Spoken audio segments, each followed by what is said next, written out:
to episode 509 of the Super Ultra Podcast Arcade for December 6th, 2025. I'm one of your hosts, Daniel Nicholson, and with me is my co-host, Dominic Stallworth. What's been going on, Dom? All right. So I hope everybody had a nice Thanksgiving. Good holiday weekend. We took off because we were out for the holidays. Well, at least one of us was. But I mean, we were busy. But yeah, but there's been a lot of stuff that's been happening. I got a few games over the weekend. I even became a Switch 2 owner, and I don't do as I do. Join the dark side. Yeah, it's like don't do as I do though. Like I am, I hate myself for it. I'll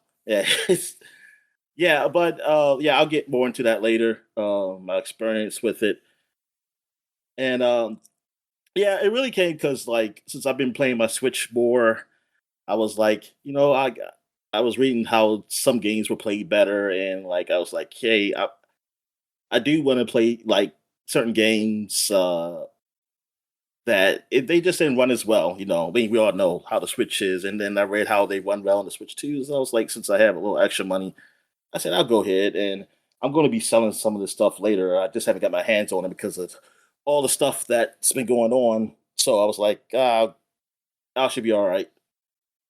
Getting this, and but let's start with the sports stuff, sports stuff that I only watch. So yeah, my Washington Commanders, they still are pretty sorry. They have not won a game since we last talked. And now Jaden Daniels will be back. So by the time you hear this podcast, he would have played the game, supposedly. He's supposed to be back this weekend, which is good.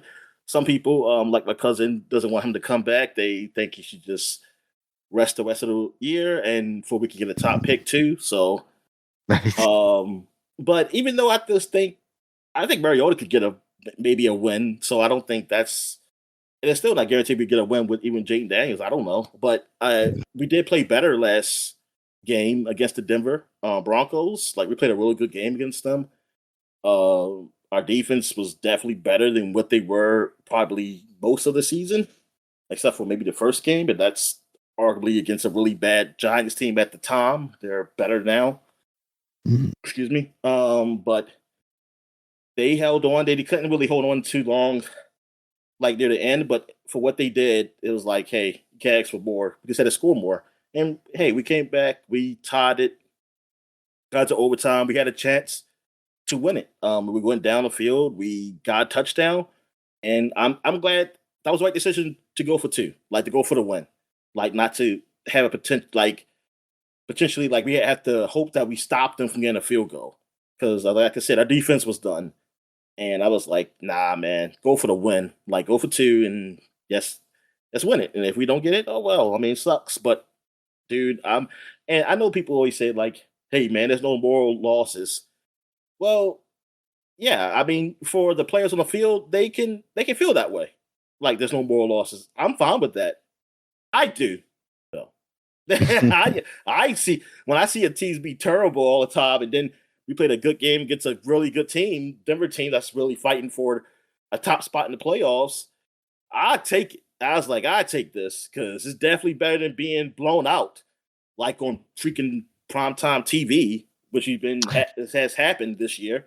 So I take the win.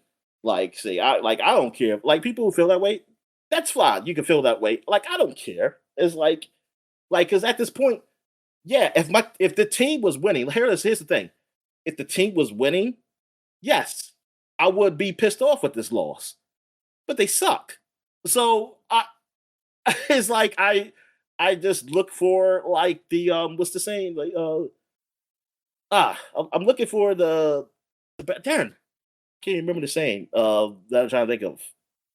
The better view. Darn, I'm so mad. And I'm mad that you can't even think of it either. The saying of saying it's looking on the brighter side. Bright side, yes, thank you. Looking on the brighter side. But so I mean, yeah, our defense actually played really good. Hey, this is when our coaches now doing the defensive play calling. They changed callers from the defensive coordinator because the defense has been doing great, so they pretty much took the play calling from him. And the offense was okay. It was like it was better. And Terry McLaurin, he's back from injury, and he was awesome. The dude had like 2 touchdowns, and man, the man was great. The man is looked great that game. So yeah, and for me, I want Jake Daniels to play because it's like, dude, he only played 1 year in some games, a few games this year. He's not like a veteran. Like I can see if you're talking about like a, a old veteran or someone who's at their peak or something. It's like, hey, let's hold on to next year, not let him get hurt. It's like, dude, nah, he needs to play. Like everybody else is playing. All the other second years are playing who can play anyway if they're not hurt or anything. Guys who are not quarterbacks, like who are playing, look, who might be on the team next year, they're playing. Like it's and he wants to play. And I feel like if you don't play him, that actually is more harmful, like because for even like just morale purposes, because it's like he's gonna be saying, like, why the hell you not let me play? Like, because he wants to play. Like, it doesn't matter that, oh, we have technically we're not out the playoffs, but we're not gonna get in. But they don't think like that. They play this game. They're paid to play this game and they like playing. So they're not thinking like, oh, because I can't go to the playoffs this year, I'm just not gonna play anymore. They don't feel they don't think like how maybe some fans think. You don't and I understand how the fans feel because sometimes I used to feel like that too. But right now, I'm like, nah, I want to play. And people paid for these games. And so it's like, hey, this guy's healthy. Shucks. I want to see the best product we could possibly have on the field. Oh, get my money back. So yeah, Ravens, they lost a game recently to the Bengals, which that was pretty bad because Joe Burrow just came back and it's like, yeah, Joe Burrow's great, but he's been gone for a long time. And you're kind of on a little hot streak. I mean, even though you're not winning games comfortably or anything, but still, you got to look like this team is struggling. He's just coming back. You got to win. And it was, man, it was a good game, but I mean, it was like as far as like the win, like Ravens had a chance, but then it fell apart. I mean, turnovers killed them. Turnovers killed them, and it made the game just look ugly at the end. And like 5 turnovers, you can't win. And I also blame though the coach though because I feel like he should have ran the ball early.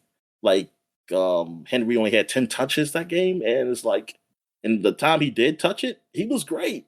It was like, why did you run him early? Why did you establish the one? He probably won't get those turnovers. Turnovers probably would never happen. Or at least not as many. And yeah, man, it sucks, but it's hey, they're still in it because the division is a mess, really, and Steelers aren't doing much. But we're gonna see this Sunday coming up to see what happens. But overall, the NFL's been pretty good. It's been topsy turvy. It's been like unpredictable. Like teams that were like top teams last year are like struggling just to get in the playoffs.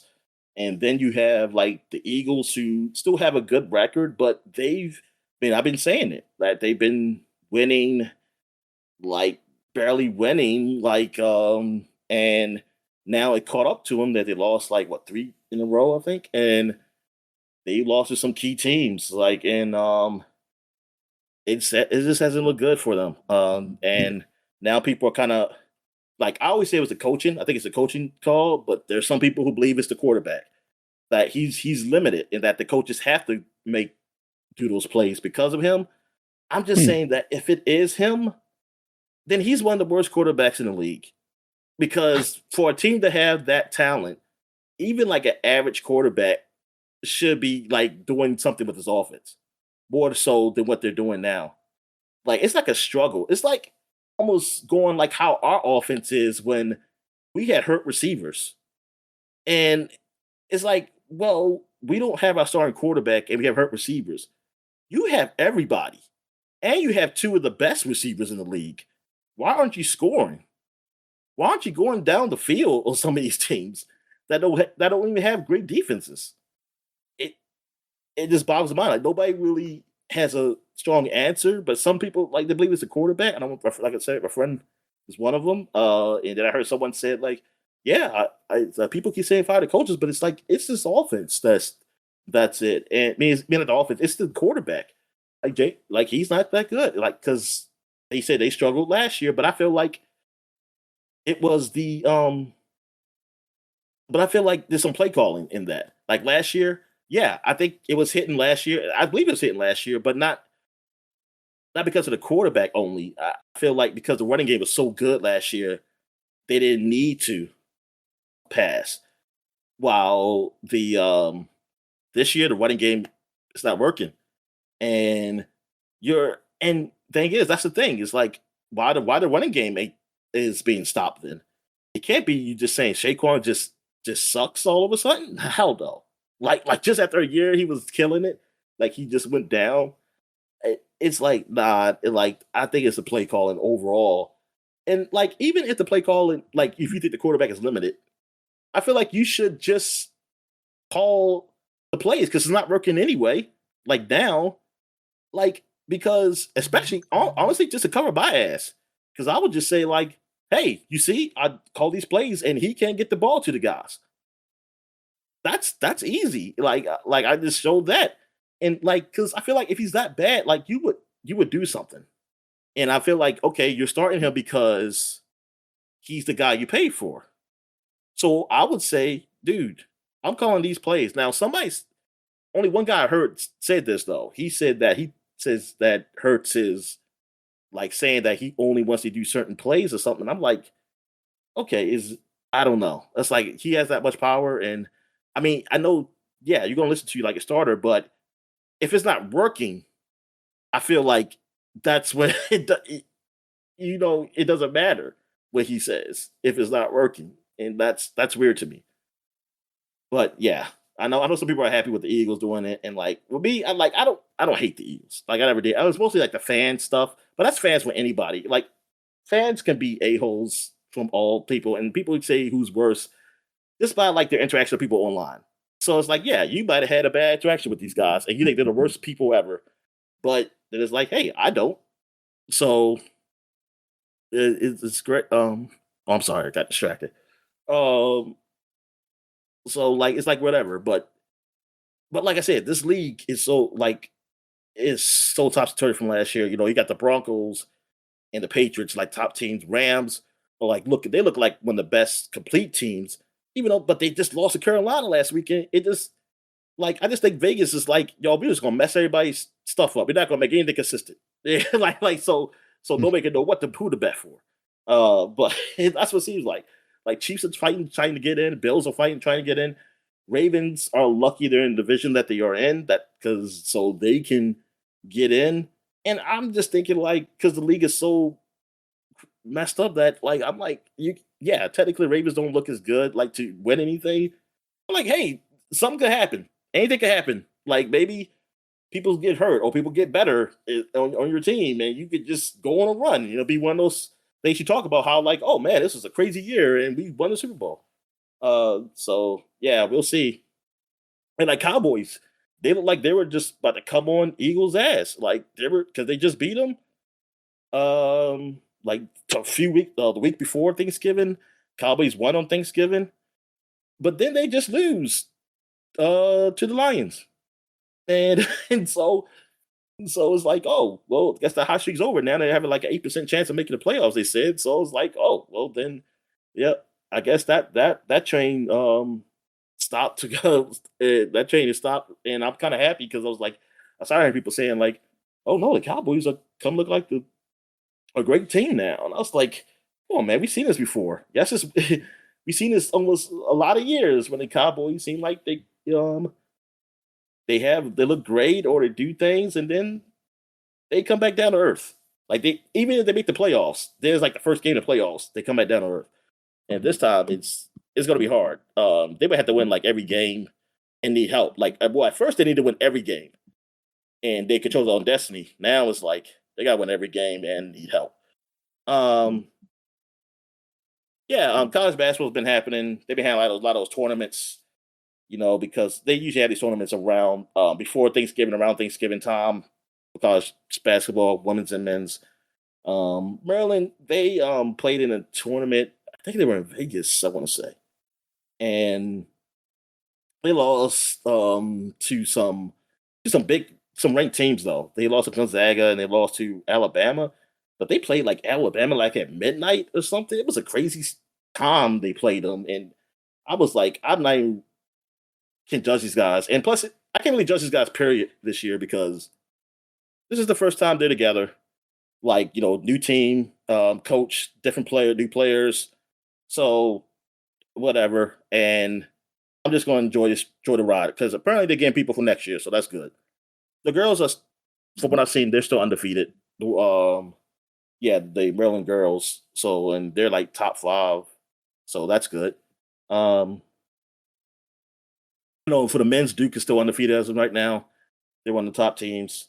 They had just beat Michigan State before we got on here. Yeah, I mean it's still early on. I'm just been watching some games and stuff like that. So yeah, it's been all right. I don't really watch them that closely because I don't really know guys' names. I know Duke has a guy Boozer who's the son of the Boozer who was on Duke before when I used to watch, but I was watching when I was younger.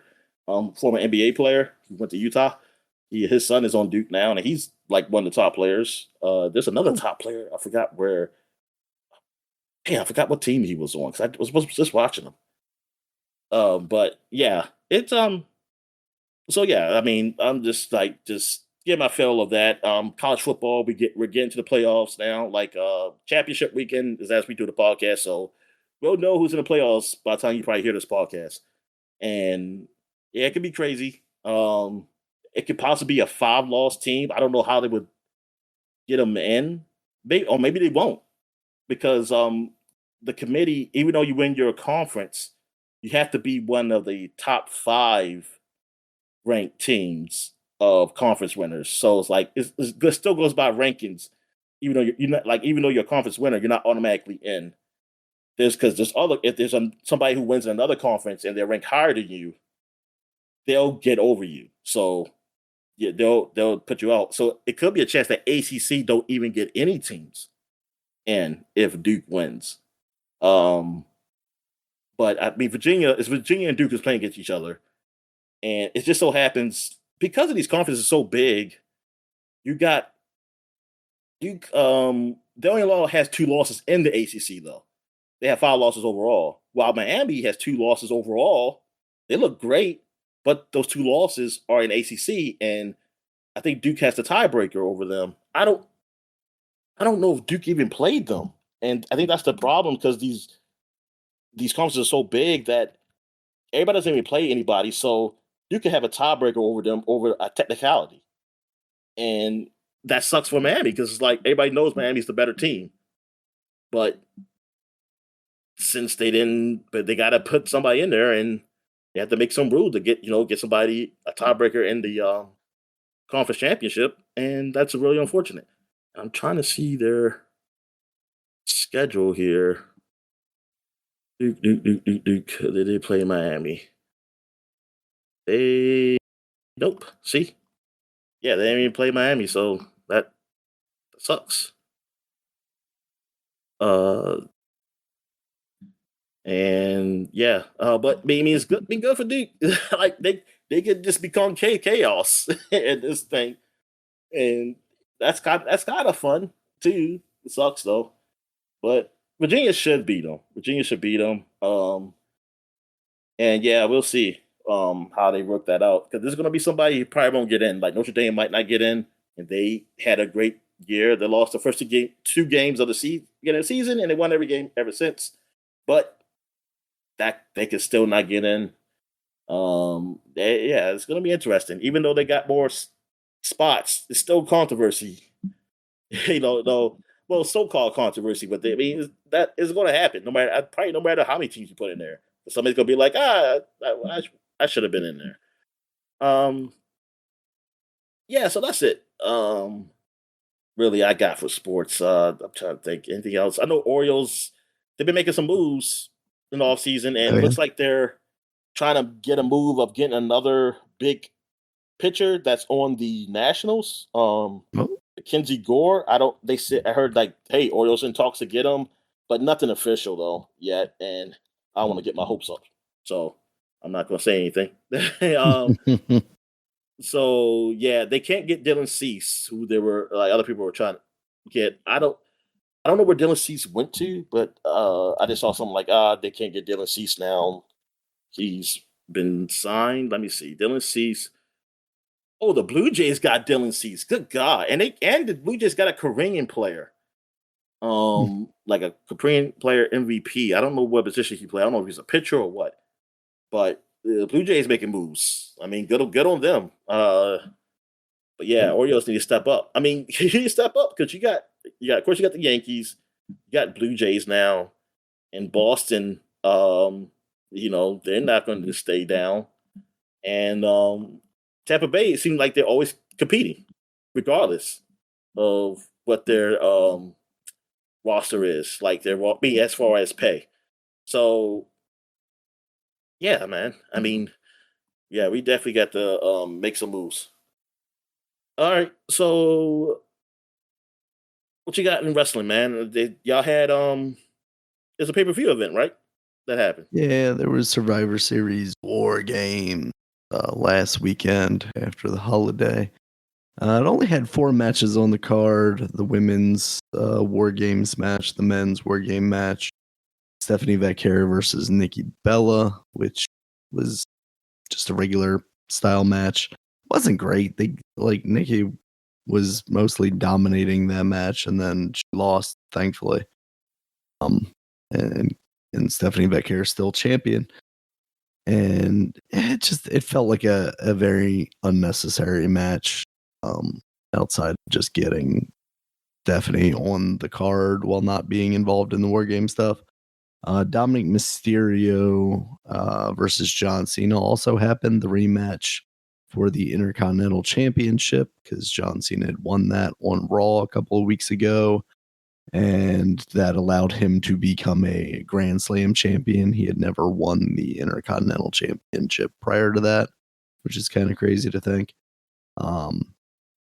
And he did end up defeating John Cena with the help of a lot of other people, a lot of his Judgment Day crew, including a returning Liv Morgan, who initially kind of hit Dom and then also hit John Cena and then helped Dom to actually win. Kind of like, really? Reverse fakey. So she's back from her injury. Yes. Yeah. So that's good for her.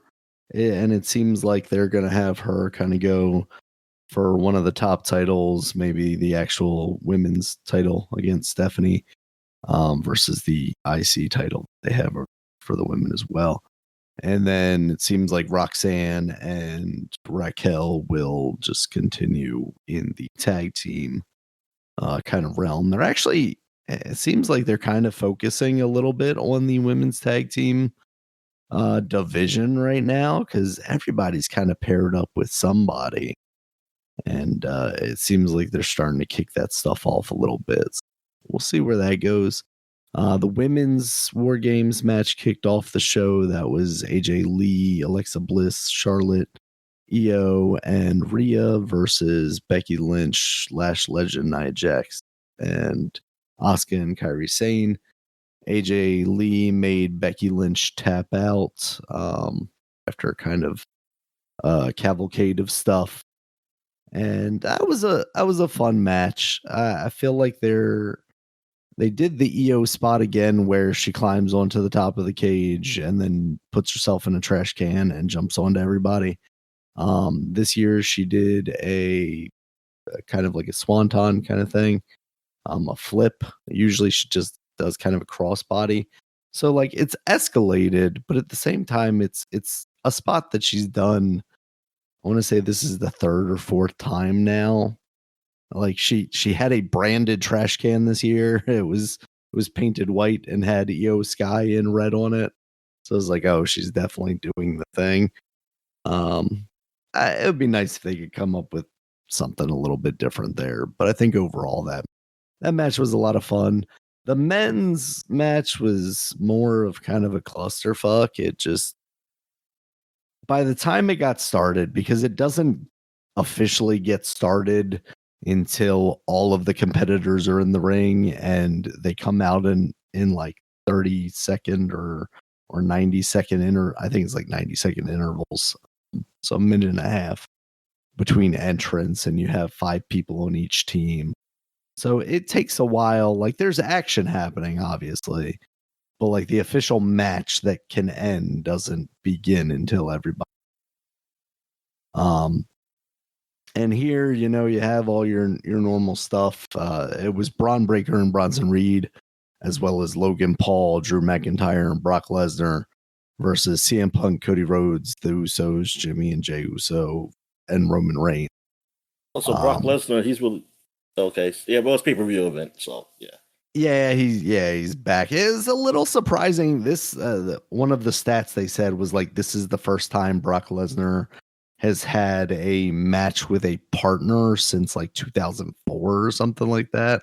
Woo! Maybe it was 2014, but it's been a significant amount of time. Yeah, it's been kind of crazy. So yeah, and of course he came in last, just like Roman came in last. Roman came in very, you know, at the very end of the match because the guys had the advantage in the match. So their full team was out before good full team was.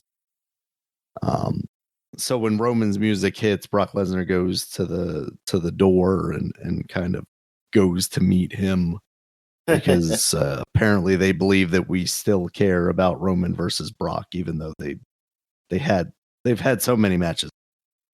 So they fight on the outside a little bit, and then they eventually get in.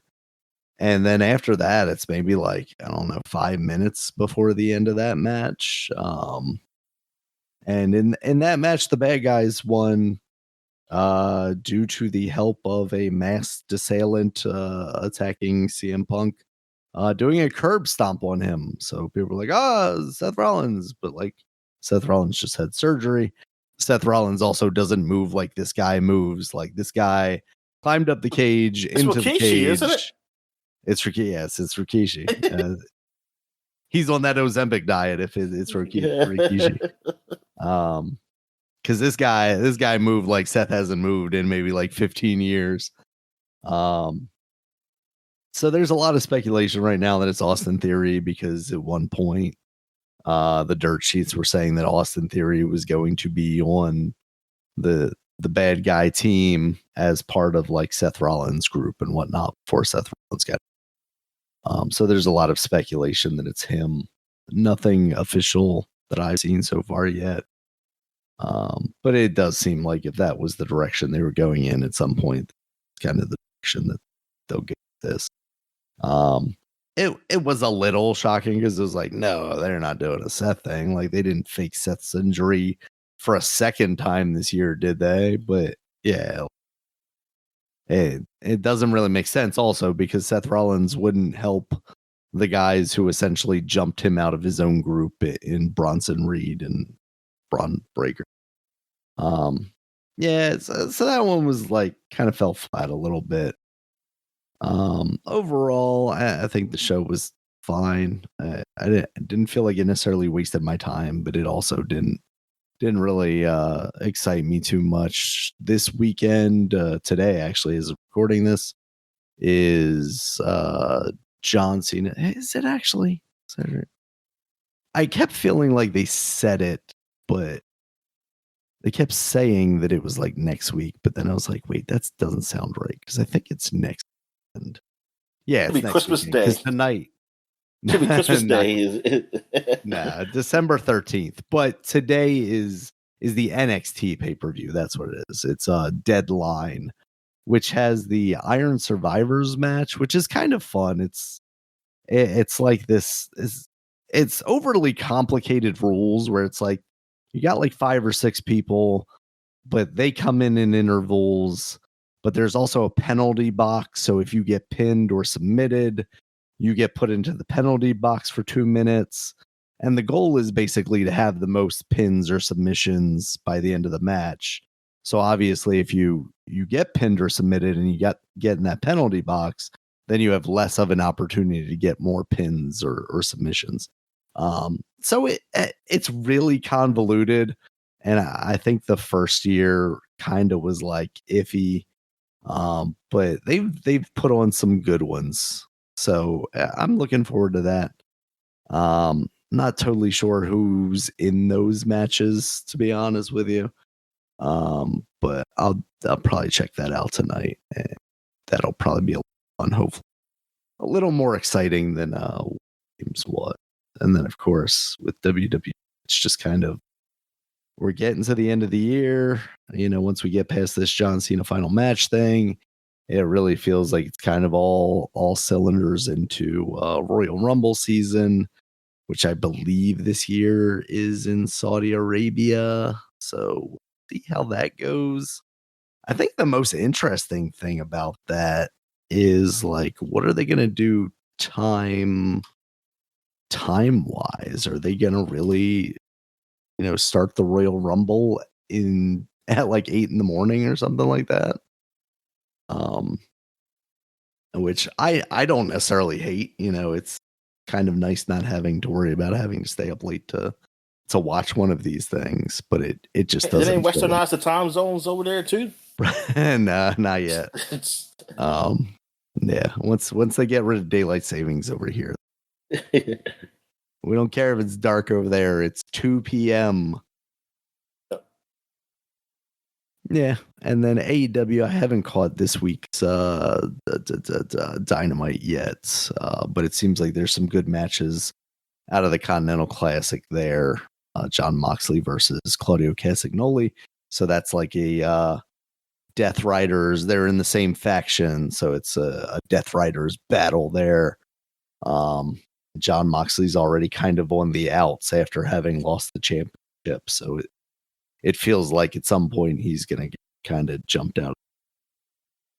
And then I saw Ring of Honor had their pay-per-view last night, Final Battle, and Mercedes Moné lost one of her titles. So this may be the beginning of the end for her belt collectors and her like 12 titles that she currently holds. Okay.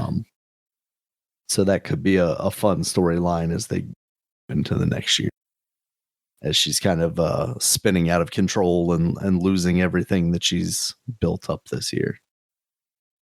Yeah, that's wrestling for now. All right. So now we get to what we've been watching. So I've started watching, I haven't finished it. It's a movie called Kid Detective. It came out fairly recently. Do you remember the year it came out? I think it was 2021. Oh, okay. Yeah, 2020. This is 2020. 2020. It says on Reddit right here. It says it. Yeah. But yeah, October okay. 2020. So it stars Adam Brody. You may know him from the OC and other things he's done after that. Also, Sarah Sutherland is in there. She was on Veep, and of course that's Donald Sutherland's okay, daughter. that's where I know her from. Yeah, she plays. Yeah, she has makeup because she was the daughter. Like has no makeup. She has like no makeup on. And she looks really plain. Like they make her really look plain. Like yeah, that kind of and yeah. So it's about a guy who was basically like Encyclopedia Brown guy, like or like Nancy Drew. Like he's a kid detective. Like he solved these cases stuff.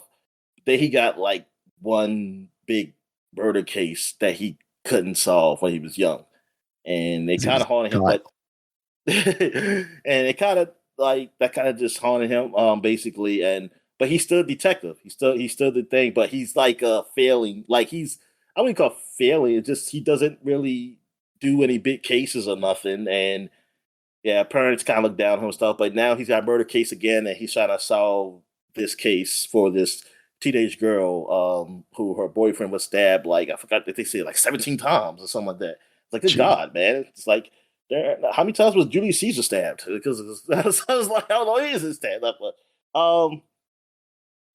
But yeah, it's like it's fairly funny though. It's like it's not so like I wouldn't really call it a dark comedy, but it's not yeah, right now it's not really a bloody mess. There's not a whole lot of cursing. I'm trying to think like how much cursing did I think I heard some cursing, yeah, but it's not really like it's not really a whole lot of cursing, nothing. It is rated R, but yeah, it's a funny movie. I mean, it's a enjoyable movie too. I like it. It's pretty good. Yeah, and the only reason I heard about it because I was just looking up some because I was putting down like I want to watch some like kind of mystery movie or something like to know who done it kind of thing. And since I always see the Knives Out movies, like they've been pretty good, and like Yeah, there's a there's third some other one movies. of those. Yeah, it's I coming had out. no idea that was coming out. Yeah.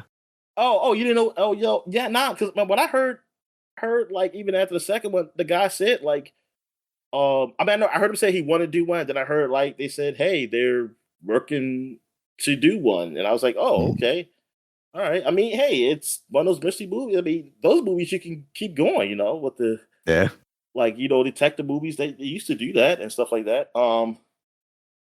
But yeah, and plus I was looking at some old Dick Tracy or something that just looking at those and um to see like how those movies were done. And I mean, well, they were technically movies back then, but I watched a show, an episode, and I forgot what it was called.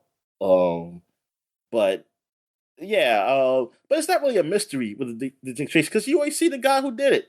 You know who did it. It's like his just him trying to catch him, catch the bad guy. So I mean, like this is. I'm just curious, more curiosity to watch those because that's what it really was. I was like, I want to watch a movie where I don't know who did it, and like I want to watch or a show or something that's good. And I just came across this really. I just came across it. I mean, I'm Mhm. still probably looking for something else too. Even like I might have to go back. So I was looking for something more recent, and I was like, I might have to go back to see okay, what's a good old mystery movie then, like who that I have not seen. Um, but yeah, it's pretty good. This movie, like it's like, and I never heard of it or anything, but it's all right. Oh, apparently there's a movie called Mystery Team with Donald Glover. I don't even know. I never heard of this either. Yeah, that was older at this point, early Yeah, like yeah, they're in before 2009. community Look even. how long Donald Glover is. Oh my god. It's just Look how long you. What does that mean? No. no. I said young. I said young. Oh yeah, okay. I said young. He Sorry, I looked. I was heard like, long and I was like, do you mean like oh, oh. tall? There's a word for that, Dominic. I know, no. He's not that tall. I don't think he is tall. Is he? That's why I was even more confused. Yeah. But yeah. Oh, but recently I know he announced he stopped the tour. He was doing like I guess I don't know if this is gonna be his final tour because I know he said he's not gonna be called um that rap name. What was his name? Childish Um Gambino. Gambino. Yeah, he said like, and I looked like he was doing a tour. Maybe it was a final tour, but he stopped because he had a stroke. He said Oh, like geez. a mild stroke or something. Let me see. Yeah, see here, it said he had a stroke last year. Yeah, and Canceled 4 days I'm after. So like, Jesus, man. Like, dude, you're only 42. Um, but yeah, honestly, I a mean, little hey, surprised he's older than us, to be honest. yeah. Well, I knew he was our age. I mean, he's only a Yeah. few years older than us. Um, but yeah, I was like, darn, man. That's sad. But I'm glad he's okay. All right. So, what else have I seen? Oh, I watched some of Thor and Thunder. Oh, what I said Thor and Thunder. Love and Thunder. Love and Thunder, and Thor, Love and Thunder, and that movie is not good. I think yeah, people were right. Like just the quality of it compared to the other like Marvel movies. Like I mean, I've seen some Marvel movies that I just didn't like, but it's certainly like not counting the Elementals or whatever the hell they called. I don't. The Yeah, I Eternals, don't yeah. count that one. The Eternals. So yeah, whatever. But like they still have a certain quality to them. Even though I might not like them, it's still a certain like quality to the movie that I see something. It's just like I just don't feel it. Like they like it's just not a good I don't like it. But this just feel like it's really just not good. Like it like foundationally, as a just a movie study, you would think this is bad. Um and like I just don't get why like they why you get like this. I guess maybe they let the guy go crazy too much. You don't reel him in. Like I guess he said, like, hey man, he did great with that Thor, and like people seem to like funny Thor, and which I'm yeah, I know people like him, and I mean honestly, he was okay. I found him okay. I just don't really think it fits that character, but he was okay in 3. And now it's not because he's funny that this movie's bad. It's just a bad movie to me, and Yeah. I just feel It also like doesn't help with like the subject matter though, because you have like Jane having cancer and going through this, and meanwhile he's just, pratfalling all over the place yeah, basically. and that's the thing. It's like you could have made it. I mean, like that's a serious thing. Like, yes, you can have jokes in movies, but it doesn't have to be the movie doesn't have to be a joke. And Yeah.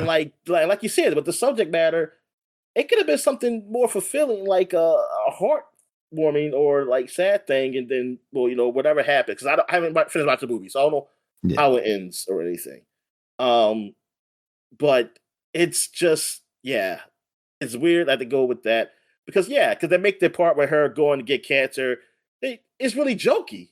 They don't make it in like to really make it lighthearted, and it's like I don't take it.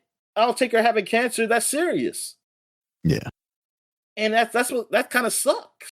It's like I mean, it's like, dude, you not that everything doesn't have to be a joke. I think they go. I think I saw that in somebody's reviews. Like they make too much.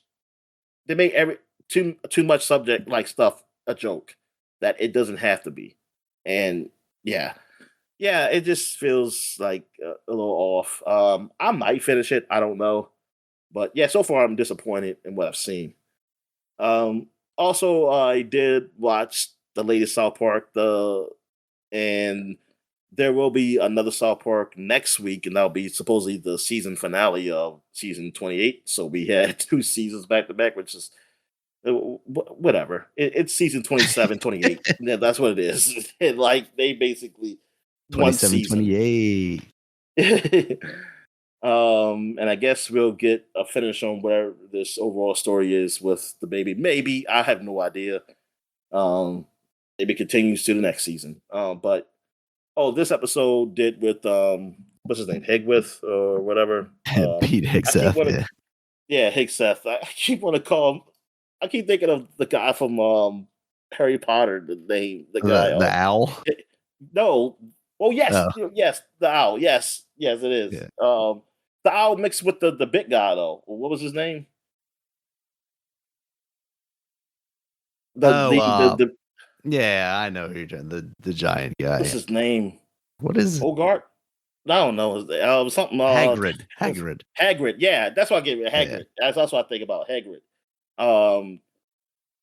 So yeah, he was in here, and they were kind of making a joke of him. That was pretty funny. Basically Team America, Yeah. as a person. And he always trying to be social media and stuff like that. And what else they do in this one? It was the Turkey one. They were Saudi Yeah. Arabia giving money. Yep. Yeah, Saudi Arabia like sponsoring their turkey trot because they couldn't get no sponsors because nobody really had any money or tariffs, as the Chinese guy was saying. Then but yeah, they got They Saudi wanted him Arabia. to So sponsor the race. He's like, yeah. how am I supposed to exist with these tariffs? So yeah, so they did a joke about Saudi Arabia, like how we see that now, that, and they even mentioned like Pete Davis in the like how they he got paid to do that in that comedy show. I'm glad they single him out because I'm still don't get why they even wasted their money on him. Really, like Because he's not funny. They were hoping I he mean, was bringing whatever woman he was dating. maybe I do. I have honestly never watched his stand up. I'm gonna tell you, I didn't even know he did stand up, honestly. But I'm just thinking, like, I don't really hear people talking about him in stand up. Yeah. That I'm thinking, like, why did y'all? pick this dude? Like, you have all these other names. You didn't have to get him. Like, it was like a waste. I just gave that man money. And I guess, maybe They it felt was bad. something It was bigger. charity, Dominic. They wanted to give him the money That's what I'm because of saying. his Maybe, dad. yeah, maybe they knew. Yeah, they knew about the Like, dad. I mean, sorry about yeah, your I'm not gonna dad. play stupid. Here's, Yeah, and they knew. Yeah, they knew about the dad, his dad being sorry about anything, which 9/11. I didn't know about. We did that. Well, then again, I don't know much about Pete Davidson, honestly. Yeah. Except he was on SNL. But yeah, and so I guess I was away. He said, "Hey, he agreed," and then he could talk some good stuff about us. Shit, hell yeah! And they like they probably I was wondering they're surprised like, wow, this man he really is a tool.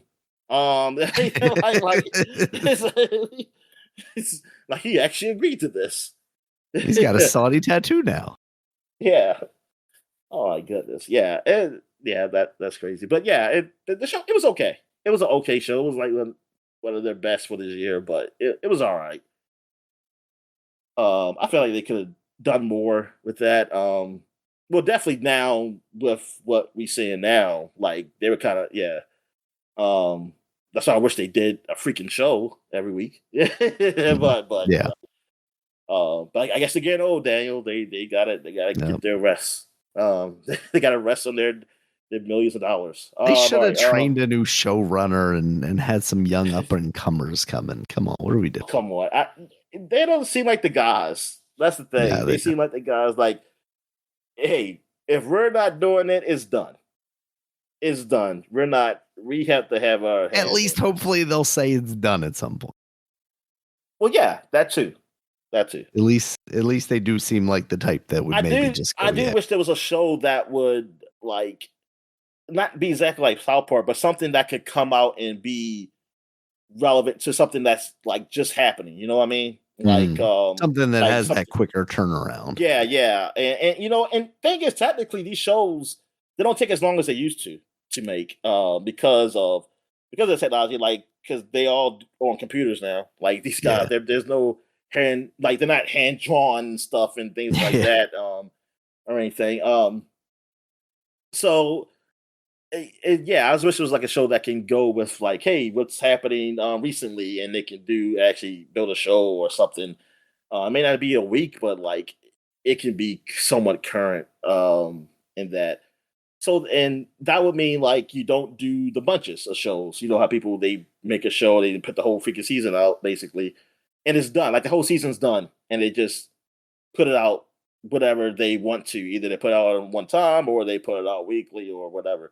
But it's already done, and I kind of want that like freshness. It's like, oh yeah, this is coming something that just happened recently. That's kind of cool, and I appreciate like that's why I really appreciate like South Park. It's something like, hey, it just happened or something like that. Like yeah, it's like already something that freshly happened, and it's like okay, yeah, this makes sense. Um, all right, so what you been watching? I watched a couple of things. I watched Substance, the movie with Drew Barrymore. I think she won like head actress, lead actress. What did she do? What? Oh, I'm saying what she do? What's she doing? She's basically the star of the movie. But I went into this like generally not really knowing what it was about outside of like the feeling of being replaced as an older woman in Hollywood. And that's what it's about? Yes, except it is very much kind of a horror movie. To spoil it a little bit, I don't know what the trailers look like because I don't even know that I've watched the trailers. But effectively, she's a woman in Hollywood. She's got like this exercise show that's still like relevant somehow, but it's basically like an 80s throwback, spandex and whatnot. And then this guy who is basically like Harvey Weinstein, they're very much like, I think his name's even Harvey in the movie. They're not subtle about this, like this simile or metaphor. Harvey Bernstein. Yeah, exactly. So they're trying to get rid of her because she's aged out. and they're looking for a new younger person, and she goes to the doctor for something. I can't remember what for. And the guy there's like a nurse or something who like slips her this piece of paper and is like, hey, these guys can help you. They changed my life. So she eventually like mulls it over, decides she's going to go through with it. So it's this substance that you inject into yourself, and it's supposed to, like basically give you the newer, better, younger version of yourself. But what actually happens, Dominic, is you inject yourself, and then a younger version of yourself comes out of the back of you, like is birthed from your spine splits open, and then a younger version of yourself comes out. Oh my God. And then every 7 days, you have like these, and you basically like take out bone marrow, it seems like, or something out of your original self. And every day you inject one little capsule of that into yourself to stabilize you in your younger form. So is her brain still in that other body? Yes. Yes, it is. Because you can only stay in this new body for 7 days. And then you have to transfer back into the old body for 7 days. And then you can go back into the other body for 7 days. Oh my! So you're basically taking turns. Yeah. And it's not like, I think it's a shared like brain, but I don't know that it's a shared consciousness, because like you don't necessarily remember the events of what happened while you were your younger self. So, but it can't be like somebody takes over, because she can't take over because she can't survive without going back. The other body, when you're not occupying that other body is just laying on the floor unconscious somewhere, wherever you perform this experiment.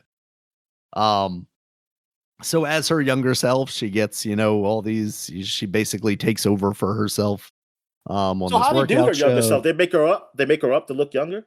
It's a different woman completely. And I don't know if the intention is exactly for it to be your younger self, because I don't know that it's exactly like, it's obviously like, we know what young Demi Moore looks like, right? Like it doesn't look like a young Demi Moore.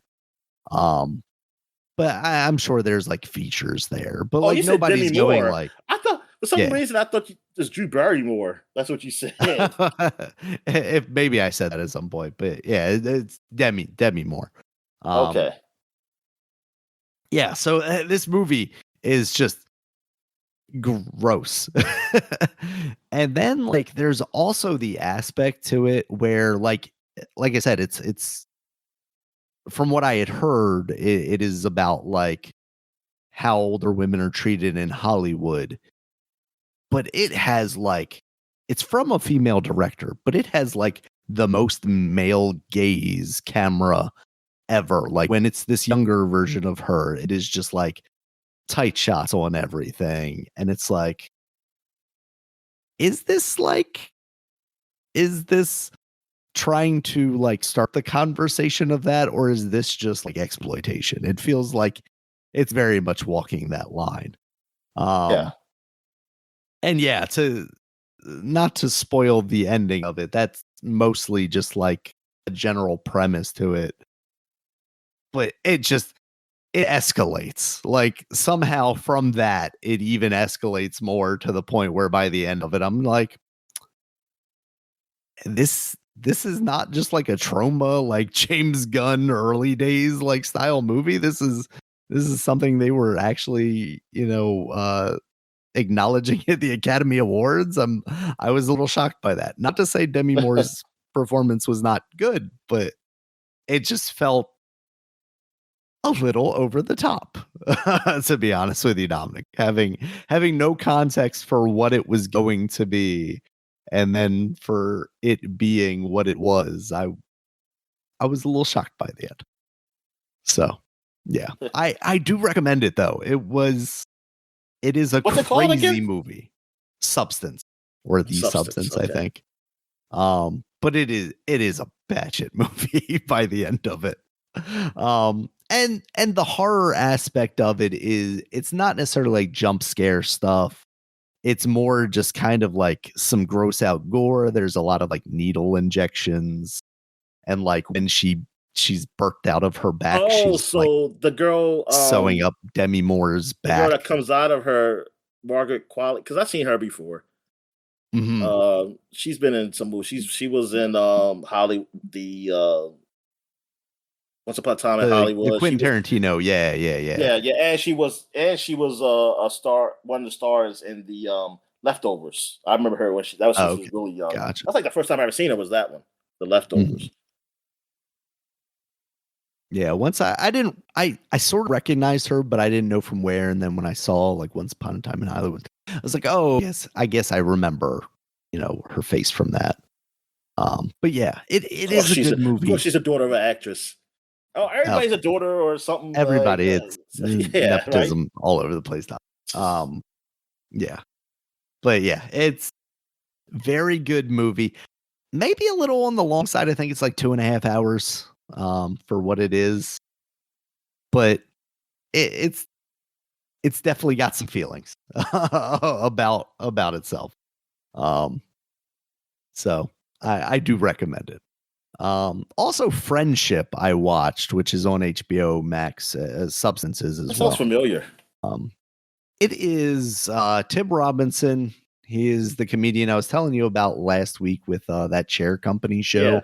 Yeah. My sister asked me if I watched that show, but I told her that I can't get HBO Max like in this room. She still gets it from a friend, but it is in her room though, like on her TV. So I can't really see it. I have to download. You know what I mean, oh, never mind. I got to take that out. I have to borrow it. Acquire it legally. HBO. Yes. Yeah, so it's him and then Paul Rudd are kind of the main two characters of the movie. He's like this ad executive who's just very socially awkward, and he's an older guy that's about to move along with his wife and son. And Paul Rudd moves into town at a house down the street. They get a package at their house that's intended for him, and they meet up, and then Paul Rudd's like this very cool, like, oh, he's the weatherman, and he's, got a cool mustache. And it's basically about like it feels very much at my age like super bad for old people. It's not quite like that, like nonstop comedy type thing. This is very much like the Tim Robinson kind of cringe comedy, but I think it's on the lighter side here. But it's very much about like making friends as a older male, and like how do you do that, especially if you're a super awkward person. And I think because of that, I think it's really successful at what it does. There's definitely some weird other things happening in this movie. But I think generally as a premise, it gives me what is the director? Adam McKay? Is he the one that used to do like Superbad and all the Seth Rogen movies and stuff like that? Oh, wait a minute. He did? I was thinking about it's Apatow or something like that, Apatow, right? thank you. Yeah. It very much feels like a like 40-year-old version of me, Judd Apatow movie. Because those movies came out at a time where we were like kind of in that age range. Some of them we were a little younger for. Superbad, obviously, we were a little older for, but we kind of fell in that umbrella. We were kind of in the mix, like really kind of. But this very much feels like more of a like, well, here we are at 40 now, kind of like exploring adult relationships at this age. So yeah, I do recommend this one as well. I think that's more relatable. Yeah. And again, it goes kind of some weird places. Kate Mara, the previous Fantastic Four Invisible Woman from the really bad one. is his wife in it. That was really And bad then because of the black what was his name? Johnny Storm? Is that why it was no. bad? Probably one of the least problematic parts of that movie. Yeah, it's just a mess of a movie, Dominic. Yeah, but this one I ended up liking. Like, this one might have been, how long was this movie? Because I feel like this might have also been a little too long, but maybe Oh it's yeah, just Apatow, he was known for like yeah. And it's not him directing this. It's just like that's the feeling I get from that's the this feeling. movie. Yeah, I understand. Is like his style applied to me at this age. So yeah, But yeah, I like this is that well done. because I like that. It's like that. I mean, not that I'm against anything for the that's younger or anything. Just like when I look at things that's younger, like close to high school or early college, it's more like, man, I wish that's like that's something I like. I might look at things like, oh, I regret I didn't even try doing something like that, or blah blah blah, or like, Yeah. yeah, that's what it really relates to, or something like that, Yeah. or it'd be something that I just don't relate because it's like, oh yeah, these kids they're different. Like I didn't have social media. Like social media wasn't Right. like that or at all, really. In high school, I couldn't like get cyberbullied back in high school. yeah, the most you could. I mean, like I said, I think. Well, that's what I said. Like American Pie. American Pie came out when I was in like 8th, 9th grade, and Yeah. like even with them having the webcam, I was like, most of us didn't have webcam. None in high school. Yeah. Like all 4 years. I wasn't like that was like I said, that was 8th and 9th Definitely grade. didn't have an internet connection to be streaming that way. Streaming something for everybody can see it? Heck no. Like I couldn't even like if somebody said like, oh, this guy's streaming this naked girl, I wouldn't be able to do it. That Look at setup it. I would said, cost well, me $10,000. I might as well I have had a said, TV well, station. I hope it's there for me to download and take me like a week. And so oh, yeah, it's like that. That's when I knew. Now that I think about it, it's like, man, people lived in other worlds, other worlds in this country, man. Like they had access to stuff that a lot of us couldn't even afford to do. Like a lot of people didn't even have internet at home, so it's like they don't even know nothing about that. Like, so you see that, it's like, how the fuck you can just watch somebody video and everybody can just watch it? It's like, yeah, what do you have to do for that? It's like I was like yeah, it's crazy. It's like that's upper middle class right there, baby, or rich, essentially. Because I mean, those houses they were big, and that's the thing. In yes, like they were. old high school movies, when I look at old high school movies now, I'm like, you know Yeah, what? All those people were rich because those are big ass houses. There's some big, and they acting like almost like middle classes, but they be going home to some big ass houses. I was like, Jesus Christ, that's how those shows work. And then I look at Daria, and I like Daria, and I was like, you know what? These people are all rich. Like, oh like yeah. even the black ones, But like the I think black that ones, was also obvious too, right? Because yeah. like her dad and her mom were both, like they had Oh yeah. prominent jobs. Oh yeah.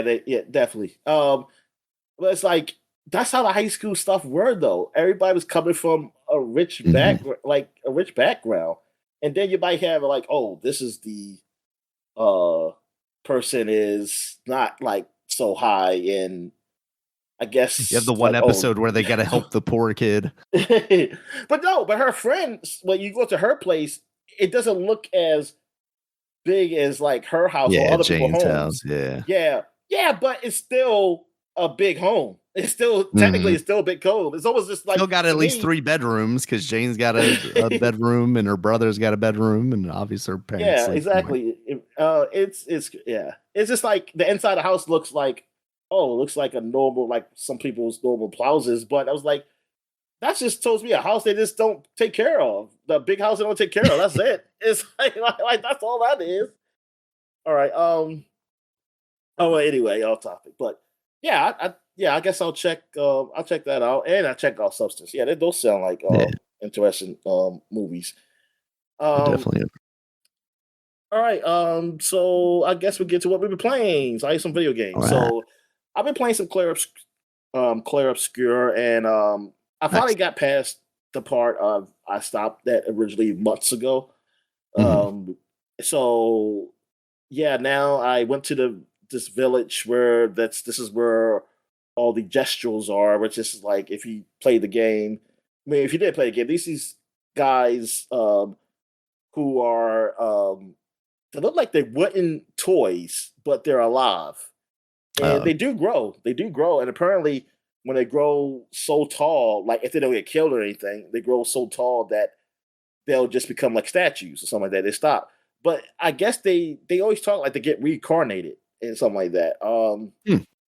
And come back. But they also talk.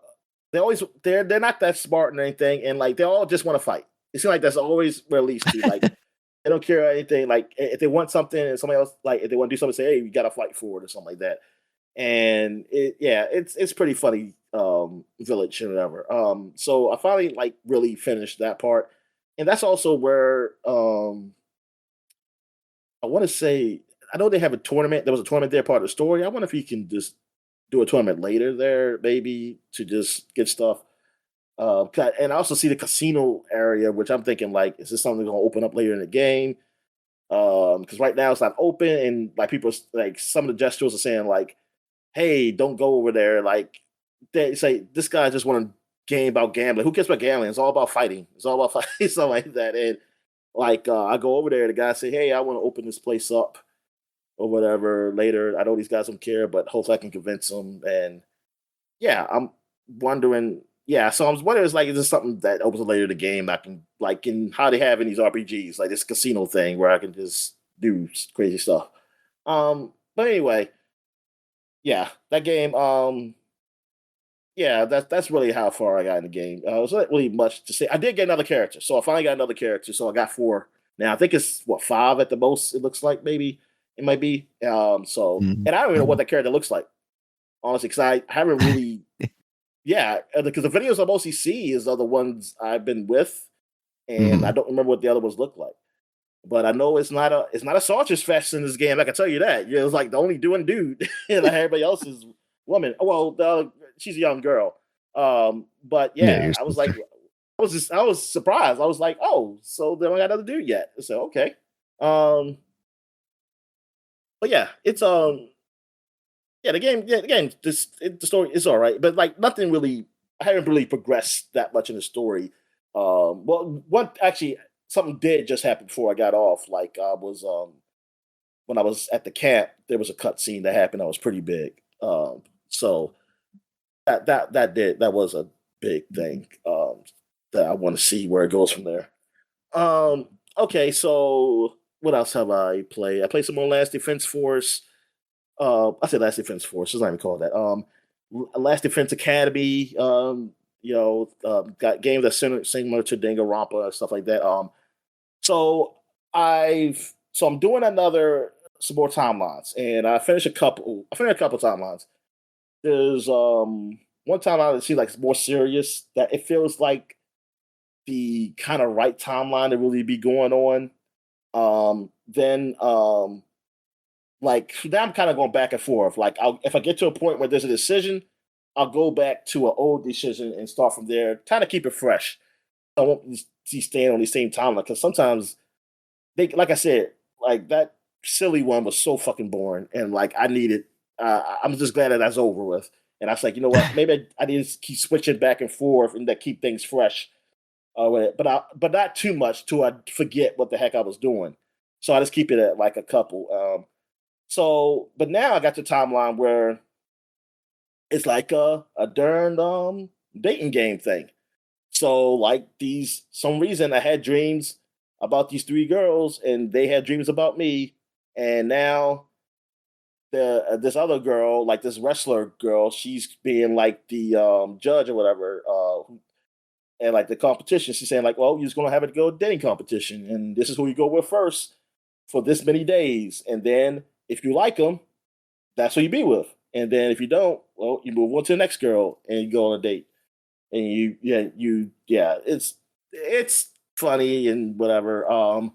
But like I said, it sometimes the days get a little long. It's like, come on, man, can you fast forward some of these days or something like that? Because like it just be nothing like happened. I mean, something happened, but it's like you could have edited this out, like to not stretch this game out, man. But I know there's some people who are probably really into this because they like these kind of visual novel stuff or whatever. Um, but I finished one girl and I just said I will be with her because, and then just to see like, well, because it hasn't been 100 days yet, so I was like, it hasn't even been 50 days yet, I don't think, and I was like, darn, so where do you go from here? And it just ends it. Like it says, yeah, you're with her, blah blah blah, and then it kind of just ends the that story. So the story ends like you are with her now. Like that's how like you do end up. They say I guess you assume that you win or whatever, and you just end up being with her. And I'm like, oh, good. So it's not that long, so I can just go through the other girls too, and they'll just end those scenarios and get those over with. Um, but I'm also playing a scenario where um like that's a scenario where I don't tell them I know the future. That's kind of part of that scenario because there's also a split where you don't go to the dating game, but you go through just a regular game, and a lot of things happen there, man. Like it gets really sciencey, like science fictiony with that. I forgot what decision I did. It was like a decision I made that made me go from a dating sim kind of game to the normal one. I forgot. It's like, what did you have to choose? Um, Man, I forgot what it was. But yeah, so then I kind of go back to that point and just to see what happens. And then I go back to another point because I still got a scenario where I do tell people that I came from the future. Like I know what's going to happen, and that one, man, that leads to some problems with that one, and because that's why I feel like okay, not telling them was looked like that was the better choice. Because right now, man, like um, things are happening that like you don't want to happen. But it's good, it's cool. But I like that I get to see like oh, what's the scenarios like. So this game is I do like the bracket stuff. I think it gets like a little silly at points, and thing is, it's not this isn't a kids game, but I guess maybe for like older teens, I guess you can really appreciate this. But actually, yeah, I guess older teens you would say because they got like cursing and stuff and everything, and they got like cursing and lewd stuff. You know, they talk about in this game and everything. So it's like okay, I mean, I don't know what Japanese like what's the age thing for Japanese people with these games, but I know in America Mhm. it's like it's 17 and older, or something. I don't know. I don't know what the rating was on this game. I I would think it either be M rated or maybe teen. I don't know what's I don't know what constitute teen really. Because it's like it's not that bad. It's not like it's a lot of cursing um or lewdness, but it does happen. It I mean it Mhm. happens every now and then, and I'm like I don't know. I mean the killing stuff seems pretty bad, so it's gotta be. Maybe it is rated M. Um, anyway, yeah, just going through that. What else I played? I played some Modern Warfare 2. Actually been playing that for a bit. I just forget about it. Like every now and then I was used to get on my phone, especially when I was down in Virginia, and Mhm. play through the Xbox Game Cloud. And um actually I think it started when Call of Duty Black Ops, the latest one came out. What is that? Seven? Is that seven that's came out? Yeah. So, So because after playing through that, like the way that campaign was, it's like I want to play a normal campaign. And I know they had Black Ops 3, but then I saw like, oh yeah, that's right. They did bring up Modern Warfare 2. I can actually play that, which is so backwards of them. Like, then I guess they're gonna bring out Modern Warfare 1 eventually where we can have that free. Like they're going backwards. And but anyway, I was like, I didn't play 2, so I do want to play in somewhat order. So I played that and yeah, I mean, it's just like it's just like any other Call of Duty game. With the campaign, you know, kind of like a fun ride, like you know, you move forward and stuff like that. Even though I think they have now the NPCs do actually really be killing these guys a lot more than what they used to do. So because sometimes you can go, I think you can get through and like maybe only take a couple shots or something, and they'll get the guys. I don't know if that goes up in maybe if you put up in difficulty, maybe they kill less. I don't know, but yeah. And there was a mission I did that was similar to one of the either Modern Warfare or Modern Warfare 2, where you're in the plane and you're looking down, shooting the guns or missiles or whatever, like in a black and white, like you put the black and white setting in there. It's just that this time it's not nighttime, but you got thermals still to see Mhm. where people are. And thermals have gotten a lot better now that it doesn't matter that it matters daytime. You can still see it in black and white. You don't have to be all red. You know what I mean? Like this heat signatures and shit. But yeah, and that was fun. That was fun doing that because I was like, yeah, I just kind of I like doing that. Like I could do multiple missions like that. I think that's pretty cool. Um, but yeah, I mean it's all right. I mean, just for like a campaign or something like that. Like I just because I haven't played a game like that in so long now. That it was like, hey, good change of pace or whatever. But it's like in this one, like if you haven't played these newer Modern Warfares, because it's like a new telling. It's not the same story as the old Modern Warfare. It's a new telling of it. Like Ghost is like a badass and shit in this. Like I mean, Ghost was okay. It was okay, dude, but he got killed. He ended up getting killed in Modern Yeah. Warfare 2. Um, and like in this, he's like a badass dude, and he talks a lot. Like he's like the leader. And They knew what they had. They were like, yeah, we gotta reinvent this a little bit. and they also We gotta like make this Boba Fett woman. look cool. Then the woman like leader for the like head of the operation for the US side, like that's something new. I don't remember um even a woman even being there for Modern Warfare. I remember a woman Yeah. being there for Black Ops though. um and it's the guy, and then the guy is like an actor I've seen before. He's always in military movies, always, like to a point. I thought he used to be maybe he was a soldier or something, and he got this gig. But no, even at a young age, I remember seeing him in Jag with a lot more hair. I was like, oh, look at him. That's him. So this guy is just always gonna be in military movies. And you know what? Hey, thank God the USA, they love doing things in the military. So that's always there's always gonna be something to do with the military in a movie. Like that's never gonna go away. And like it's funny, he's like, oh look, he was a soldier. Like I guess he goes up in rank as he gets older. Oh yeah, and he was in 24. I think he was the president's what's the agent? What they call him? The Like Secret Service. lead He was Secret Secret Service. Service person. Wow. Yeah, he was the lead Secret Service guy. I was like, man. Anyway, yeah, he's in this game also. What else have I say? Oh yeah, so on PS5 I got Helldivers 2. Finally picked that up. Had a pretty bad experience. I mean, it started out okay. I was with the guy for a couple of missions.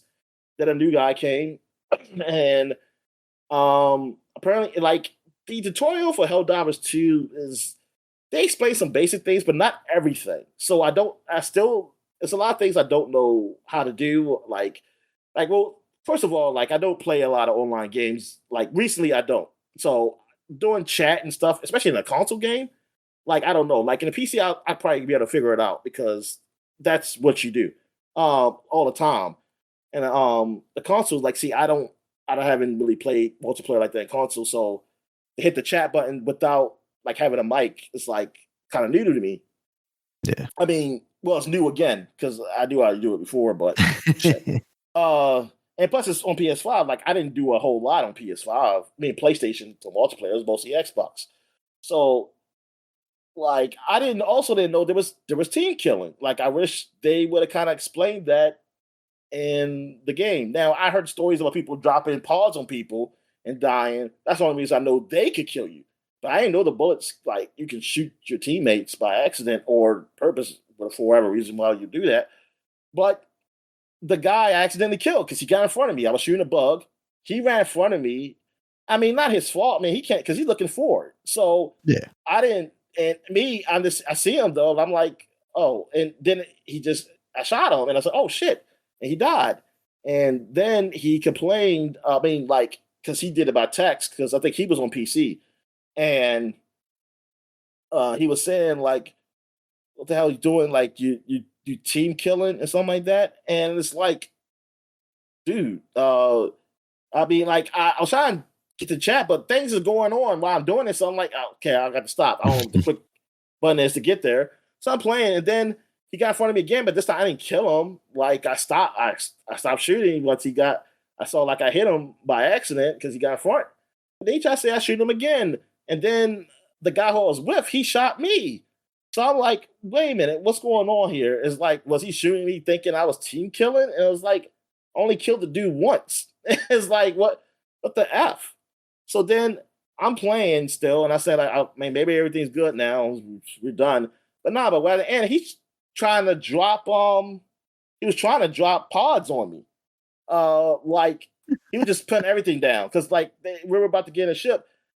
He missed me. He ended up just shooting me while I got on the back of the plane. But thing is, you lose points for kills because I saw like, oh, I lost some points for a team kill. So him like killing me because he killed me a few times near the end, and so it's not like it's not a big deal for me. It's like, okay, fine. He want to kill me now. Go ahead. I mean, it just hurts you because you're the one who really cares about more than I do. And I like he just he overreacted. He basically overreacted. I didn't know it was team kills in the game. I wouldn't say sorry if I knew how to, but yeah, he just like dude was. He's one of those guys take things seriously. And that's the only thing online is like, because I don't. Like, I look at these games, they're just something fun to do. Like, yes, if somebody's definitely doing 10 kills purposely, yeah, that sucks. But for you to just react in a way of like just thinking, oh, I just like knowing what the game is, I guess he assumed that we've been playing well, at least I've been playing forever on this game or something. Like I know the rules or something. I mean, you can honestly look at somebody's profile and see how long they play this game. Like you can see my level. I mean, yes, technically it could be like, hey, this is your other profile, but why would you? Why would you? Why would you assume that? Like you would think like, oh, this guy's new. Let me see what he's doing. Like to go, something like that. Like it's I was like, dude, the game is still it's not even a year old yet. It's not even a year old yet. So it's like, dude, I look like I accidentally hit you. I mean, it could happen. There's a reason why they allow it. So that means they allow team like possible thing to kill the team to make it a little difficult for you to shoot. So that means it could happen. And that means it also doesn't mean that everybody does it on purpose. Because if there was a thing that was really a problem, they would never had to put it in the game. But anyway, I'm gonna play some more of this because I mean I like the aspect of it. And now that I hear that they're trying to do a movie based on this, and then I'm also hearing that. And funny Starship thing is, I Troopers, also they already heard made that. exactly. That's what I was thinking. I was like, it's just Starship Troopers, and then it's funny that I hear about Starship Troopers trying to make a game, making a game again or something like that. Yeah. Well, I don't know. Guys, just meet in the middle. Yeah, because that's what Helldivers. I just saw. Starship something. It's Troopers. like Starship Trooper game Starship in the Troopers. works. Helldivers. And I was like, what the hell? I was like, and so I guess they go opposite ways. But yeah. Also, I did play some Splatoon 3. I picked it up. It was on a Black Friday sale. I picked that up and the expansion. And I just played like a match of that, and those guys are really good.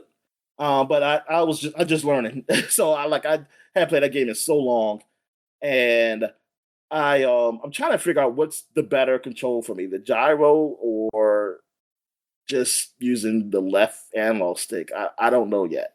I mean, we'll see. Definitely, if I'm just laying down, it's definitely not the gyro. I can tell you that.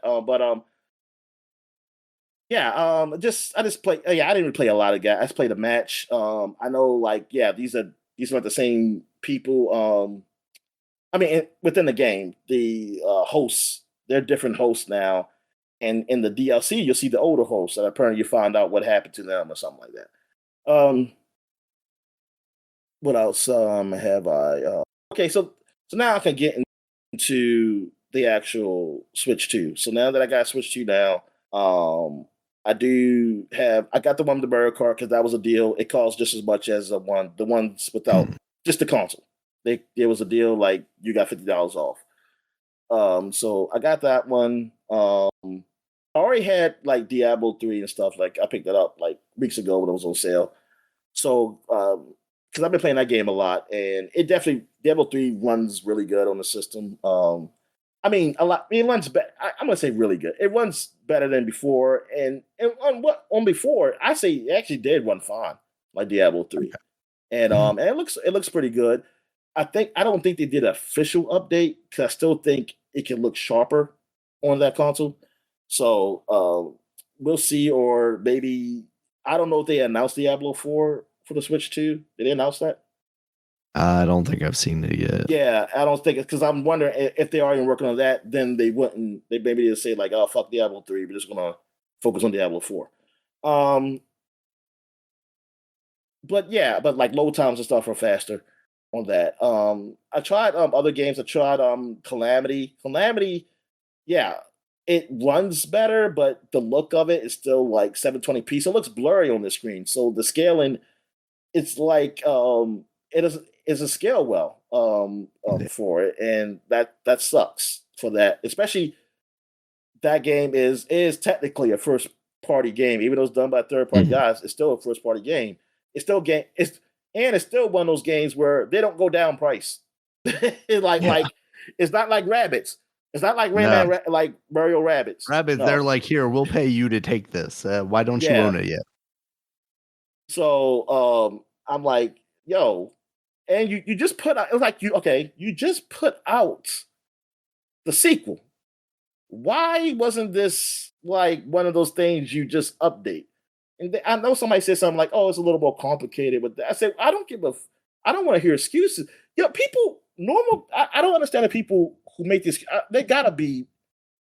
I just wish those people make excuses like, you gotta be one of those workers, right? And this is like your fake account or something. Because why are you like making excuses for people for companies saying something is complicated? Well, it's their job to figure it out, right? I mean, it's not like they have the resources to figure it out. It's like I don't get it. Now if there's something like that can't be done, I want them to tell me that though. Like why can't they should be able to tell us this. But yeah, it's like, dude, don't I don't need to hear this. Like if you don't know, you don't know. Don't tell me about like what the intricacies of this is what they have to do it, and it's a little hard. I say, yeah, I feel so much better now. Like what the hell? The hell that's supposed to mean? Like because y'all told me a lot of stuff couldn't be done, and I seen it be done. So I mean, or like, it's too expensive to do certain things, and it can't be done. Yeah, like the whole emulator stuff, man. I remember this. I remember people keep saying like, "What's the incentive for these companies to do stuff like that?" It's like there's nothing they get out of it. You need to go move on into a game. Nah, they did it, and it's okay, and it works well. And people were playing like games, like some games, like Left 4 Dead 4, you can't play anywhere else. I mean, if you don't got a PC, the only one you can play is what was on the PS3 and Xbox. Well, actually, just Xbox. Left 4 Dead 4 2 didn't come out on PS3. So yeah, and like that got a bump at a point because that was the only way to play it. And every now and then, people do be playing that game because that's the only way they can play it. But anyway, yeah. I'm trying to think another game I tried. Oh yeah, Dragon Ball Z. It doesn't have an official update, but it does load faster and runs better. Um, so I definitely really like that. That's what I really like that because the load time. That's what really had a problem with was the load times in that game. Um, what other game was there? Did I try? I played a little bit of Mario Odyssey. Not much of it. But yeah, because they did do an update on that. Mhm. Did I play? Okay. Yeah. Well, like those are the older games to play. Like, so, okay, now get into like the newer one. So I played very little Mario Kart. Can't really judge it. Like I just played like one race, and it's just Mario Kart, so I can't really judge it though. Yeah. I ran a little bit around the open world, not much, and like yeah, it's pretty empty from what I did so far. Mhm. So yeah, I played very little Donkey Kong just to try it out. I just wanted to see how it feels like to just bust through the walls and stuff, and yeah, it feels great. Um, and that's all I did. I'm trying to think anything else. I played new no, and but throughout the system itself, like yeah, the bigger feel, I do like that, and I end up getting a grip because yeah, I don't like the whole flatness, and I Yeah. still blame Nintendo for not having like okay, if you're not going to change the design of the system itself to fit people's hands, can you please just supply something to have it to grip in Yeah. there? I don't care, something basic, and I mean it. Yeah, because you It's come like with you like the controller style grip. Why can't you include a exactly. grip as well? It's like you could do something and pack in, man. And it's like there's no reason. There's really no reason for that, and that I had to go to a third party to do it because you don't And even how have would fucking satisfy make me spend $80 on a grip, Dominic? yeah. They're in bed with And them. now I use the skull ones. I forgot how much they cost. It Mhm. was a little sale, but it wasn't. I mean, it's less than satisfied, but it's still definitely more than what I paid for the other thing I had. And this one, it does have different grips that you can replace. Mhm. I just put the biggest one on because I was like, and it feels good, and I was like, yeah, I like this one. But I really just want new controllers. So I wish they have a. I think they. I don't know if they even have the Ori because I think maybe they do have the Ori for the Switch Two. I mean, 'cause I kept seeing Switch One, and I thought I saw a Switch Two one, but maybe that was a Switch One because Amazon they be doing it. I say Switch Oh, Two yeah. this, and Mhm. it just still show you a bunch of Switch stuff, and it's like what are you doing? It's like I'm sorry, you this should be a whole lot better now. Like like you should know what I want. Like you should know like the fucking AI shit you got, the Rufus, whatever the fuck it's called. The Yeah. that thing should know like okay, it should say like we're only going to show you Switch Two stuff. It should be a thing. You know what's two Switch? It's like and do you only want Switch Two? I said yes, and then there should be a thing over the side maybe says like hey you want Switch One also or something like that. Like you want to Yeah. click on it, but like don't be doing that just so I'm going to show you all Switch, and I have to go discern myself which is what. But yeah, I think they're still working on these controllers, so I'm like, I'll wait till next year to see if there's some better ones out there. Cause yeah, I kind of just want the controller. I know like people used to love the Ori on the Switch One. The only thing else, it didn't have gyro or vibration, and it all depends on the game. Like the only game I really can think I use gyro on right now is Splatoon 3, and that's I don't even know if that's the best way I want to play that game. So, and I don't play, and I know Zelda during those temple runs and stuff. But I don't really play Zelda. Like I don't really play Zelda, and also I mean, I feel like I could just switch the controller for that. I say, oh, fine, I'll just switch to that game if that ever comes to it.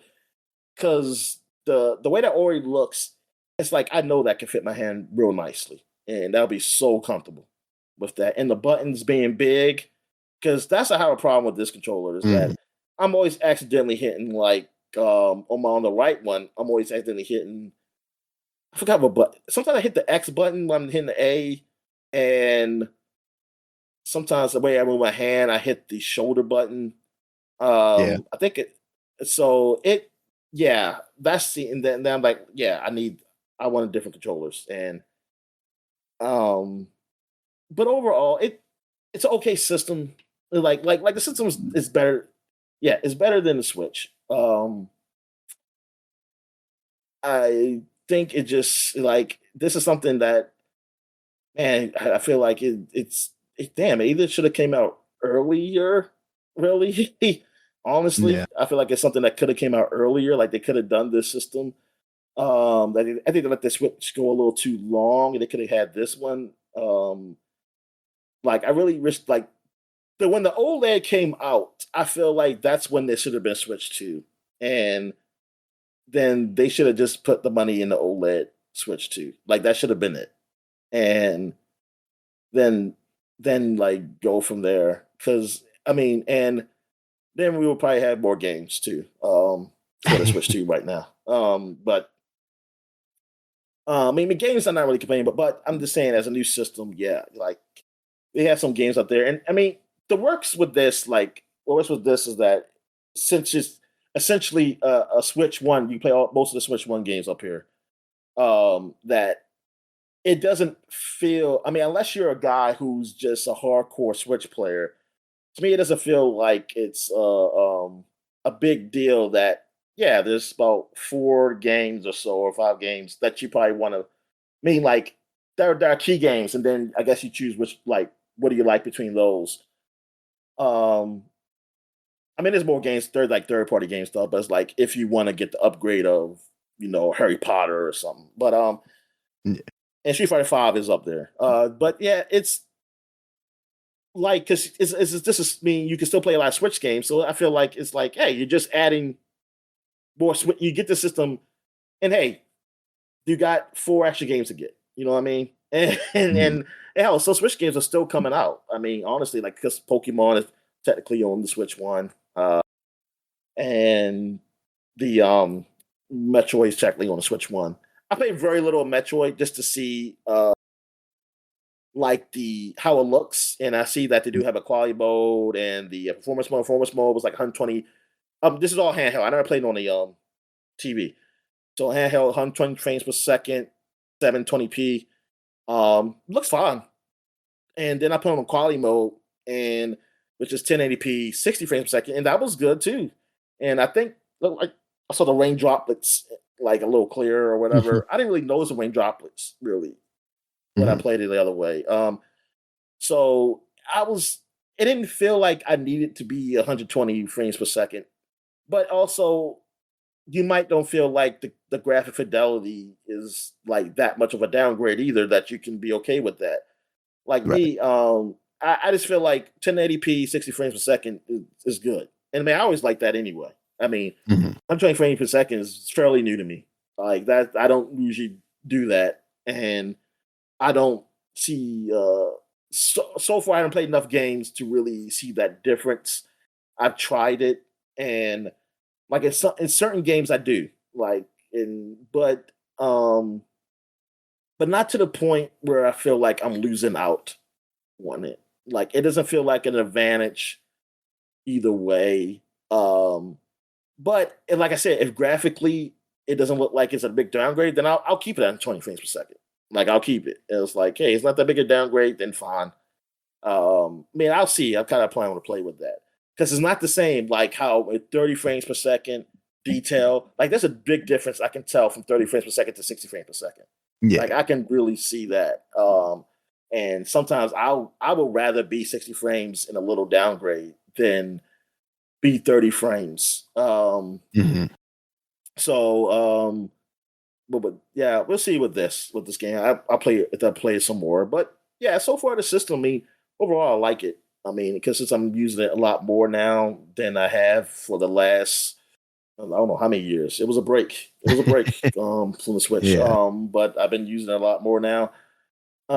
It's it feels good, and I like the bigger screen. Yeah, I like the bigger screen and Mhm. everything. So that's good. And also, oh my god, going through the store is like night and day on the Switch. That Yeah. is ridiculous. It is ridiculous how that runs. It's like, oh, this is like how the Switch ran when I first had it.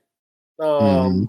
Like that store was. Yeah, because there was nothing in there. And this time, hey, there's a lot of shit in there, but it runs good. It's like, Yeah. oh my god, it's not taking so long to load. Oh my god, yeah, that's ridiculous. I still don't like that it doesn't always download in the background. Like if I'm on, like it's like, dude, I can be online on the PlayStation and Xbox.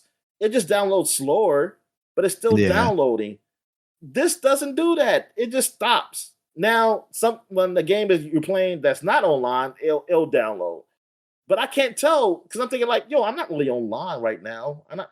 Can you just download the game or whatever, like in the background? Like, I don't.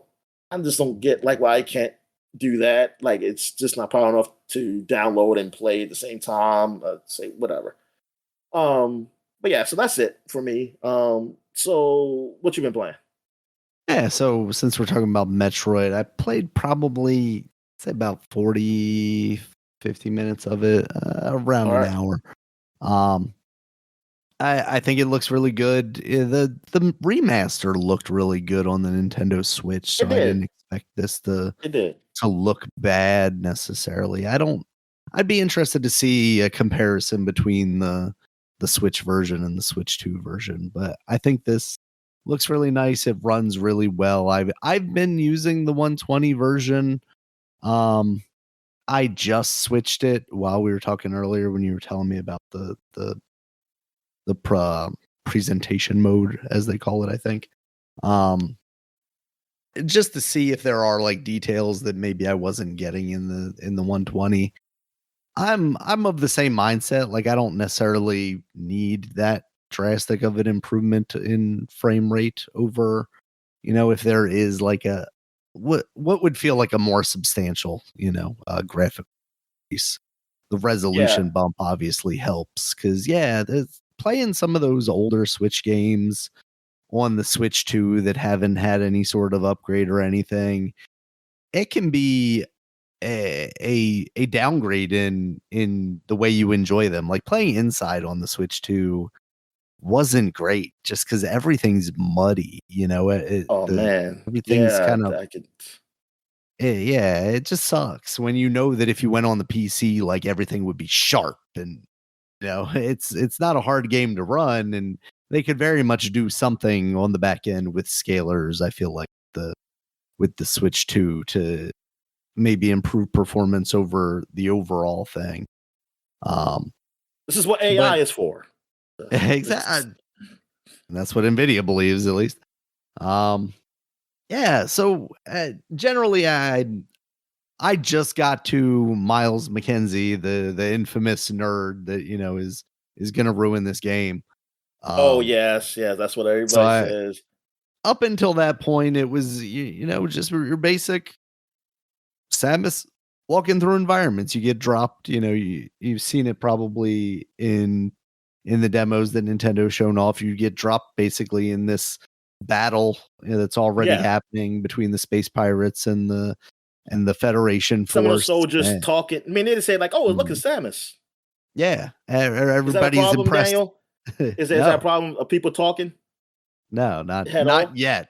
Uh, Now I will say, like almost immediately when you get to the Miles McKenzie part, he's like, I'm just gonna stay out of your way, and oh hey, maybe we should look at the map to see where we're going. There is a little bit of that, like he he's nudging you maybe more than some people would like in a Metroid game. But again, this is also very early on. This is, he gives me my first missile, package because up until that point, I had missiles, I lost them. You know how that goes. It's Metroid.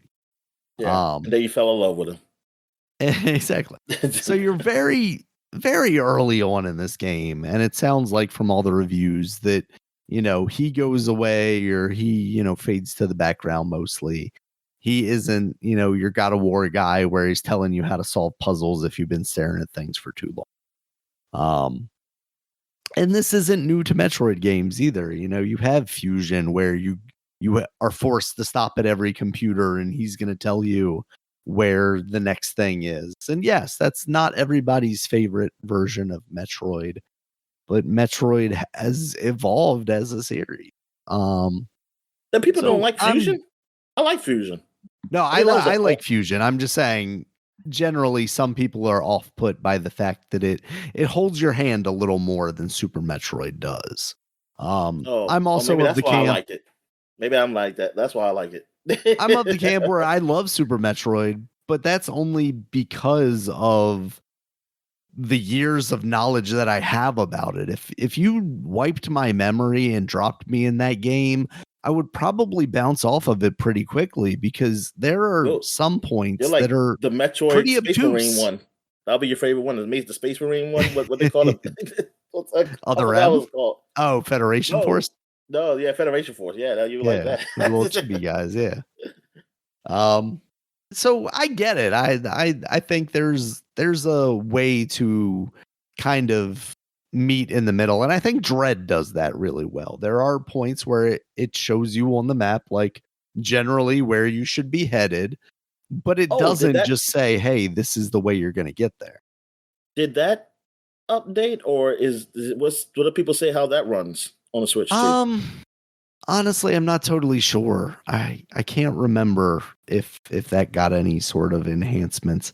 I want to say I even started that, not too long ago just to see if like, oh, maybe this will scratch my Metroid itch until Prime comes out. I don't necessarily want to start the Super Metroid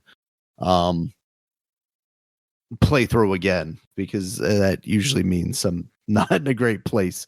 So I tried that, but I kind of bounced off of it a little bit. So I don't recall honestly how that was, if it was better or anything like that. I don't recall looking at it and going, "Oh, this is really muddy and ugly." Oh, okay. So That's they good. might have at least enhanced it enough to do that. Control wise, this game plays the same as the remaster. You have dual joystick controls. You do also have the mouse functionality, and I've actually found that I like that a lot. I need to that's good. make better room on my desk so I can actually do that better. It doesn't work I've good been on thinking, knees what's that? if you just use your like thigh or something. It does, but from what I've played, it very much feels like having like a dedicated surface would be better. Not because it like doesn't track well, but just because of like the hand motions, like trying to reset your view. I felt myself sometimes like looking down at an angle when I would have liked to like recenter myself, and I just didn't have the space to do for that. Metroid, because Metroid is not. I mean, it's not a shooter. Yeah. In that way, it's like an adventure shooter. I wonder, like, for any like for Doom, I want to try Doom and see how like that plays with the mouse controls. Like, I want to see that. Hey, this is like, hey, I can play it this way better than keyboard and mouse. I wonder.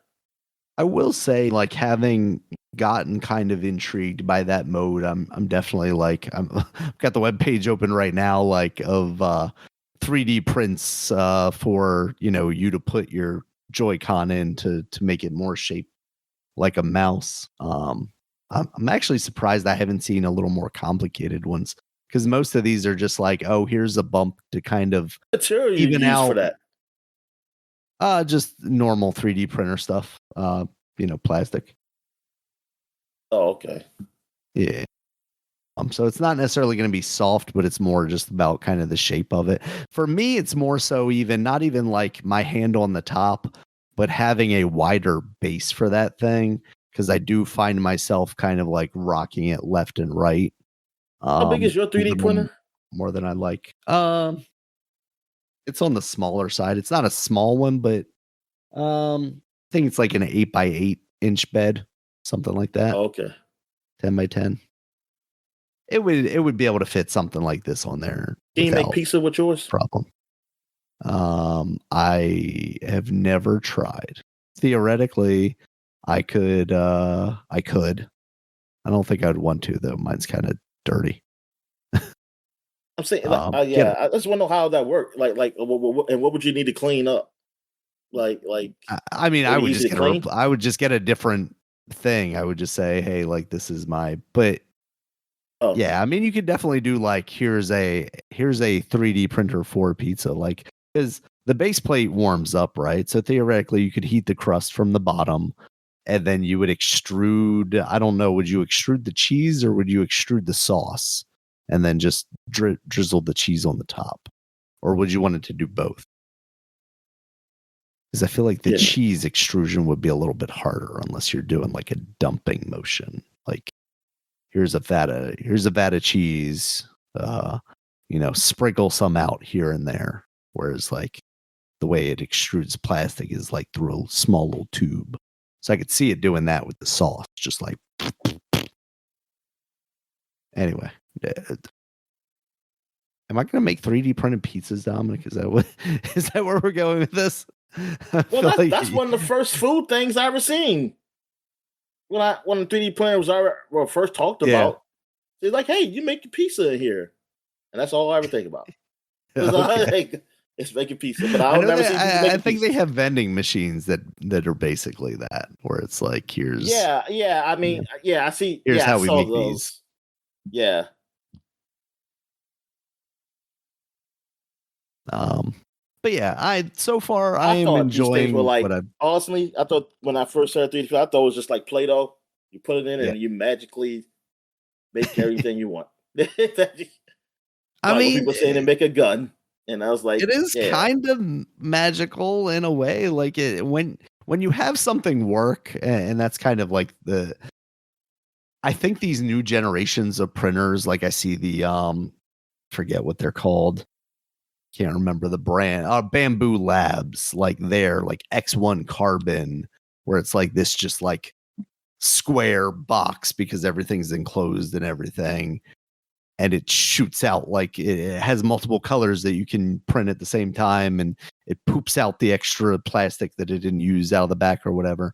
I think those are at a point where it's literally you buy it, you set it up, and you can basically just get good prints off of it every time. I just thought of these things. Mine is of the generation where it takes a little more effort, and because of that, I find myself not using it as much. But when I do use it and it works, it's impressive. Like this is a cool thing that I got. Yeah, my sister kids made her a necklace with it. Oh, cool! Like a raven's necklace or something with theirs. Yeah, I mean, I used to just think those things were like just a big creepy crawler machine or something like that. And you just, that's what I thought. Those just pour things into the mold and then let it cook under the light bulb. It's like there are definitely shared concepts there. I mean, I guess you could make something that's like candy taste and like, hey, look, this is a nice candy toy, and then you eat it. Yeah, I'm hungry. Yeah, you could probably like melt sugar or whatever and spit it out. But yeah, back to Metroid. So far I am enjoying it. The reviews I feel like have been like kind of right in the sweet spot. The 8 little range, lower than like 8.5 range.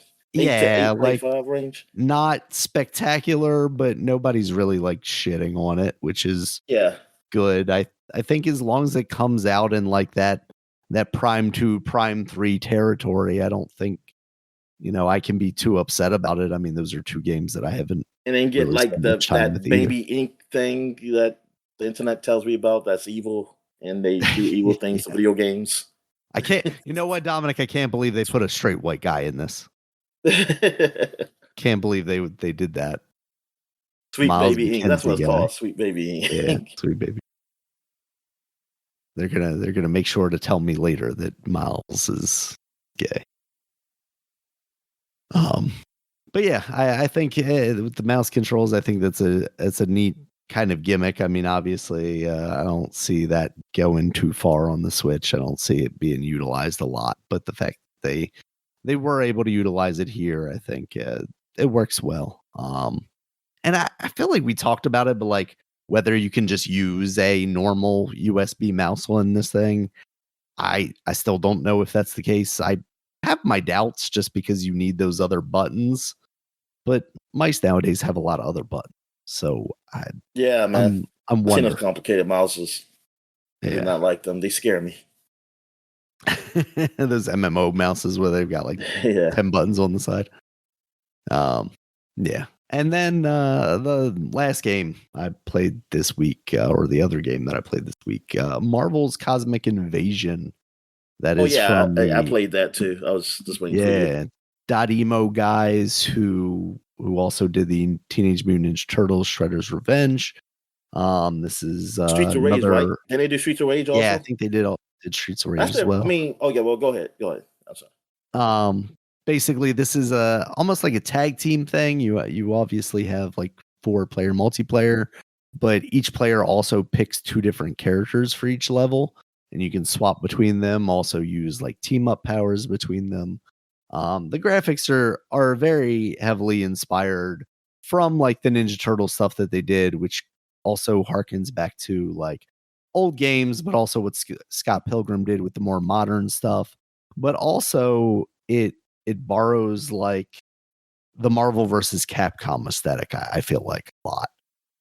Characters that kind of have been in that series have very similar treatments here visually, even though it's a little more pixelated, a little more toned down, a little more like kiddie, almost like cartoony. But I think the aesthetic of it is really well done.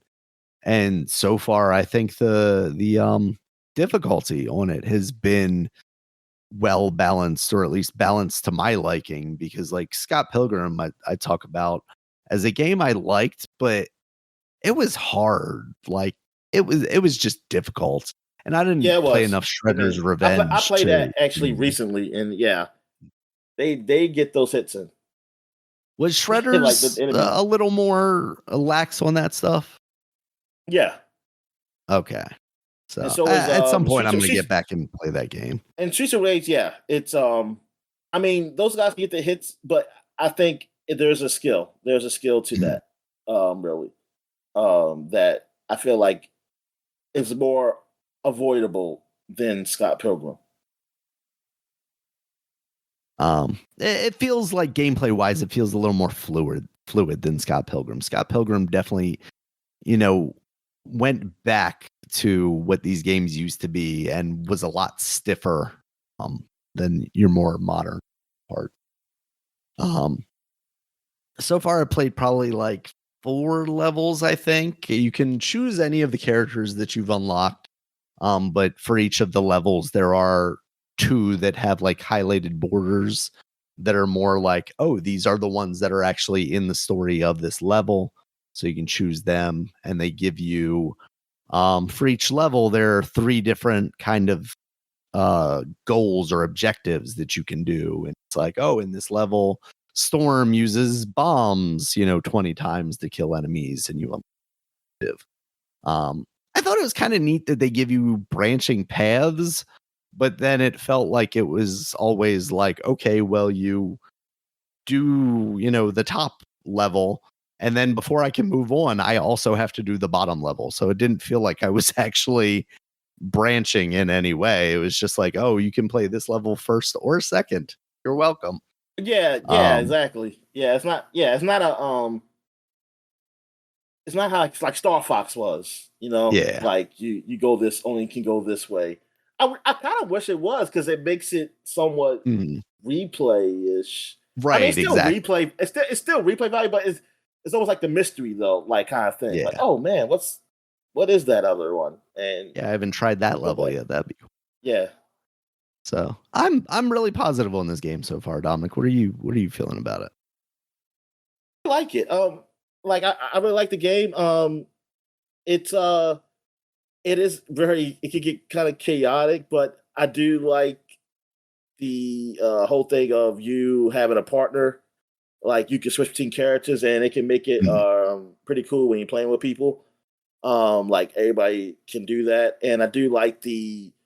I want to say some of the cutscenes they go by who you are because I felt like because I was coincidentally Wolverine and Storm when I went to kill the fight master mode or whatever. Yeah, And so that deals with it. I'm gonna know like, oh, if I didn't pick them, will it be another if that was Spider Man and Rocket I think it Raccoon, will would it just be those characters still. Because I also oh for okay. all the levels, I just picked the ones that they suggested. But I Oh, I think didn't know that's they why they suggested suggest them. guys. I Yeah, didn't know they they have like suggested a yeah. glowing border around them. Oh man, so So I think that's I was part of just going with a why is like, suggestion. hey, I these was are just going with a yep. suggestion without noticing. Exactly. Oh god. Well, story wise, yeah, it does make sense, and like, I mean, story wise, yeah, and I'm kind of good with that because they do talk and stuff, and I think they still have Yeah, I them do talk. I appreciate think the you hear voice. them like a radio thing, like if you because I think I heard like Spider Man talking in like the first level or Mhm. something, and I Yeah, was during not that one Spider with the Man. beetle, yeah. Yeah. Um. Also, like, but here's the thing, because I played all these games recently. Like, I played the Streets of Rage, Ninja Turtles, and now I play Marvel Invasion. And I have to say that Streets of Rage is still the best out of all of them.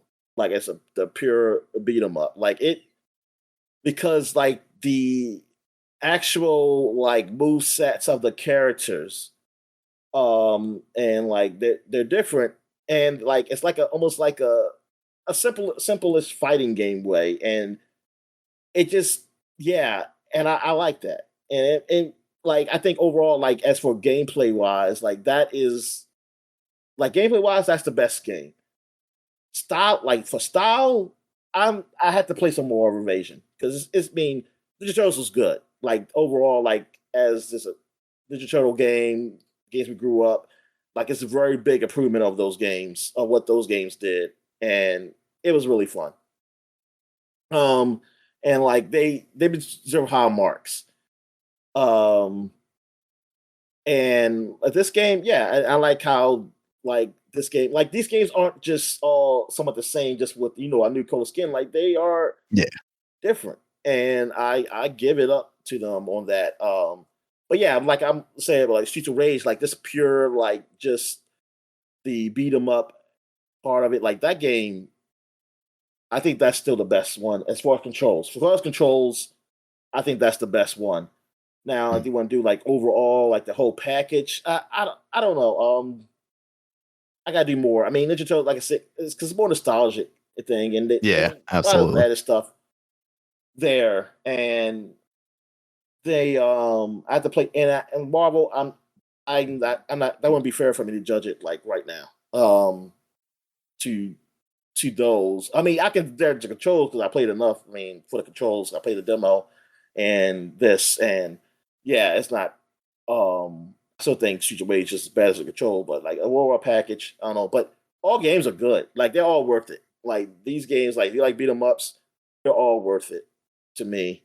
Um, and they play differently enough that it's not the same thing. And yeah, I'll play some more of this. Like so far, I mean, I think it's okay. Like, I know some people say it was on like a little on the short side. Um, Mm. I also don't like that there's only one profile. I'm trying to think if I Ninja Turtles was the hate that same trend. way. I want to know if Ninja Turtles was the same way with that,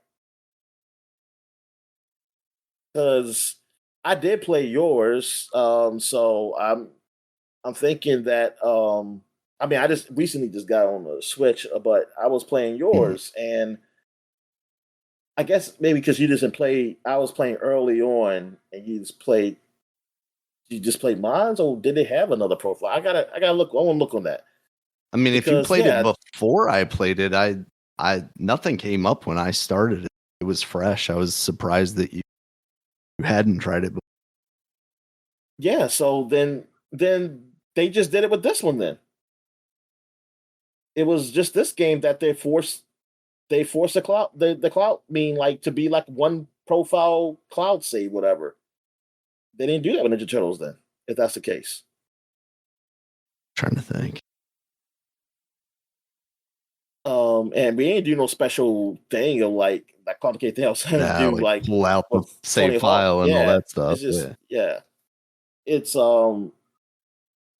yeah. Then I that's yeah. I want to Future Ways was the same way. Was that the same way? But yeah, that sucks. That like just give you like one whole save file because maybe like okay, fine. Like you yourself, you did it. You beat the game. Some people like say, "Hey, I was going to do it all over again." Like I'm going to go through the process of Exactly. And I don't wanna like restart, because they have a thing that's like reset your save file or whatever. yeah, but Like, it's I like don't I wanna want to do keep that. that. I could, because that could be like, hey, nah, I'll use that for online. It's like I want that for online. I'm gonna play with my That high powered characters or some shit, and then I want to just have my just another save just to play again. I mean, like when I was a kid, like I just do things all over again. I mean, you have time, but it's like I don't get why. Oh, people, sorry, people do share games. There are like people who live in their homes and stuff, and like they do just share a game, man. And it's like you can't even give like a new profile for guys. Nothing. Like, that's whatever, man. Yeah, it's just so. It's like it's not that complicated. It's like why was this really just a way to get people to buy more than one? Was there like that? Was that the yes, no. trouble? Was that the trouble in the last games? Like, oh, they're not people were sharing too much, even though you want couch co-op. I don't get it. Is there couch co-op with this game? I'm not sure. Yeah, I know. You know what? I'm not even sure. That'd be kind of weird if it isn't. Actually, all right. Yeah, it is couch co-op. Okay. Yeah, I don't. Yeah, I don't get the one save file thing. I wonder how that's handled on consoles. If like on the Xbox, you can when you're doing couch co-op, if you can sign in with the other Xbox name. Yeah. That's probably how that works there. Yeah, I guess on PC. Yeah, I wonder how it works on. Well, at least Game Pass, I should say, because Yeah. maybe it's different on Steam. Maybe it's just a Game Pass thing. Maybe just a Game Pass thing. Really. All right. So, well, I think that's it, right? Yep. That's it. All right. So we'll take a quick break. When we get back, we get to flashback segment. All right. Oh, hold on. I don't want Craig to shut us down. He doesn't actually stop.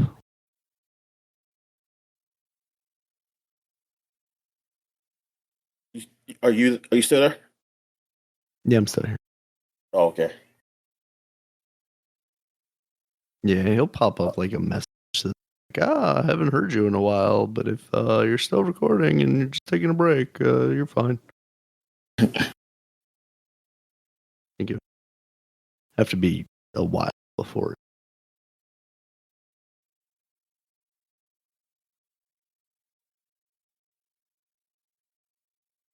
All right. I think I'm.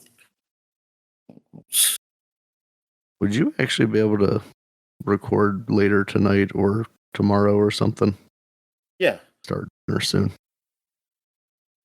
Yeah. Like for tonight. What time are you talking about? Like 9:30, 10 o'clock. Okay. Make dinner then. I'll hop back on. Let's stop the audacity. All right. You ready?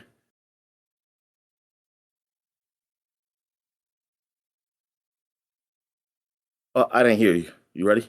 Oh yeah. Sorry, I'm ready. 1, 2, 3. What is this? 509? Yeah, 509. And we're back. So let's get into the flashback segment. So now we're in a new month, December, the last month of the year. This year is almost over. Oh man, this is probably one of the longest years in my life. So yeah, let's get through this. But end of the year, end of this gaming year, and now we're going to see like what happened in the 10, 20, 30 years ago in these times.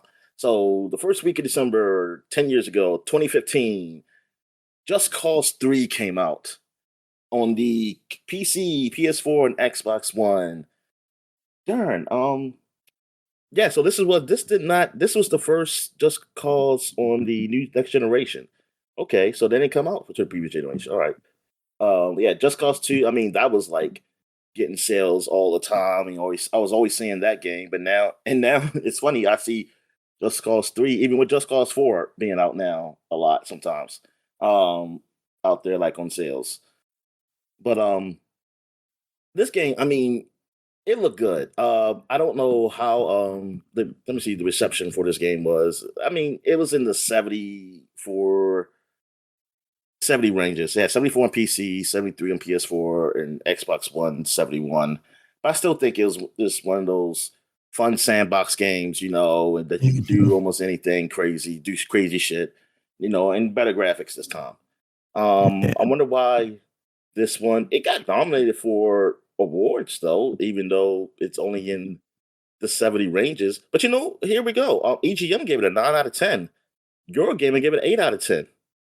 Destructoid gave it 8 out of 10. Game Informer gave it 8 out of 10. Okay, so I'm very confused, Daniel. Like, GameSpot gave it an 8 out of 10. I guess. Yeah, where are all these low scores coming from? Yeah, These well, the no game the PC version publications. got 8 out of 10 on IGN.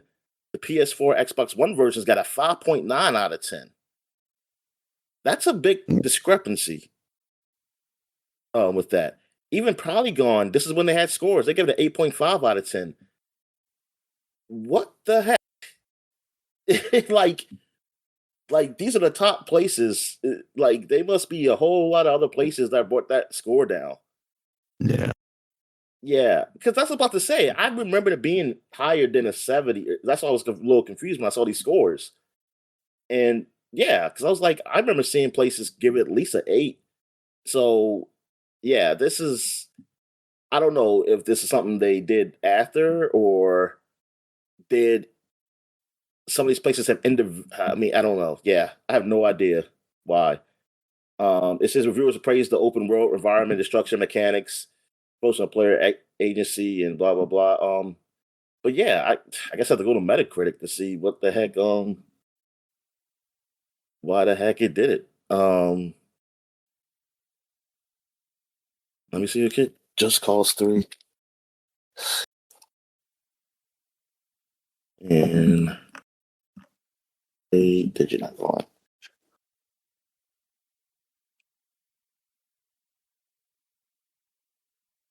And let me see which one do I want to look at. I guess let's look at the PC version right now. Actually, I should pick maybe a console one because I don't know how they reviewed it. Like some of those places. I'll pick a PS4. So okay, even Forbes gave it a 95, Daniel. What did Maxim give it? I don't know. I haven't seen their name yet. Giant Bomb gave it an 80. 80. I'm trying to see like with the slow scores. Okay, IGN Italian gave it. I call it IGN Italian. They gave it Just Cause 3 a 73. AC 70. Okay, I'm saying 65. Here it is. Without Kill Scream. I don't know who these guys are, but without compelling characters or inventive story missions, all that's left keep the audience entertained is destruction repeated ad nauseum, and I think that's good enough for this type of game. Really, he's like because the destruction was good. It was a fun kind of destruction. It wasn't like boring. Um, Digital Chumps gave it a 64. The Escapists, I know them, gave it a 60. The New York Daily News gave it a 60. It's not fun to learn the mechanics of this restrictive setting, less fun to restart over and over because of Just Cause's lengthy load times. For a game that offers so much freedom, it's a shame that many missions rob you of that by forcing you to work under time constraints. Okay, so maybe load times are pretty bad, but this is such a backwards thing that it is the unknowns that really gave it a low score Right. than the known sources. It used to be the other way around. Sounds like Square Enix gave people some money. Yeah. Oh, you think Square? What to ruin? You said Square Enix gave people some money. Oh, you think? Oh, yeah, they gave the top ones. Yeah, yeah, exactly. I see it. Yeah, they weren't gonna pay those small ones. Yeah, that's really interesting. Like, yeah, Metacritic is low, but this is like, yeah, this is definitely mixed. Like, known reviewers gave it a pretty decent score, like it's good. And you know what? I had to say that, well, based on sales and stuff, it was good. I mean, it was. I mean, people liked it. This is like people liked it. This wasn't a bad game, like because Right. it sold a lot. And hey, you got a 4. Um. All right. So the next game is Tom Clancy's Rainbow Six Siege, and Can't believe this we're 10 game, years out from that. Like, this is such so weird because the initial release of this game, it was bad. Like it yep, had low scores. Uh, People didn't really like cared it, about it. and I mean, I only played a little bit of it. It wasn't my type of game because it's like multiplayer tactical game. It seemed like you really have to Yeah. really work with people. Not my type of game. I mean, it got still okay scores because I think it was okay, overall. But you got 79 on PC, Xbox One got a 74, PS4 73 on Metacritic. Like Destructoid is one of the ones that gave it a high score. They gave it an 8 out of 10. IGN, I guess this is the old score. They had a 7.9 out of 10. I guess they couldn't get that point one. Um, and and then they reviewed it again and gave it an 8.5 out of 10. And this is like when they did the big changes to the game. I'm trying to see here, when did they do that? Like when did all that shit happen? Okay, release. Here's a release. This announces okay, blah blah blah. The game had multiple versions for players to purchase. Yeah, season pass. Okay, come on, get to the juicy stuff. When you saw the game adopted the games as service approach, as they would provide long time support. Oh man, let me see. I think I skipped something. No, I didn't. Yeah, they would do support. Yeah, that's what they do with their games. Okay, it said the title was supported with many updates upon launch, with the company introducing fixes to bugs and improvements on both matchmaking and general gameplay mechanics to enable players' involvement in the game's continued development. Ubisoft introduced the R6 Fix program in 2018. It allows players to submit bug reports to Ubisoft, which will fix the bug and award the player in-game items. Boo! That's still cheaper than giving them money. They also it introduced an auto kick system, which automatically removes players from a match when they kill friendly players, and launched the Battle Eye system in August 2016 to punish cheaters. To counter toxicity within the games community, in mid 2018, Ubisoft began issuing bans to any players who has used racist or homophobic slurs. All downloadable content maps were released to all players for free. All downloadable operators can be unlocked using the in-game currency through purchasing the season pass enables players to gain instant access to them. Players can purchase cosmetic items, real-world money, but the team did not wish to put gameplay content behind a paywall in order to be more player-friendly. The team avoided adding more modes to the game because most would not fit well with the game's close quarter combat. Downloadable content for the game was divided into several seasons. Ubisoft announced that they will be supporting the game and adding new playable characters for 10 more years.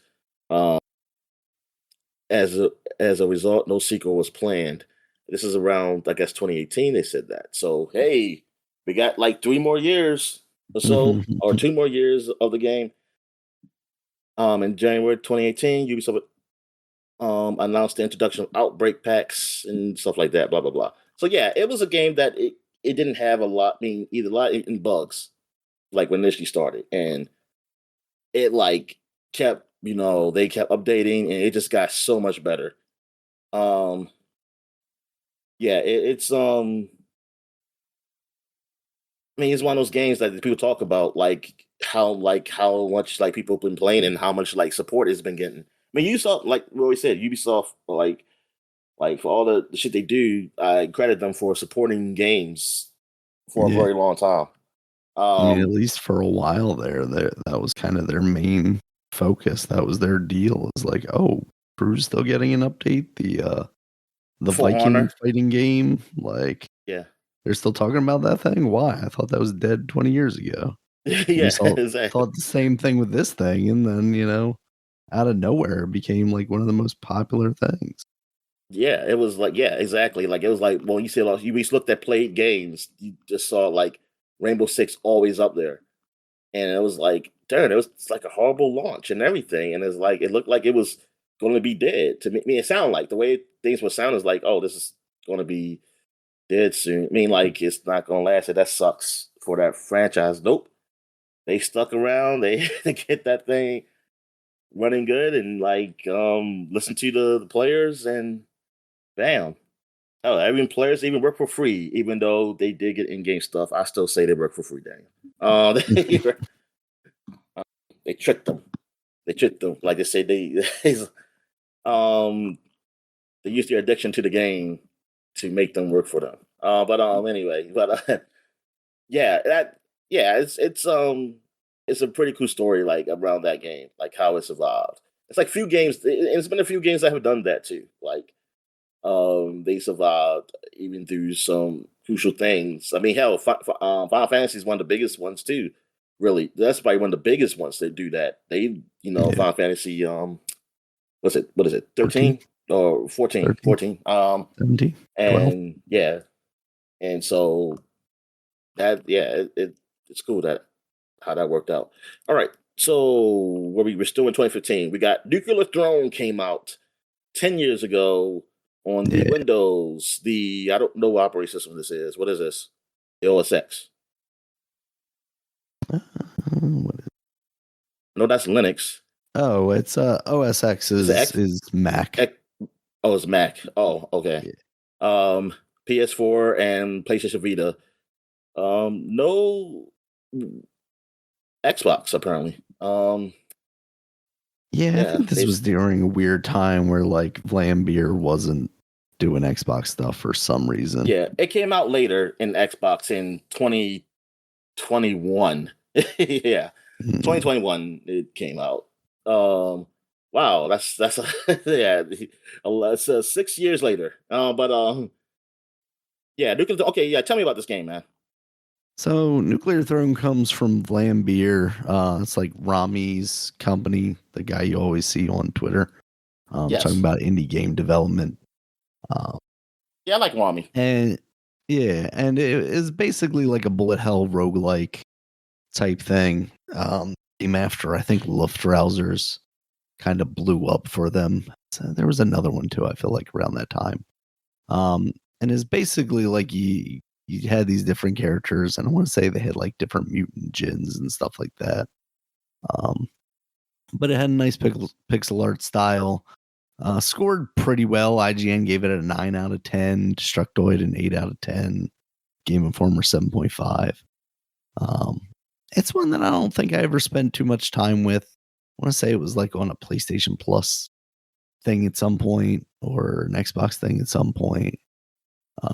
But I could see myself like if there's a Switch version, there's a Switch version of it. Like if that was super cheap and I picked it up, I could see myself getting pulled into it pretty easily. Yeah, I wonder if it's like you would have to look up to see this thing, and I wonder how much it costs. That's one of those things. Like I got to give Steam credit for like their freaking sales. Like they made it so easy, at least back in the day, to just like get those games that were like, well, this is $2. There's no reason for you not to buy this game right now. And something that you would like. They have something algorithm that would say like they know it's something. Hey, you bought this game before. We think you might be interested in this, and it's not some bullshit as should be like little girl or something on a cover game, whatever. Anime hentai check. Yeah, because it be like I be saying that it's like, why are you recommending this game to me? Not Steam, but like I think I forget. Maybe it is Steam or something. I mean, well, I think Nintendo. I mean, it's just that like the first games like they come up for sales. It's like, come on, man. It's like this game should not be up there, like up here. Like I don't care, like what it is. Like you gotta know not to like put some better like games up there or more known games that people are playing, man. And yeah, like there are times where we'll talk about something and then I'll look at it on the Switch and it's like, oh yeah, it's like super cheap. Like, oh, but if you would like put that in front of my face, I would have owned that like 3 times over already. Yeah, exactly. it's like, yeah, I would, yeah. And sometimes I have to look. I have to. Yeah, if it's something I really want, and I know it's a sale happening. So let me type it in, see if it's on sale. Sometimes it is like, okay, it just never showed up on that list, initially. And it's so many games. Thing is, it's just too many games to really look through, and especially on that slow ass old Switch, when he had to look for Exactly. that stuff. Exactly.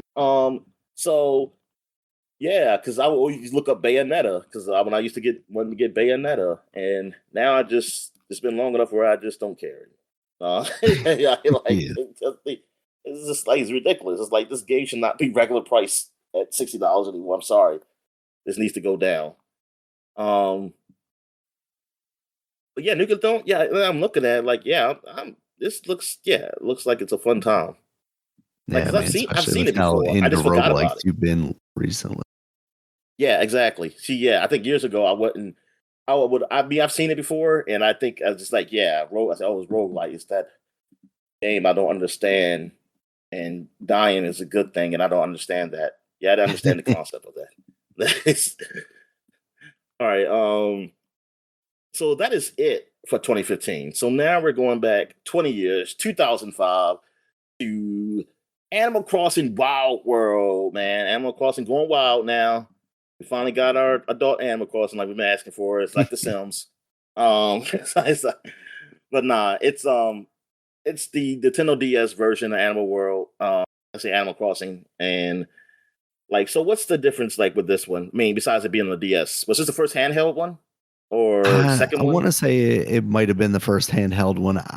Also feel like this is like people were waiting for a big game on the DS, and I think we talked about Mario Kart like a couple of weeks ago or whatever. But I think Yeah, it is the this first. one Yeah, you're was right. the one First that people handheld one. were super excited about, and it blew up big, if I recall correctly. Yeah, it did. Reviews are, pretty good. 86 on Metacritic. See, Eurogamer gave it an 8, 9.5 from Nintendo Power of all people. Weird. 8.4 from GameSpot.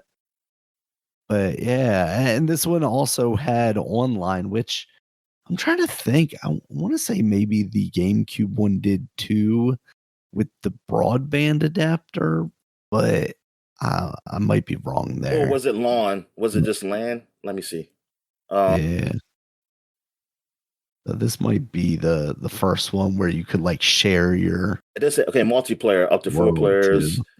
Um, they're traveling. Yeah, I doesn't show doesn't say in that part on Wikipedia about Yeah. it being it.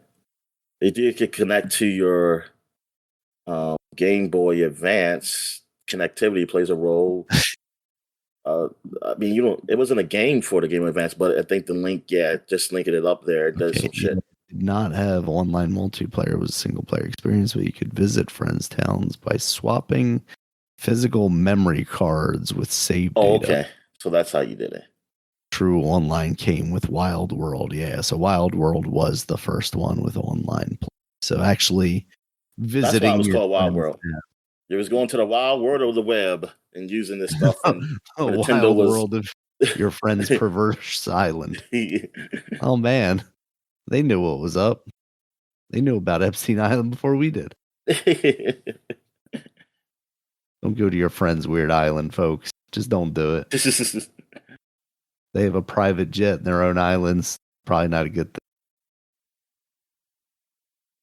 Look at Nintendo, man. They were trying things online, man. Early on, they was dipping their toes in the waters. Yeah, this Still is when not it was fully all in. like through Game Spy, I think. Yeah. Hey, they're laughing at us now with the Roblox. They see, this is why we do what we do. um, all right. So what else we got here? We got Mario Tennis Power Tour also came out, and that was for the Game Boy Advance. So we still got some Game Boy Advance coming, man. And this is the one, oh yeah, about Camelot. So they had a story mode with this one Yeah. on the They had game. a story mode Okay. in this one. It was still kind of chasing the dragon. It wasn't the Game Boy Color one. It wasn't the Game Boy Color golf game. You know, because they did do a Game Boy tennis game that also had RPG elements. It wasn't quite as good as the golf game. And then this one came along, still trying to get there, but still not quite hit the same as far. Camelot is still around. I'm looking. I don't see it say defunct. Yeah, I think they're still working on the sports games. Like they're probably the ones working on that tennis game. Yeah, it says well, and they're the ones who created Waluigi. Yes.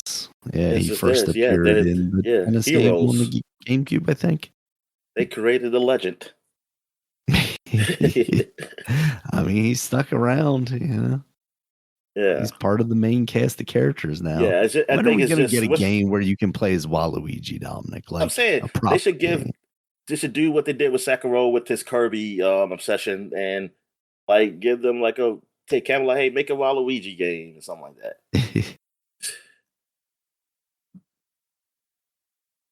Waluigi RPG.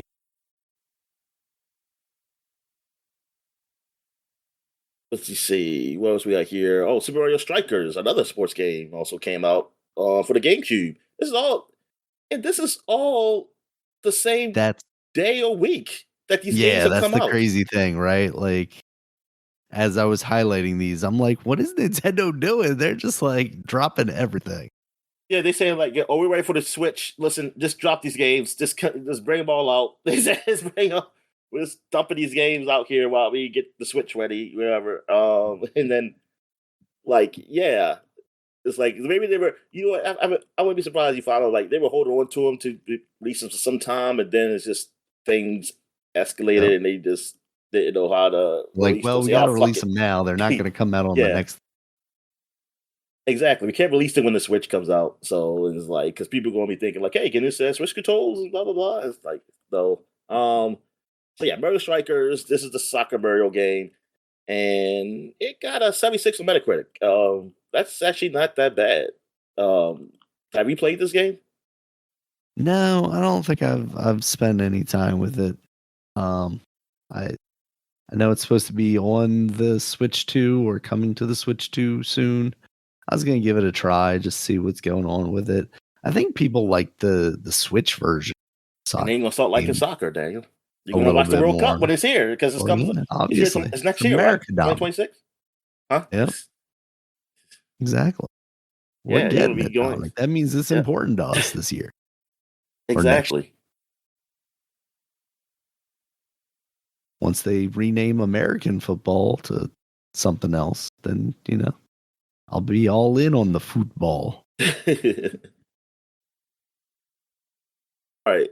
So that is it for 2005. So not much. It was just Nintendo's weekend. Plus, it's December. Like December, you don't usually get a bunch of heavy hitters. You might get a couple.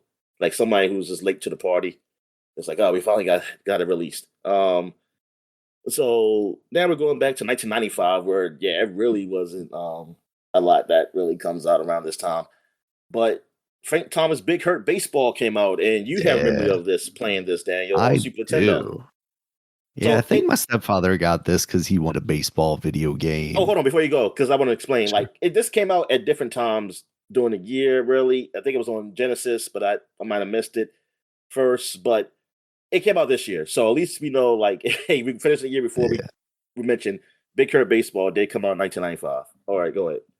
Which is so funny because, like, Frank Thomas is a big name in my head because of this video game. But if I needed to tell you what team he was on, I would not be able to. I want to say White Sox, maybe.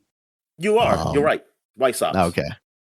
I remember seeing that somewhere. He's probably been on multiple teams, but that's what I know him for is White Sox.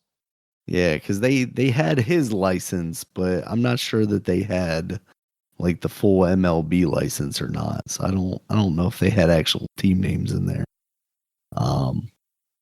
Yeah, and this was basically like my go-to. No, he didn't. He didn't been on multiple teams. He's actually one of those few players that. Wow. Oh no, here it is. I'm sorry. Nope. I was wrong, Daniel. That was just Google not showing everything. Yeah, he been on multiple teams.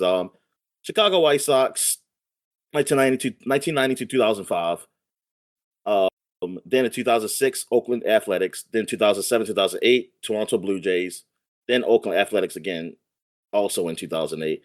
So really, yeah, most of his career he been up there. I And then mean, he spent his 15 last couple years years, on. yeah, he was drifting. Yeah, so that's why White Sox is basically it. Like that was just him staying on. Think he still got something in there. I mean, he might. I don't know like what his stats were or anything in those years though. Yeah. But yeah, like and then he went went away. So he was there. He was there when they won the World Series then, which was I want to say it was 2004 that White Sox won. Yeah, I want to say it was that year. Because yeah, they he's a two-time MVP. He did retire as a White Sox though. He did come back to retire. He That's retired always number 34. AL batting champion in 1997. He's a 4-time Silver Slugger Award, 5-time All-Star. Yeah, man. I mean, the game was. Yeah, I remember always seeing him, man. He was awesome, man. He was big. Yeah, he's a big dude, man. Like the big. He came in. He came in big. Like Yep. dude. Yeah, Okay, go ahead. before there was Ken Griffey baseball, this was my go-to baseball game. Yeah. So what's the what was the highlights of this game? Like what does this game do? You know what? I don't even know. Compared to like another game, to me, it was just about like I'm comparing to this like to the Tiger Electronics game that I got on baseball, which was absolute trash. And I'm like, whoa, I can see, from like the umpire's view, I can move this guy around the box and everything. So it just felt like new technology to me. I mean, on the cover image, it's him like with what is that? What's the green grid? What did they used to call that? Like wireframe, like him turning wireframe. It's like, oh man, look at this guy. It was made by Acclaim too. I think did Acclaim go on to make which baseball series did they work on? I know the it Ken was Griffey the Ken Griffey, the All-Star Baseball, right? Okay. That's what I thought. Yeah.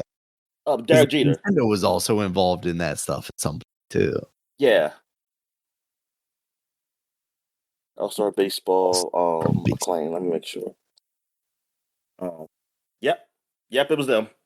Yep, Derek Jeter was on the front of all of them. Yeah, because that was when I was a bigger baseball fan. I was like you. I was like, I'm trying to play baseball every day. Yeah. Yeah, exactly. Yeah, I didn't. Except like my friend. See, the thing is, I would play baseball every day, but I would simulate some game just to make it realistic. So it's like I don't want to be 168. I said 68, 62 and 0.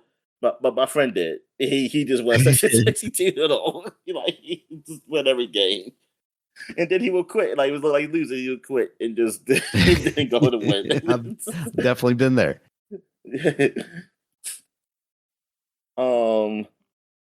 Yeah, I like hey, in that game, did they go fight in the mound or something? Like if you hit somebody or anything? I don't recall that. Okay, because I remember in like some late, like this was like I don't know when they started doing the rush, but now they just stopped that. Like maybe I don't know if baseball told them to stop or whatever. But I'm like, yo, people do it, and it's like you don't got to show them punching them or something. Like one time, I think EA would show them rushing, and then it'll just cut and something like that. But I think they do make it so that they get put out because it's like, come on, so it should look like it should be like an angry meter or something. Like, oh, you got hit.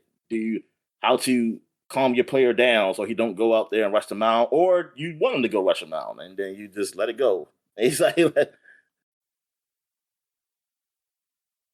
I know Derek Jeter probably would have rushed the mound on the game because that's all I did was hit him. Anytime he came to the plate. So he just hit him.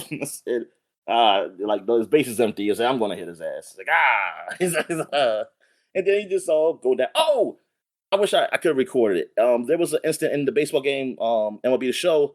I hit the ball and I hit the pitcher's face, man, and they really made it react like really bad. And I was like, oh my goodness. Uh, But when I did the instant replay to see how it was, there was no collision at all. Like the ball hit his like a face, like it got close to the face, almost like it's a shield around his face, and it bounced off. And then he gets all like, my face. And I was like, y'all couldn't even get it to get that close to the face to make it like it's a collision. So, we got instant replay. We can slow it down and stuff now, man. It's like, yeah. yeah, I was like, man, y'all don't care. Cause I'm like, maybe the only baseball game around here. What the fuck are they going to do? And it's like, oh, man. All right. So that's it for the game. So now, every new month we do video game covers from magazines from past times, the time of reading, the time that people had physical media in their hands. So and not through tablets. The 2015s. The 2015s are kind of tablet-y, somewhat, but we still had some magazines. So we're going back to 2015, 10 years ago. Xbox magazine was still out there pushing it. Well, because the Xbox One just came out. So Halo 5 Guardians is on the front of the cover here. And you got Master Chief on the cover. None of the other guys are up here yet. And what do you got here? 2 rivals, 2 missions, 1 incredible game. How 343 Industries is reinventing the biggest exclusive on Xbox One. And everybody was angry with it, apparently. I was okay with it, but the masses were not. They were not okay with it. They also have my wait a minute. I have to fix something here because yes, my bar won't go away. I can't read this. All right, here we go. Also inside, Patrick Batch interviewed or Bach. Well, who is that? Name's not familiar to me. I don't know. Yeah. Halo 2 built out of Lego. Okay. Out of Lego. Wait a minute. They're supposed to be with the other guys. What's their name? Mega What's Block. the other guy's name? Mega Blocks, yeah. Dying Light, The Following. Oh, yeah. Metal Gear Solid 5 tips and Gears of War reviewed. Is that the Ultimate Edition or something? No, collection like is it that one? That's on actually I don't know. Well, the Gears of War was there, right? Yeah, it's gotta be. Also Star Really, Wars Patrick Battlefront. Block was a guy that worked on Battlefield. Oh, okay. Star Wars Battlefront, new modes and images. How Scalebound will reinvent the action RPG. Scalebound, yeah, well, yeah, we get hands-on with Call of Duty Black Ops 3. This is 3 that we're talking about here. 10 years ago, we're at 7. Mafia 3 revealed. Gangster Epic is an offer you can't refuse. And look, Fallout 4, 15 incredible new facts inside. The game is like already out now. Fallout 4. Yeah. This was this the year? No. Oh no, never mind. This was the year. Was this the year it was announced? Yeah. What, Fallout 4? 2015. 2015. Yeah. 2015. Yeah, didn't we talk about that coming out? Yeah, we already talked. Yeah, I'm just saying, like the new facts inside. I'm just finding it funny that, well, technically, this magazine came out in November, and I don't forget when the Fallout 4 came out. Maybe it was November it came out. It was November, I think. Yeah. Okay. Yeah. All right. So, what else we got here? We got Edge magazine, and there's 2 covers for it. Well, technically 3 because they have a holiday edition, but there's these 2 covers. Here's this one with the Death Star, the one that hasn't been finished yet. And this is for Battlefront, of course. And yeah, that's a nice looking one. And then you have Darth Vader cover, Star Wars Battlefront. Is this the game we've been looking for? Star Wars Special Edition one, and reviewed. They also reviewed Destiny, The Taken King. That's what really made Destiny what it is. Like people really liking it, saying this is the way you're supposed to play, but they already tricked us, Daniel. For Tony Exactly. Hawk's Pro Skater 5, Rock Band 4, and Soma. Yes, Soma. It's one of those games I just never played, but always hear about. It's one of the Stay scary on. space ones, or is that the scary underwater? I think that's a space one. I want to say that's a scary space one. So I always get that mixed up with Tacoma, which I don't think Yeah, Tacoma is exactly. like scary. I think it's just more adventurous because that's Tacoma is the people who did do what we call it, right? The game with Gone the Home. Gone Home. Aren't they the ones that did Gone Home?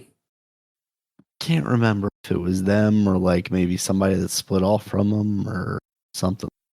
Tacoma. Okay, I got the Toyota Tacoma. All right. Lovely, affordable mid-sized truck, Dom. Yeah. Tacoma is okay. Fulbright made the game. Or Yeah, I think is Fulbright's the one that is. they um they made the single player expansion for Bioshock 2. Yeah, they also did that. Oh, they did Gone Home. Okay. Yeah. It said the game received. Okay, well, here it is. Well, it says the game received general positive reviews upon release, but it sold fewer copies than Gone Home, Fulbright's first game. Okay. Um. Yeah, go back to making trucks. All right, I don't even know why, because the name's Fulbright. Not Tacoma. That joke doesn't even make sense. Anyway, okay. Start making trucks. So Soma. Now let me see. Is Soma? I thought that was still the scary space one. Oh darn!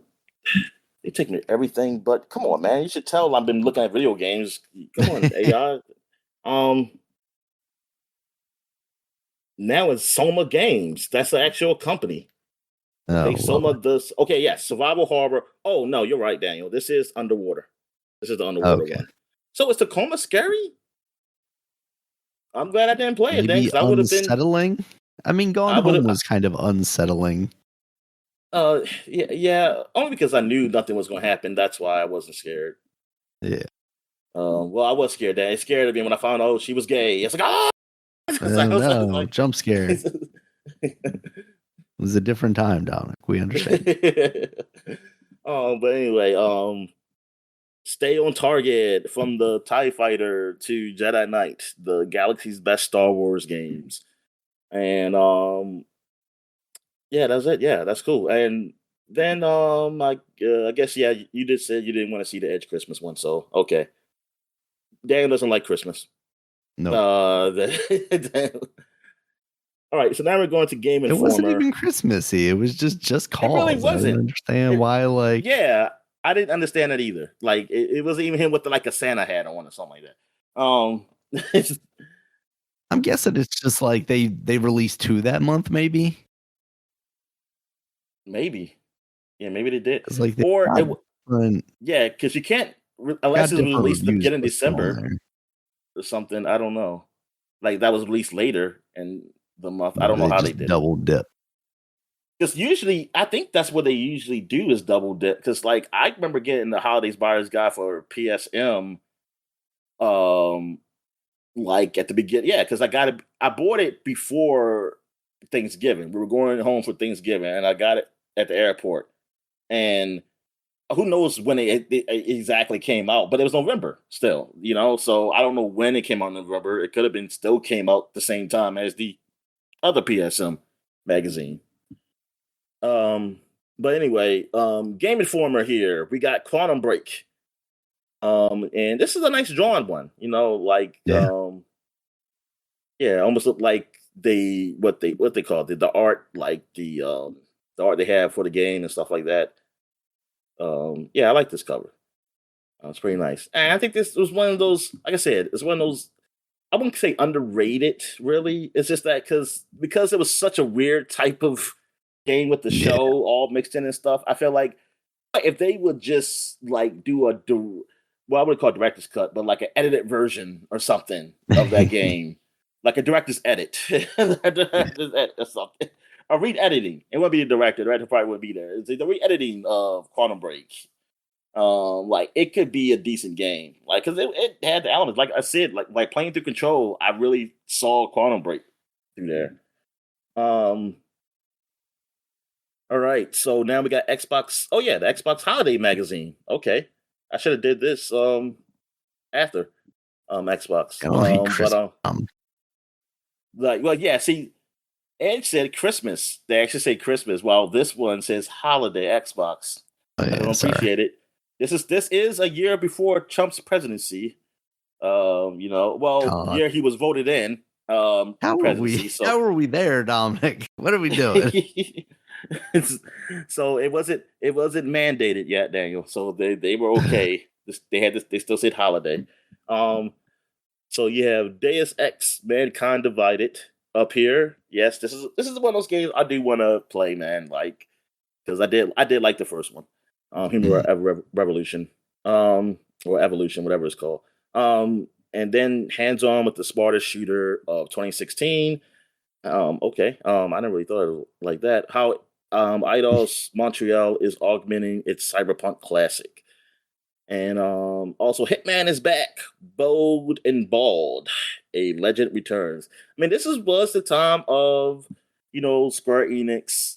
The Western side really was coming out with some games, man. Like they had that, like you had Tomb Raider, Hitman, Deus Ex, and apparently they all failed. You were disappointed in the based on sales. this, Every single one of those. yeah. Also inside, Taking King reviewed. You got Inside EA Sports, FIFA, NHL, and NBA rated. We Happy Few, Lego Dimensions. Yeah, We Happy Few finally came to Xbox. And the making of Halo 1, For Honor preview, and Rock Band returns. And you also have Just Cause 3 played, Sun and Sand, and Syntax. Syntax, we blow up paradise. And you got Star Wars Battlefront new modes and images. How the cloud powers Xbox One games. Yep, I'm still was a little new to the cloud, even though there was just it's like I knew of the cloud. I just never knew the wording, like they use the word cloud. Like I knew like about Yeah. saves being in the internet. They just gave it a name and it confused me. They confused me because they have that name. And just like those Microsoft commercials where it said like that was like the cloud. And it's like, ooh, it was like, what the fuck is that? Is Dark Souls 3 Xbox One's hardest game? Sure. All right. So what else? That is it for 2015. So now 2005 EGM, Tron Game Monthly, and we have the Nintendo Revolution, Xbox 360, and the PS3. There, we even got the old Boomerang controller for PS3. Yeah. But it's the special issue next gen updates. The Nintendo Revolution controller revealed, and it's different. Xbox 360, all your remaining questions answered. And PS3, new game revealed. Metal Gear Solid 4.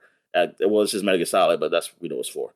Also The Warriors, The Matrix, Path of Neo, Quake 4, Grand Theft Auto, Liberty City Stories. And there are giving away 10 Xbox 360 Dream packages. To those lucky fans to have their red ring of death coming to them. And let's see, next magazine we got Nintendo Power, and we got Class Warfare. Oh my God, Daniel, they're getting political. Nintendo's getting political. Fire Emblem Path of Radiance. It probably is about that, like Class Warfare. The wokeness coming to the games. So Fire Emblem, the Path of Radiance, that was the DS game that was coming out. And was that the DS game? Or was that the GameCube Path game? of Radiance, I think, is the GameCube game.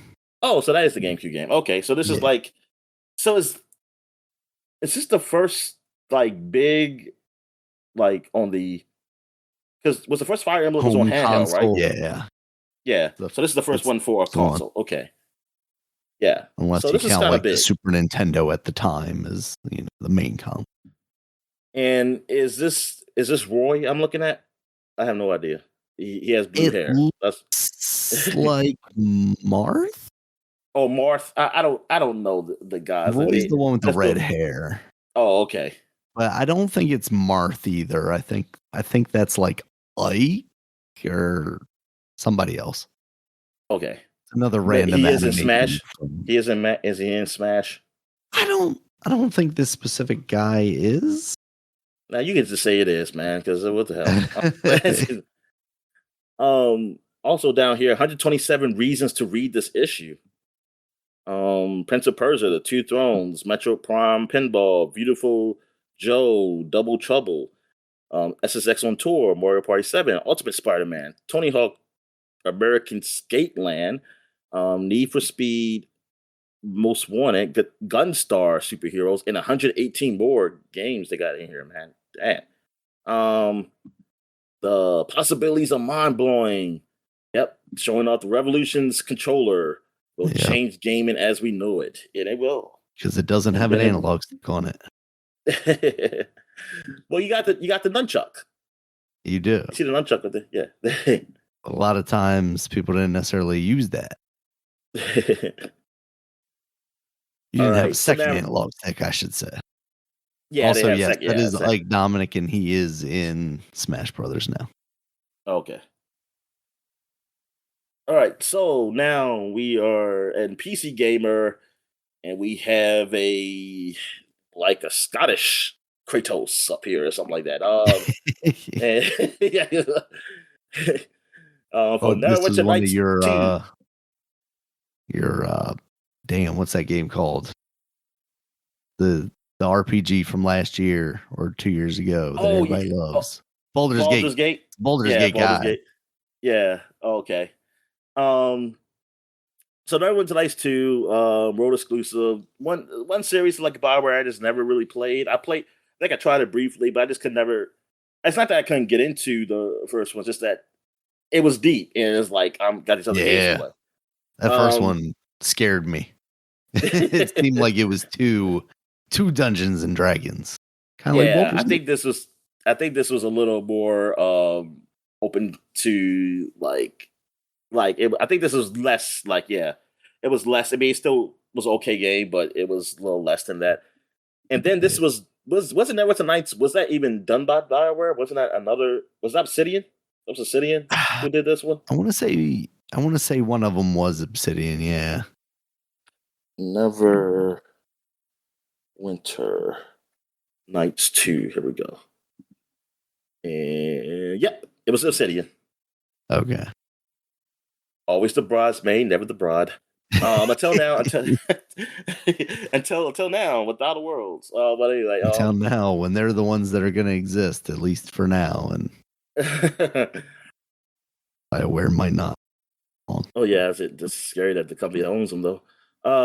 Reviewed Quake 4, Dragon Shard, Myst 5, Warhammer 40K, Winter Assault, The Sims Nightlife. Ooh, yeah, take that, Animal Crossing. You can't compete with that. And then Age of Empires 3 demo. Played the sequel to the biggest selling RTS series, plus Blitzkrieg 2. Oh yeah. And on the CD.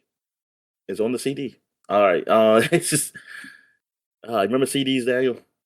Remember those things called compact discs? Dominic, I was at Target today or the other day, and I saw mini vinyls. And they come in packages that are the size of CDs. Because I was like, wait a second, are they selling CDs at Target again? And then I picked it up and it said mini vinyl. And apparently it's just a smaller vinyl record that has like a single song or whatever. Okay. There were smaller vinyls a long time because my parents, I mean, we as a family, we had them. Yeah, there was the full size and then there was the like medium. Now, are these smaller than those? Yes. Oh, darn. Yeah, these are literally like the size of a CD. So it's just a CD. Yeah, that is crazy. It's a worse technology. Yeah, it's like you make it. We have CDs, but you make I guess see what the vinyl sound. But yeah, I need that warm sound on it. But it's like you could emulate that on a CD, honestly, and because because right now you're not even because if this is what you're going for, some type of like, oh, I want to still vinyl. You going with the mini vinyl is not like traditional, really, right? So you might as well just go with a CD. I feel like.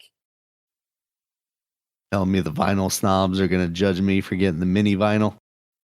Yeah, I mean, I would. Not the way God intended. Yeah, exactly. Like I'll get on them. I mean, I'll be even be worse. I'll be getting on them. Like what was the one with you had to turn the wheel to play the The music? hand crank. Yeah, yeah. I'll be like, man, y'all listen to that stuff. This is how you supposed to listen to music. This is- all right. So now we're at Xbox Magazine 20 years ago. Look at this Mass Effect with this. I guess this guy. I think he ended up not making the cut to be Mass. What's Commander Yeah. Shepard? They needed to pretty him Because up a bit. yeah, because it's like, hey, he got the complexion of him and everything, but it's like, the face is not what we traditionally see on the box art or anything like that. Nah, it's like they had to fix him up.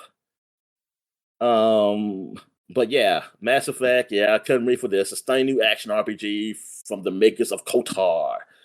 And Xbox 360, the final countdown revealed cool hardware tricks you didn't know were possible. Also, OXM storms Tokyo Game Show, the inside scoop from the legendary developers on the biggest game. America And storming Japan I maybe know, has not the best connotations here, Xbox. yeah, we and Quake 4 on Xbox 360. It is all that and a bag of gibbs. And Bad Day LA. I remember that. Terrorists, Yeah. earthquakes, meteor showers. Read our report. Kimgi. And yeah. So this is like the world exclusive Bioware's Xbox 360 debut. So yeah, this is kind of big, and I mean, yeah, Mass Effect was like, man, that was one of my most anticipated games. I thought like the screenshots I used to see of it looked so real and incredible. So, oh my god, how did they do this?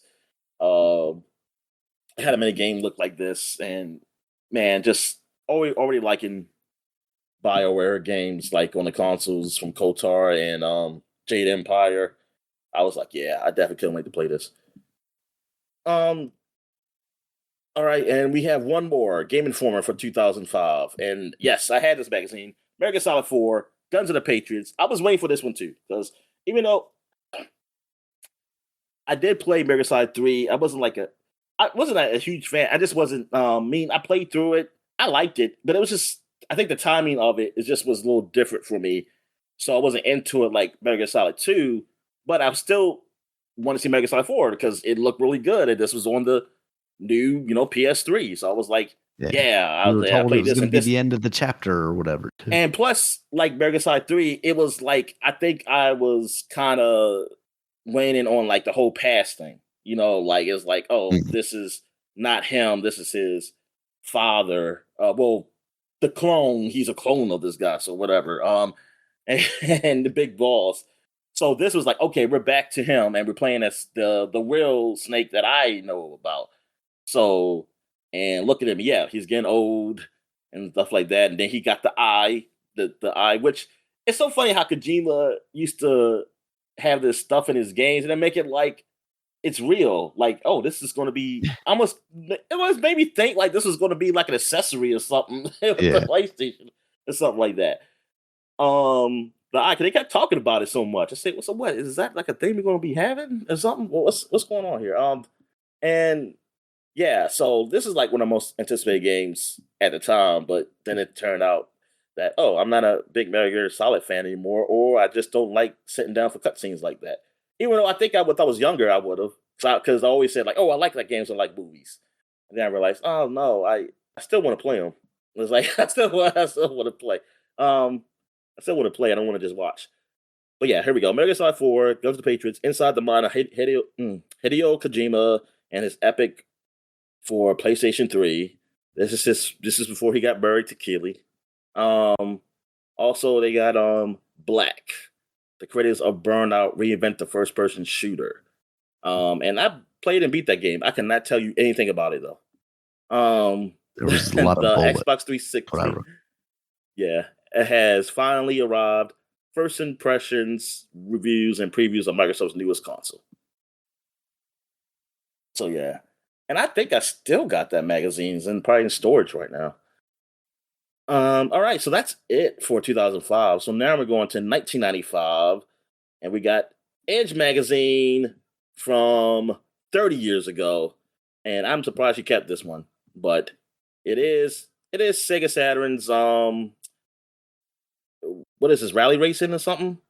I think AM3, so. Sega's Yeah. premier designers push Saturn to the limit.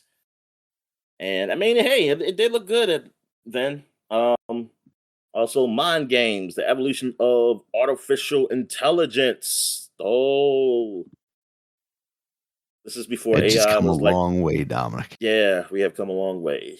The free, yeah, the Dreamcast. Yeah, AM3, man. Like, I mean, hey, we're seeing them now, like with Virtual Fighter, um, coming out soon. Well, with the remake and then a new Virtual Fighter, and they haven't done a Daytona. Yeah, yeah. I guess they just went to Sonic Racing. Basically, they say we're just going to do Sonic Racing. We're not going to Yeah, get pretty much. Daytona I guess that is or the route rallies. they went. Yeah, exactly. Oh, look, it's 350 quid. That's what that's a slang term for that. For the money over there, right? Daniel, or is that Yep. Australian? No, I have no idea. For some reason, I always think about squid when I hear that. Um, all right, so that's Edge magazine. Like, yeah, their early Edge, man, is so different from new Edge. I mean the covers. Let me see here. Nintendo Power in 1995. We got Diddy Kong and Dixie Kong up here for Donkey Kong Country 2. And this is a Harry Rescue in the Kremland. I did not know it called that. I did not know it was called the Kremland. Like Kremlin? What is this? We knew Is back that what then it who the was? enemy was. They're supposed to be like wait a minute, look at her hat. That's like the Soviet Union people wear those, right? The Russians? What's going on? What's going on, Daniel? I think the British wear those too, Dom. Oh yeah, I they think I do, they saw do. Commander That's right. Price in one of those. Oh yeah, that's right, that's right. And that lady who likes to wear a thong in the military outfit on Cammy? Street Fighter. Um, Cammy yeah. wears one of those. What'd you say? Cammy. Cam, yeah. Yeah. Yeah, she likes to wear a bathing suit. That's a uniform. Um, okay, but Man, still, they sometimes call. you gotta distract the troop. Um, yeah, that's right. They do. The British do wear it. Well, I just call them all Europeans, Dan. All the Europeans wear it. But anyway, it's in-depth water world. A water world, the game. I never did play that. Um, like what the hell does it do? Do you just sail and stuff? WWF, Just a WrestleMania, the arcade precursor to game. Wind Waker. Secret of Evermore Part 2. What they I guess it's like a part 2 in-depth story of it, Yeah, cuz maybe their guide or whatever, part 2 of it. oh, look at this. The 64 controller, the look at the 64 controller, look at Yeah. that. Look like a damn So starfighter or good something like they got sperm all over it, that. Dominic. Got so excited. Yeah. um, and I just can't believe for all those years I held that controller wrong. I mean, it's just amazing that now my carpal tunnel, I know where it's caused because of that controller because I was holding it wrong, and I'm I still blamed it. amazed by like the amount of people I still hear like realizing that, the wrong way to. Yeah, so you Yeah, hold it on the 2 outside things when you're using the D, but you use were the you middle using the what? The finger, D pad. Oh, the D the pad. Yeah, D-pad, yeah. yeah. I just stretched. Yeah, I just stretched my finger Yep. to hold that knob, man. Now I know why I was losing to everybody in the multiplayer games. Then, like I ain't tell you I was holding it wrong, you bastards. It's like this is why I was losing. What is this big VB Wario Land? Um, Also, the only inside source for all Nintendo games. Yep, and Yeah, I the wasn't sure seal what of the big approval. VB Wario Land thing was. Like, Yeah, I don't know either. Virtual Boy? I mean, did he have a yes, Virtual Boy game? maybe that's what it is.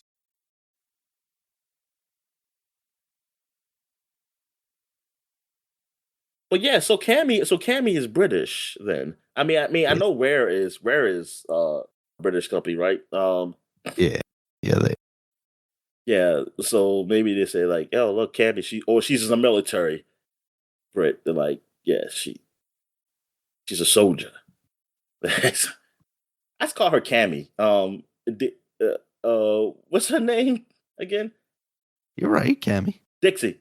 Dixie. Oh, you're I'm talking. talking, I'm talking. talking about the I was monkey. talking about her. Yeah, I was talking about the monkey. Yeah, I wasn't talking. She's British Um, too, and she yeah, wears thongs. yeah, she wears thongs. Okay. There's videos of it, Dominic. Dude, don't. All right. We're going to Game Informer, Last Magazine, and we got Toy Story on the front, man. It is Hell the yeah. 30th anniversary of Toy Story, man. Like, I mean, technically it came out in I think either October or November, one of those days. But anyway, it's just the holiday season, 30th anniversary. Like, I went to see that movie I actually went to see that movie with my cousin, on Thanksgiving weekend. Yeah, it was Thanksgiving Mm. weekend when we saw it. I want to say that was the first. Maybe it did come Yeah, out November Thanksgiving. 22nd is when it came out. Yeah. So, yeah, I think was it Thanksgiving Day we went, like before we ate, or the day after? It was one of the others. Maybe it was the day after. But yeah, man, that was a good movie. Toy Story rendered magic on the Sega Genesis. Yeah, screw you, Super Nintendo. And PlayStation Sports Spectacular, NFL Game Day, Madden NFL 96, and NBA In the Zone. Plus Virtual Fighter 2, Loaded, Spawn, Solar Eclipse, and Breath of Fire 2. And up here, look at these boobs on this creature here. That's Or what maybe I'm I'm trying to figure out. What is that? or those are fists. I don't know. Uh, mm, they Okay, could GI be, but exclusive. I feel First like look at that's being Satur's newest generous, Dom. RPG. Nah, it's probably her boobs. It's Satur's, but I don't even know what she is. Yeah, She looks like those a gotta. deer person. Yeah, yeah. She's Well, the on the furries love cover, her. and it looks like it's the same picture. All these all these covers are very small, though, Dominic. Can't invest. Also, it got the sticker here, page 56. All the I don't know the sticker, but whatever, it looks like it. Oh yeah, All the no, Dominic, codes. that's absolutely cleavage. No, okay, it is. Oh, you see her? You see it? Yep. For all the systems. MK3. Like, oh man. They said, oh yeah, look at this. This is for the early furry people. I was gonna say, Game Informer knew what the people wanted back then. All right, so that is it for the flashback segment. So we're gonna take a quick break. When we get back, we get to the gaming news. All right. And we're back. So let's get to the gaming news. What we got, Dan? All right. First up, Dominic, this one was really interesting. This week, Helldivers has the installation size for the PC version has been reduced from 154 gigs that it launched at down to 23 gigs. And they did that by eliminating duplicate data because apparently it's kind of standard practice in video games to duplicate the data a lot for like different areas so that with mechanical hard drives, the data could be accessed quicker. With most mechanical hard drives kind of going the way of the dinosaur as far as like people who are like passionate about video games. Um, Seems like that's there's some savings to be there.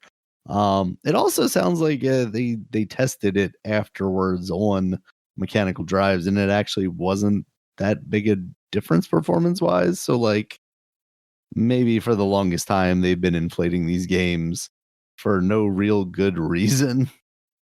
So Heard. hopefully with this, we start to maybe see companies realize that that's not the way to go, and you can just give us manageable sized games. Because, like, Jesus Christ, I can find 23 gigs on my hard drive. I'm Oh not sure yeah, most days I can find 154 for you. 154.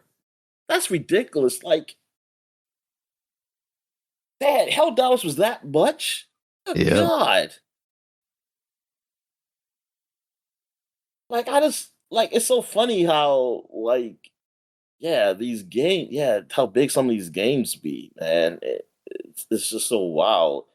And like games I think are huge, they're not really that big. And yeah. yeah, man, that's a lot. Yeah. But now that I'm saying they saying duplicate data is really the cause of it, so I'm thinking like, you know what? Is that what Call of Duty's problem is too?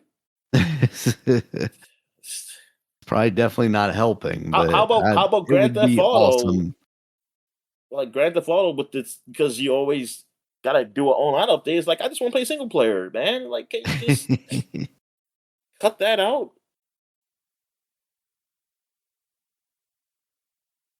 Yeah, that's So, ridiculous.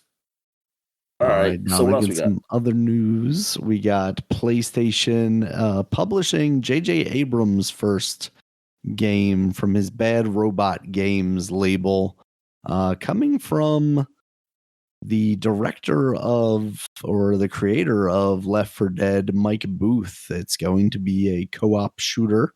I would imagine probably in a similar vein to that. Are you? I feel like we talked about this somewhat recently. Are you just kind of over the idea because you think they're gonna spoil it every time, or would you actually like to see a new Left 4 Dead style game if they were willing to sacrifice the live services to make an actual fun experience? Yeah, yeah. If they do that, yeah, I think I would love that. Um, but I Hate to mean, break it to you, they're not gonna do that, but oh yeah, maybe they I can know they're find an not. in between. Yeah, I mean that's the whole thing. Because I feel like they're going to do the live service stuff. I just hope it's just not like how they did with World War Z and Back from Blood. Like the gameplay in Back for Blood was, I mean, it was fine at time, but it was a little too difficult. I think, a little like more than it should be. Mm, Um, and yeah, it's just I don't know. It's something else. I mean, maybe I look at something I just probably can't explain. I want somebody to maybe someone on YouTube explain like what is it about Left 4 Dead, except for the microtransaction stuff that makes it still a lot more fun to play that than these current things, even from people who have done Left 4 Dead. Like, what is it that was done then that's not there is not be able to be duplicated now? Um, but I do like co-op stuff, you know, and so I mean, hey, I hope this is a good one coming because I mean, yeah, I can't play that really with my friend anymore. I mean, I could get my Xbox One there, but I don't even want to hook that thing slow ass system up now. You know what I mean? Like, I wish I did have a Series X, but shit, I sure ain't gonna buy one now for how yeah. much it costs.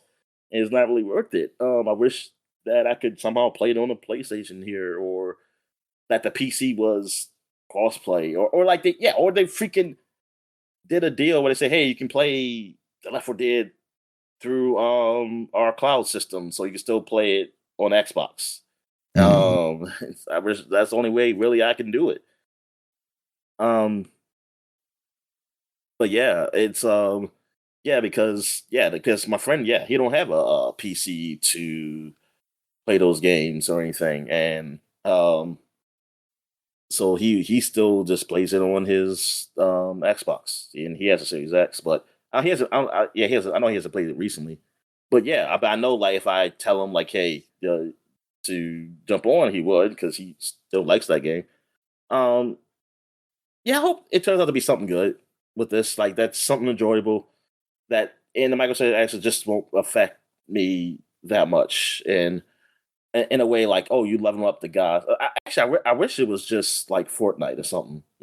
Like, hey, it's just skin stuff. Really, is nothing too. Yeah, it's just skins because just say you pick your weapons up as you play. Like they did in Left 4 Dead. You don't level up the weapon because you don't, or something like that. You just pick it up. It's the weapon is what it is. That's what I wish I wanted to be again. Because I almost feel like that becomes a thing where, okay, I'm just going to keep this same gun because it's already kind of leveled up or whatever, and I'm just going to keep using this shotgun.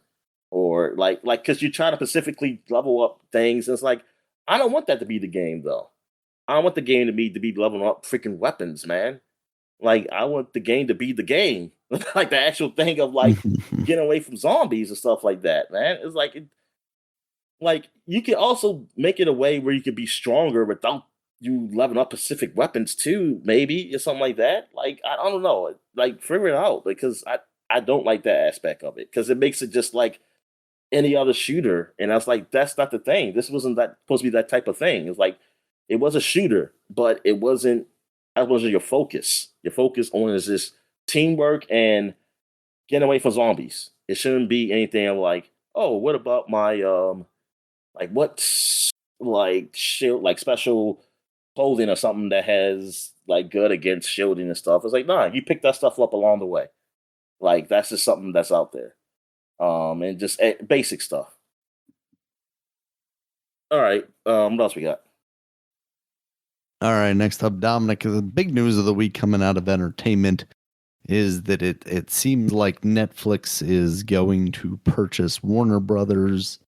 That includes their streaming as well as their like movie division and their video games. So this would mean, the likes of Mortal Kombat and the Warner Brothers, DC games would all be falling under the Netflix umbrella. I mean, we've seen Netflix do kind of a bigger push for video games, but we've also seen them pull back from that. So Yep. This isn't great. I think I've learned my lesson from the Xbox Activision deal. I don't think I'm going to be rooting on any more of these. Even if I could see the potential short-term benefits that may or may not actually come to fruition. So, fuck these guys, basically. Why can't you run companies separately? Yeah, exactly. It's like Warner Brothers. The thing that name Warner Brothers, I'm just thinking like, dude, why aren't y'all your own thing? What the fuck? Like, what the hell happened? Isn't it bad enough that both brothers had to get together?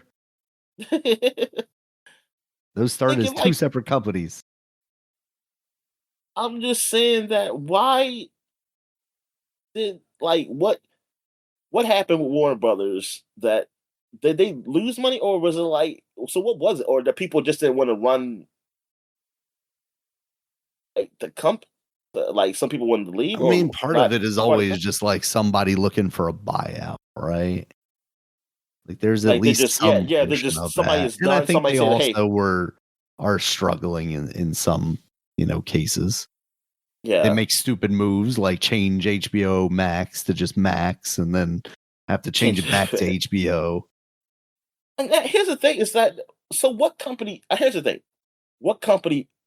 Okay, I guess Disney's not really struggling. Okay, I'll say that. Right. But what company isn't struggling other than them in the movie space? Like, who's in a good place then? I I I would say Universal only because, they were part of the conglomeration. Comcast was part of the conglomeration who was trying to also potentially pick up Warner Brothers. So like Yeah, well, there's them and yeah, Paramount. they are But yeah like Universal. the Paramount But thing's then weird again, to me they because I were always thought Paramount was in bad shape. yeah Like they were exactly. looking for a way out, but meanwhile they're trying Well to pick maybe up this. after Trump, they I settle things with guess. Trump. He said, well, you can live." But Stay of execution. yeah. You But the built thing my is, it's beautiful funny. ballroom. But it's funny because You can still exist. Universal was its own thing, though. It was Right. it was. So like, I almost feel like saying that now. I know it's been years, but still, I just feel like nah, they already lost, and that's kind of sad too in a way. Like they're not their own thing Uh-huh. because like everybody's it's just getting smaller. Is this Smaller and is like smaller every year. it's too much. It's like this is too much. Like this isn't just like people weighing out competition because there is a way that all these companies could survive. Like, but I think people are demanding it's the demand of more money and also the way whatever how the financial stuff is working just in the world is like forcing people to just all come to like just to sell out basically either sell out Yeah. or they go out they say forget it I'm just ending it and it's just man it's freaking sad and I You find that's built why this I business find it around like building up a company only to like want to sell it sell it. off. Like what happened to creating things because you like them? I get it. Like once you get old and you want to retire or whatever, but like that's not what any of this is. No, it definitely isn't. And because they're all public, like these guys are public, spaces, like, and so they're not. It's not like one person, like who owns a company or something like that. And also, what was I about to say? It was something I was on. Darn, it was on tip of my tongue. But yeah, this is yeah, this is yeah. I don't like this at all. It's like I was wondering what's the end game, man. Like what's the the end looks like That's the now with problem. all These this. stupid people don't have an end game down. Like they want to get all of this wealth, but for what reason? Like what is there to do Because at they the know end of something's the coming, day? Daniel. Something is coming, Daniel. But what are Something they is going to coming. solve by having all the money? Are they going Oh to pay well, the aliens off when they come to well, kill us? no. They have all the money because they're paying some people under to build their spaceships. And where's that going to take them? To a different planet Well, where they can die? as I told you, they know where it is. We just don't know. Okay. That we're just gonna see them fly off. Like, yeah. I don't know. I mean, I'm just kidding, but yeah, that's really what it is. That's where I just Like, don't get it. Like what does billions of dollars do for you, Dominic? Like at a certain point, hundreds of $1 million is enough to buy anything and everything you could possibly want in your life. And like most of maybe these there's a assholes are dimension like, I'm not thing leaving they my kids found. anything. Daniel. Fuck them. What's that? I said maybe it's like a dimension somewhere where it's like, oh, you need this amount of money I mean, to maybe do that's it, this right? special Maybe thing. yeah. I'm thinking like a poor person here, Dominic. Yeah.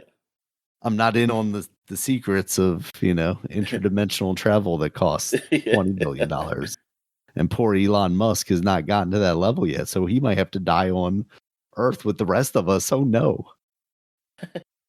But oh yeah, this was about to say. It's like how people are like when things happen, like with the CBS, like people because the people telling like, hey, you need to cancel your Paramount Plus because of them kowtowing to Trump, and now them doing this interview with Captain Kirk's wife. But like Don't besmirch the good name of Captain Kirk. How dare you?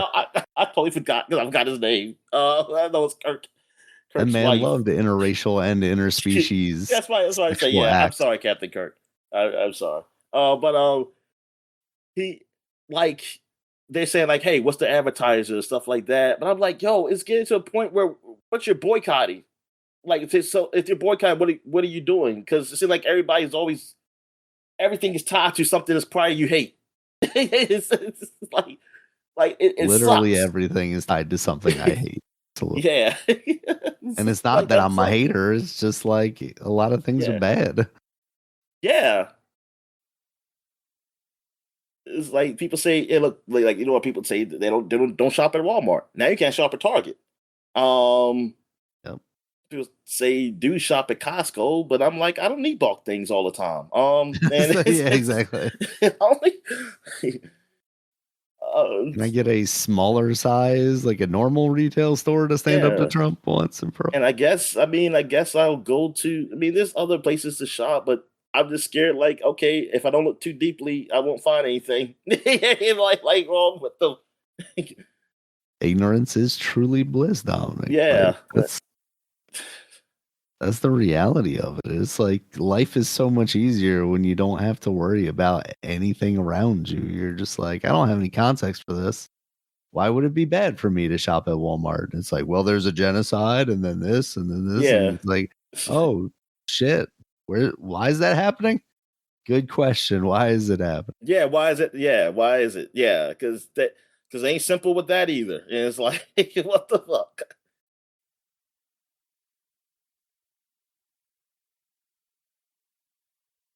All right. Oh yeah, and I know. Yeah, you were talking earlier about the AI and everything.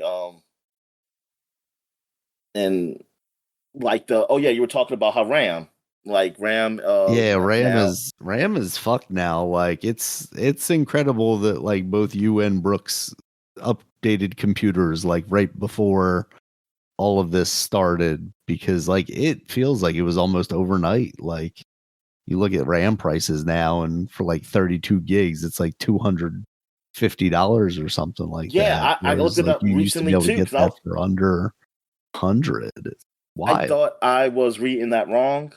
Um, and because my like a dad, I was just thinking like, oh, I must be on like there must be some special kind of diamond I was gonna RAM or say I something. got I don't know the what I that was gonna is. say the gold It's plated with the the RGB it's lights like and all that. yeah, so it's got some platinum. This is a platinum RAM or something like that. This like those gold plated HDMI cables that used to be a long time ago. Exactly, yeah, exactly. Used to sell like for You hundreds got of the scam dollars shit. in the lock cage and Best Buy. And I was like, because I asked them, I was like, what is that cable different from the one that I get with the system and something like that? And they said, oh, it's just a whole lot better. I said, no, that doesn't help. That doesn't help. It's like I need to see it. Like, what does it do? It's like it's really worth for hundreds of more dollars. Like, what does that do? But anyway, According to me, it is, yes.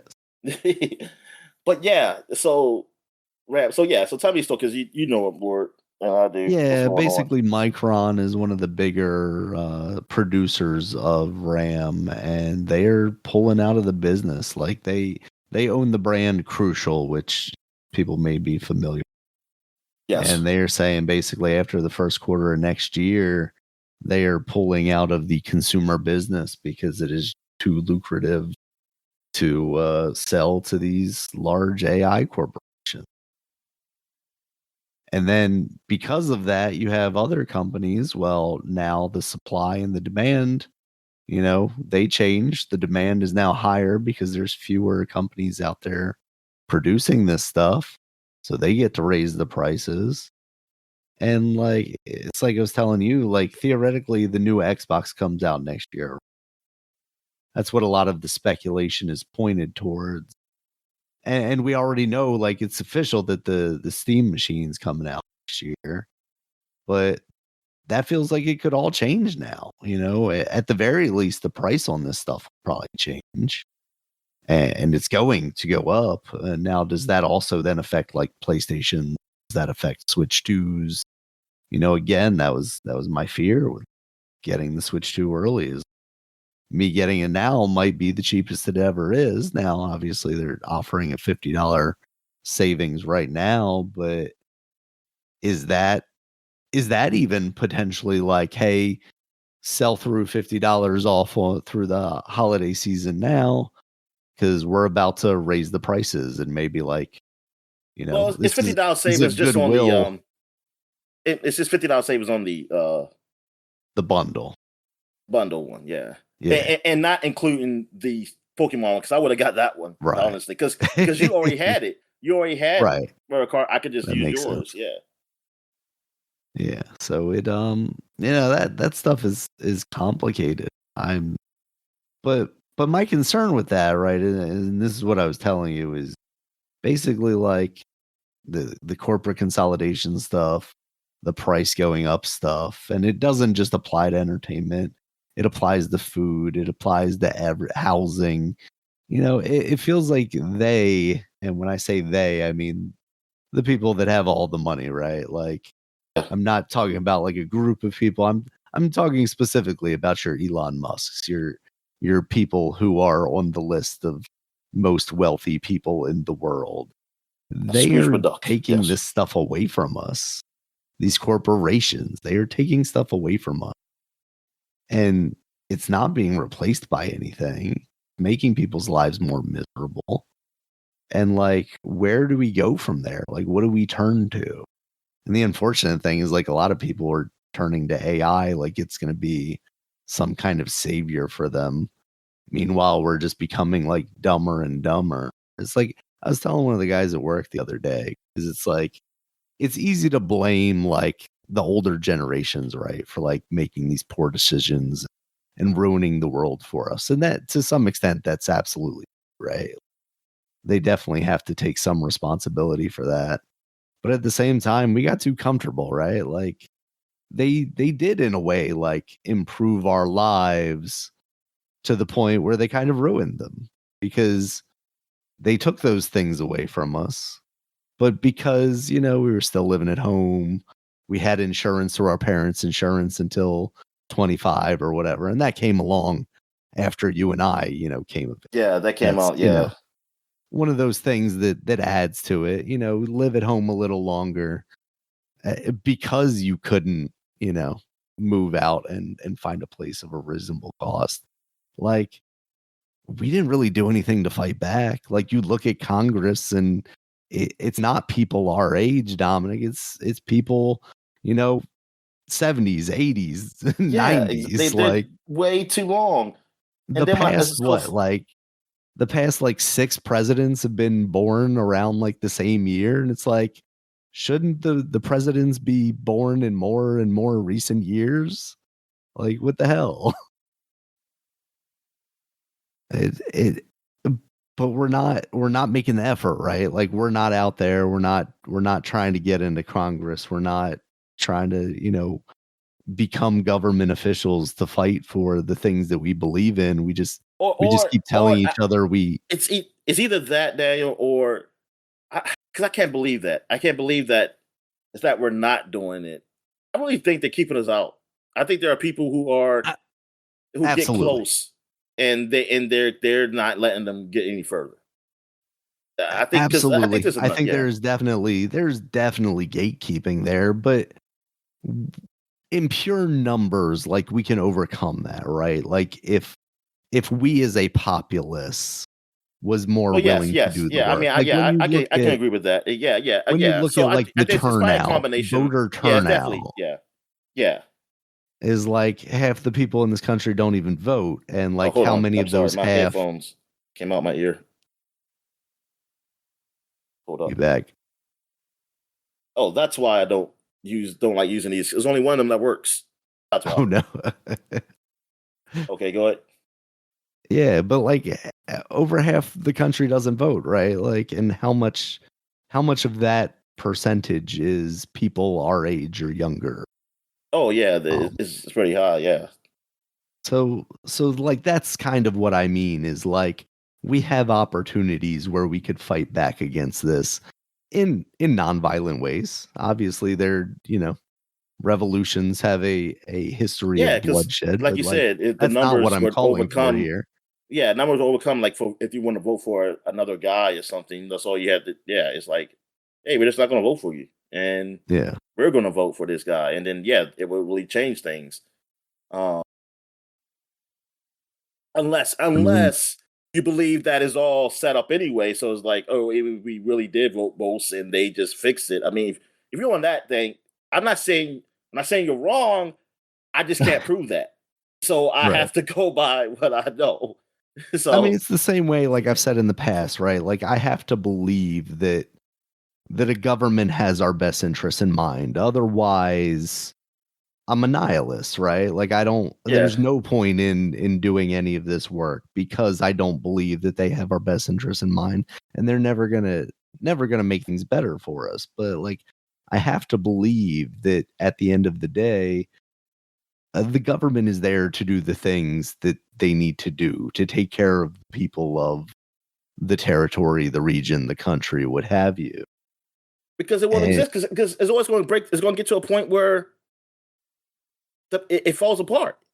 Right. Which is why I don't understand like the money thing, right? Like you can be the richest person in the world, but like what's that matter if everything around you is a smoldering husk of nothingness? Like just unless you get off in just like people being the most miserable so you can take advantage of them, and it's just like you and your golden compound like grabbing people off of what is left of the streets to make them fight or have sex with you or what have you. You know, I can't imagine even like of the sickest billionaires that's like the majority of their feelings. But I've never had that much money, so I don't know what I would do with it. Oh no, I mean, I'll be I'm an honest absolute with you. monster. I think they are. They fucking are.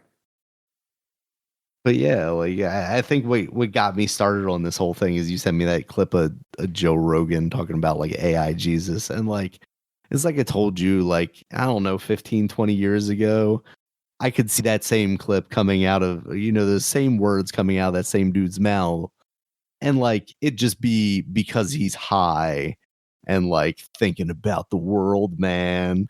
But now it's just like that's the most sober, stone faced. He's probably still high as fuck, but like in his head, that's the most sobering like thought is like, yeah, why couldn't Jesus be AI? And it's like, you know what? If that's true, then yeah, Jesus doesn't exist.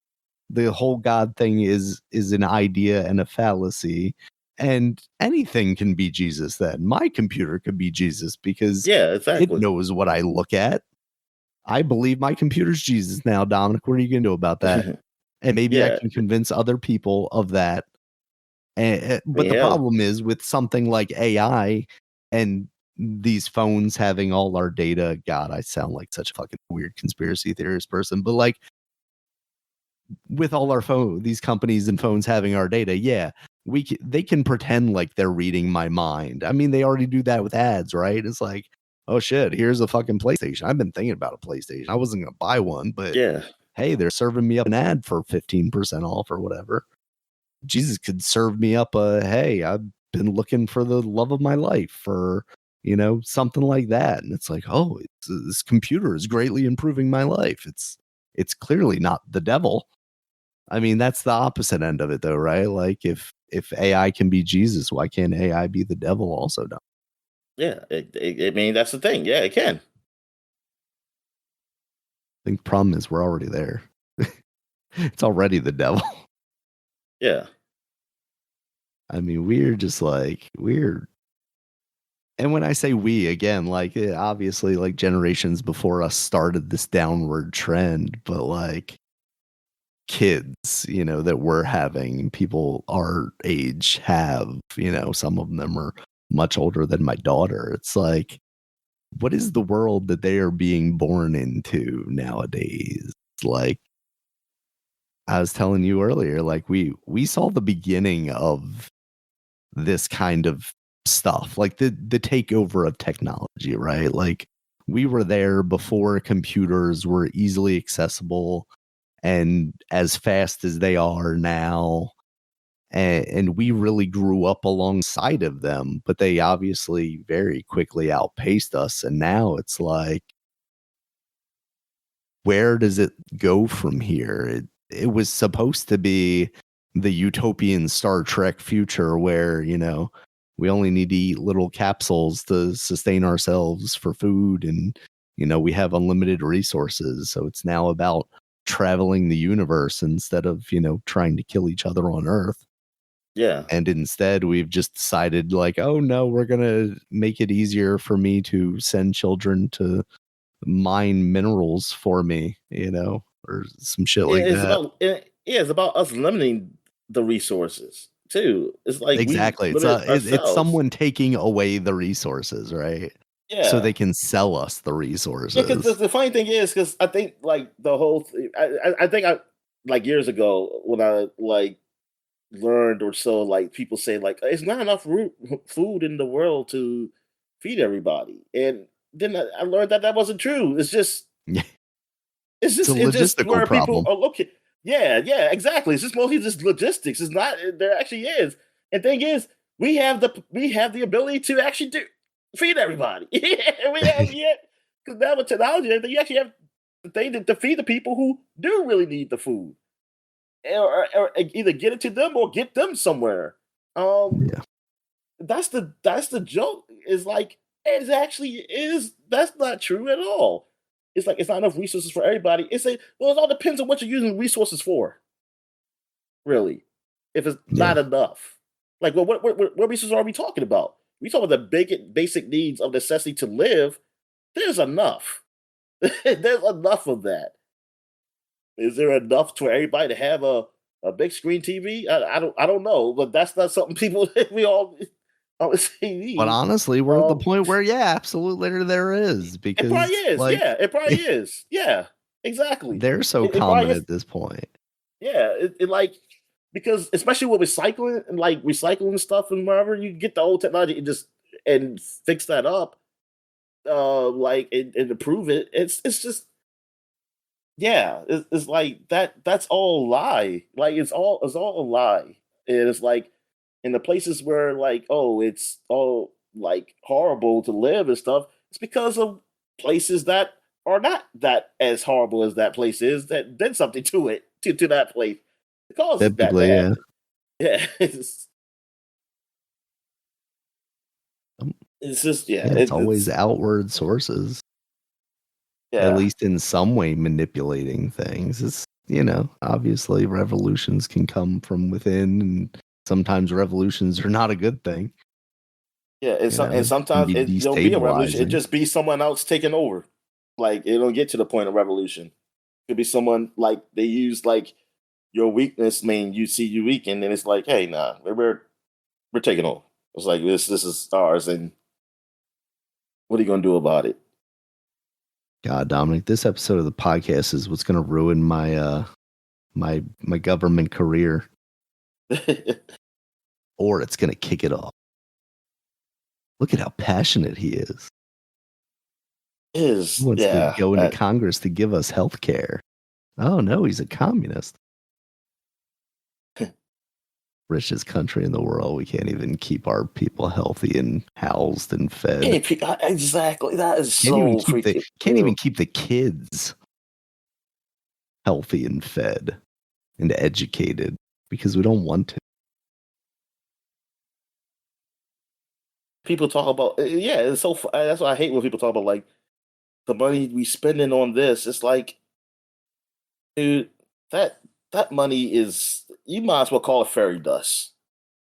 It's like don't get me started. Like that's the like yes, we are like sometimes I say yeah, we all spend spending money. The money's not going to the right place. But thing is, don't act like it can't. Don't act like it can be used for the right reasons. It, it's purposely not being like it's purposely being not used that way. Like yeah, there are a few people who do like actually like steal the money and stuff like that. But that's actually the percentage of money that is given to places that's small. Like Absolutely. that's very small. That's not actually that is that big, and like that, yeah, things could get better. Like the school systems and stuff like that, and um, things with SNAP and all that stuff. Like people say, like oh, like we're wasting money. It's like no, you're not using. You just we're actually not using the money in the right way.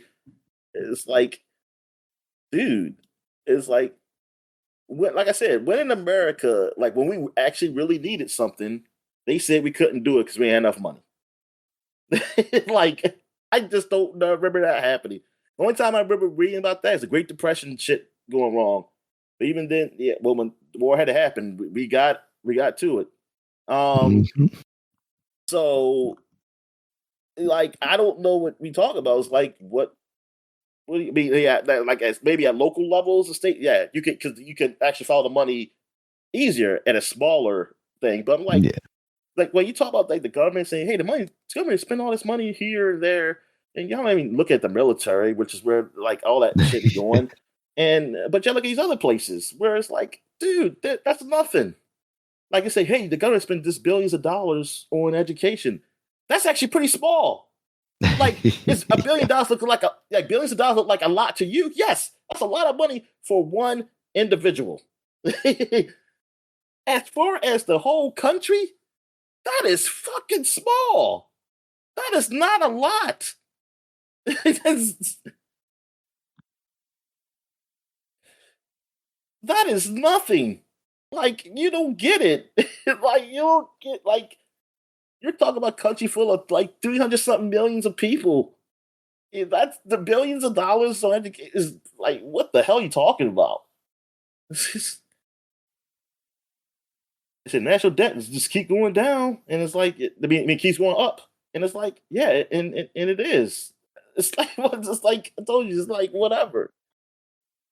Like you really think we're ever going to get out of debt? Like I don't even know how would that even work. How would it We work pay every a country get country out of we debt? owe back, Like how? But and then we like can how get a does new credit card out. yeah, get a new credit card. Open up a new account finally. We're off the book. Yeah, this is that's crazy. All right, let's get back to some video games. Yep. Yeah, I figure we can, talk about the Keeleys here a little bit. Obviously, we don't need to go through every category. Oh no, nah, because we'll talk about the winners we are next week. Yeah. Yeah, but we are, recording this before the actual show itself. There's When is the obviously show? some big categories. It's the 11th. Okay. So this coming Thursday as of recording this. So yeah, we can start with, game of the year right off the top. Claire Obscure Expedition 33, Death Stranding 2 on the Beach, Donkey Kong, Bananza, Hades 2, Hollow Knight, Silk Song, and Kingdom Come Deliverance 2. Okay. What do you think, Dominic? Is there a lock? I don't know. In there? I don't know what's missing, honestly, because I got because I didn't really look through this stuff, man. So, I guess there's no, there's no Call of Duty. What's Call of Duty? Yeah, it should be up there. Call of Duty ain't gonna be on there, Dominic. Yeah, I mean, you mentioned it when you were talking about the campaign, but it sounds like that thing is just basically a shit show. Battlefield, yeah. Did they name? That's not part of it, is it? Nah. People are liking that, but I don't think that's game of the year contender. No, I don't think it's game. Yeah, I'm just saying. I mean, I have I honestly have no idea. Like, because I don't. No, I'm trying to think another game. The only thing that comes to mind, Mario Kart World, dang. I think we'll get there. Maybe. Oh, I'm not totally sure. I don't remember all the categories, but like Blueprints, right? Like early on in the year, and I think that's a game that's gonna, when it comes time for all the publications to do the game of the year stuff, I think you're gonna have your diehards for that game, but at the same time, I think you're gonna have a lot of people who kind of forgot about that game because it came out so early. I think Sonic Racing Crossroads should have been up there. They should at least get a nod in the family game or something. So we'll see, maybe. I don't know about you, but I feel like Claire Obscure is kind of a lock in this category. It has the benefit. They nominated most too. Yeah. Yes. They are. They are the most like record breaking. They have been nominated the most. Because I think there are several reasons, right? It's a pretty original thing. It's not a sequel, like basically everything else on this list. It has that story of like, oh, it was made by a small development team, which Jeff Keighley absolutely loves, even though it's technically true, but kind of also not. Just like I told you, how is small. Yeah, because I told you like I like how she explained it. Alana Pierce made a very good video about it. Yeah, about how things are outsourced. and those Mhm. guys they do a lot. They're not just nobodies. Like they're Exactly. not like just nothing. You, yeah. So And yeah, it's not bad. that's I mean, it's not bad, but it's just no, also I mean the not work totally needs true. to Yeah, get done, right? And like yeah. sometimes it's better to get help, temporary help from the outside world than bring on somebody and then eventually have to lay them off Let because, them go. Yep, this job's done. So yeah, exactly. there's definitely benefits to that kind of system, and it theoretically gives people the opportunity to come into, the games industry and allow them to get some experience and some work and a shipping title under their name so they can then go on to work for a company or start a company or something like that. Um, yeah, so but that's the thing, right? Is we just have to be a little more transparent about that stuff. And I think that's especially what like Alana was trying to point out. That needs to be part of the conversation instead of continually going, "Oh, that's the Claire Obscura was made by 5 people." It's like, well, it's not true. Um, so yeah, I mean, obviously you have the Jeff Keighley Kojima kind of relationship, so you could see a universe where Death Stranding maybe floats a little higher than the rest of these games. Silk Song obviously has the several years of pent up desire from people.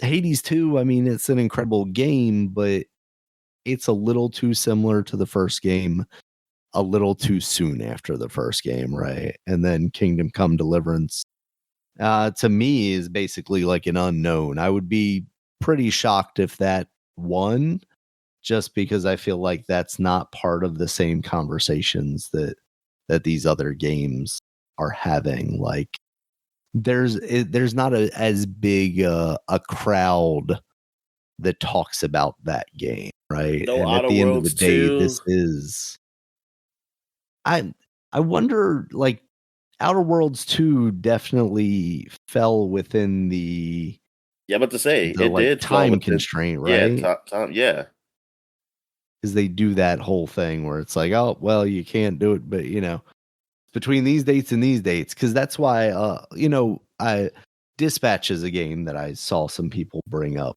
um not just necessarily for the Game of the Year awards, but for more of these categories, because I do yeah, believe it appears in a couple of them. And everything I've watched of that game is extremely well done, very enjoyable. But where does it sit, right? And if it wasn't eligible for this year's, is it eligible for next year's? And is anybody going to remember and think about it for next year's? Um, or because it's an episodic thing too, right? Like the first episode yeah. came out, but was the last episode out during the time? It's where this stuff gets a little complicated, and maybe Keeley needs to lay out these rules a little more clearly. Yeah, Um, well, it's just that you set a time, and I mean, it happens. I mean, it's like, yeah, hey, games come out all times, and if put like this, if this was so important that you really wanted to be a part of the Achilles, you would just hold off, or you would cram one or the other. Yeah, I cram think or there's get it also done. the aspect of, and obviously it's it would help to push your game along, but like just like you see with like the Oscars, right? For your consideration. Like if I'm, the publisher of Dispatch and I want it to get a Keeley next year, I'm gonna be out there pounding the pavement, sending emails to Well, yeah, everybody that going, too. Yeah, exactly. "Hey, we weren't eligible last year. Remember how good our game was? Here's a clips package of, Wonder Man or whatever the fuck his name is doing the best dialogue or whatever." Um, so yeah, because again, like this is entertainment, right? It is it is very much the trailer show. I mean, that's why we're watching it. We're talking about the awards here because it's fun to discuss that stuff a little bit. But for the most part, when we come back on the next episode, it's going to be about the stuff that we saw, the new stuff that we saw. Now, with that said, I think I am reminded of a game that I'm a little surprised isn't under the Game of the Year banner. Oh, Avowed. Yeah. No. Best game direction, Ghost of Yote. But the reality is, when I think of like the reviews, they were like mid to high 8s, right? Like there was nothing. Kind of like wasn't blowing anybody's socks off. Assassin's Creed Shadows.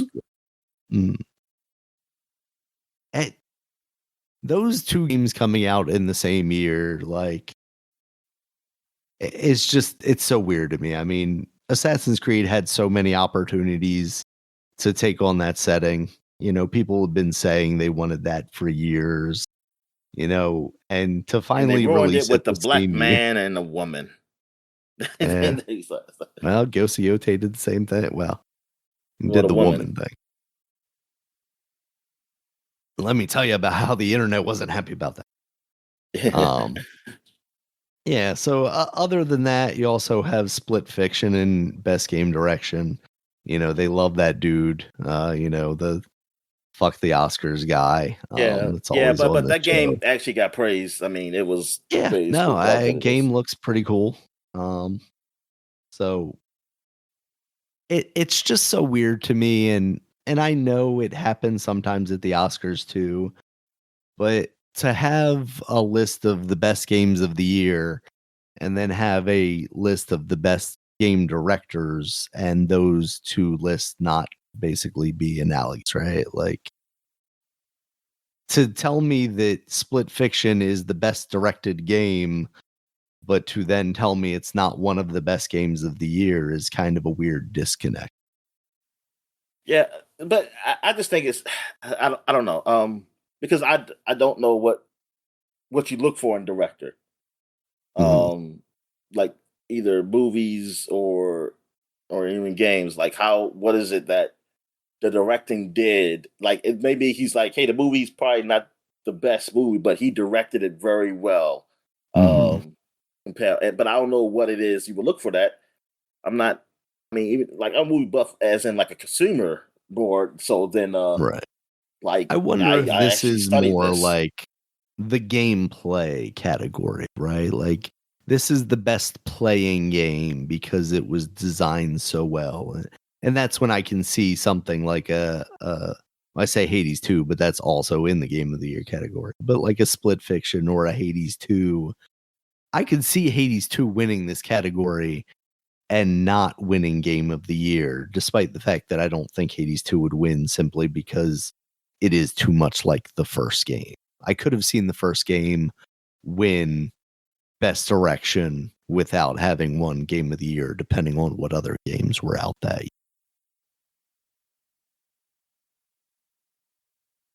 We go down to Best Adaptation. You got a Minecraft movie, Devil May Cry, The Last of Us Season 2, Splinter Cell Death Watch, which I keep forgetting about, and then Until Dawn.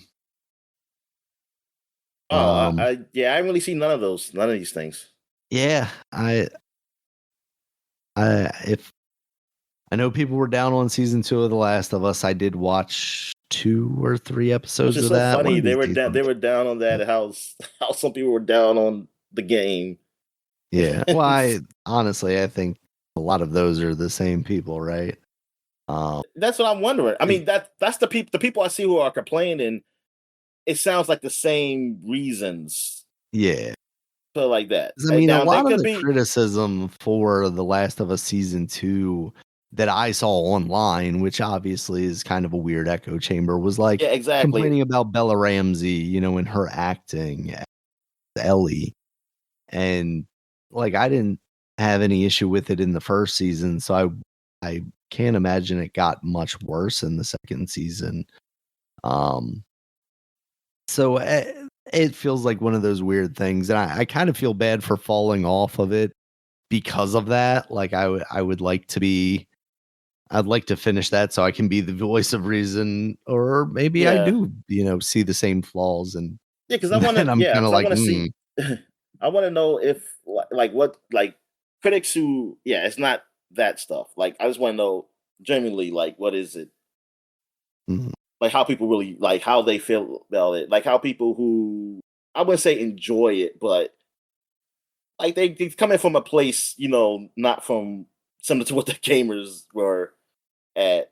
And I mean, I think I mean, even still, like some people who there were some people who didn't like it because they didn't like that Joel died, and right, which it's for me because I guess see I came from a different place. I was more understanding why Joel died. I was like, yeah. look what Where'd he you think the did. story was going? I was like, look what he did. I mean, if he gets away with it, then fine. But also, these people understand they getting revenge. He killed so many people. This one dude killed a whole lot of people there. And And the that's art just I who always he physically murdered, not even accounting for like the potential ramifications of it, right? yeah, and Of his then decision. the argument for always that I see the only good I mean it wasn't even a good argument. I mean the only argument I could see for that is like people say that you don't know if that thing was going to work. Like they didn't know what how Right. do you know what was going to happen? But I said okay, but he killed how many people to get out?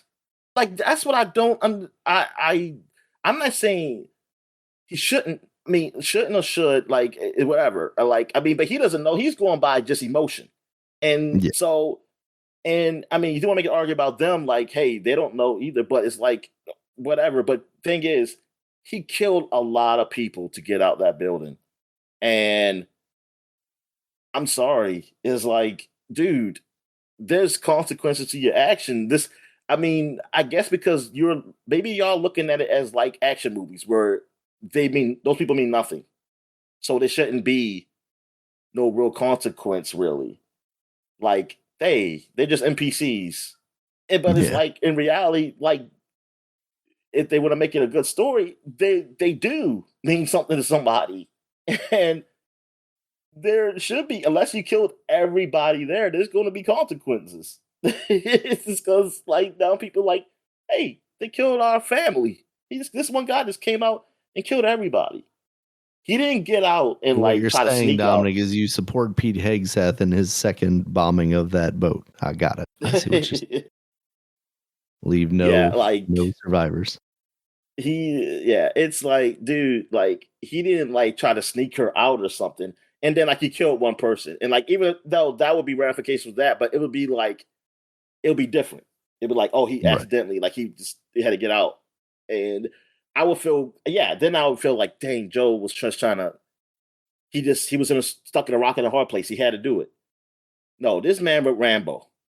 This man with Rambo and said, fuck all y'all. And just I'm getting out of here with her.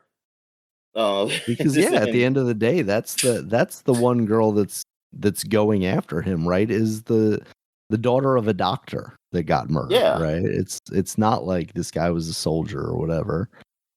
She was like, "Hey, he didn't need to die. He wasn't gonna stop you from taking this girl. He was just, doing his job."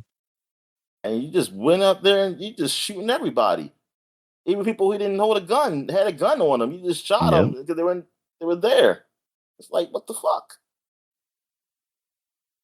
That's why I said, yeah. I was like, that's why I didn't like the ending from the beginning though. Like I didn't know there was going to be a part two to this. I wish there never was. Honestly, I still wish there never was a part two.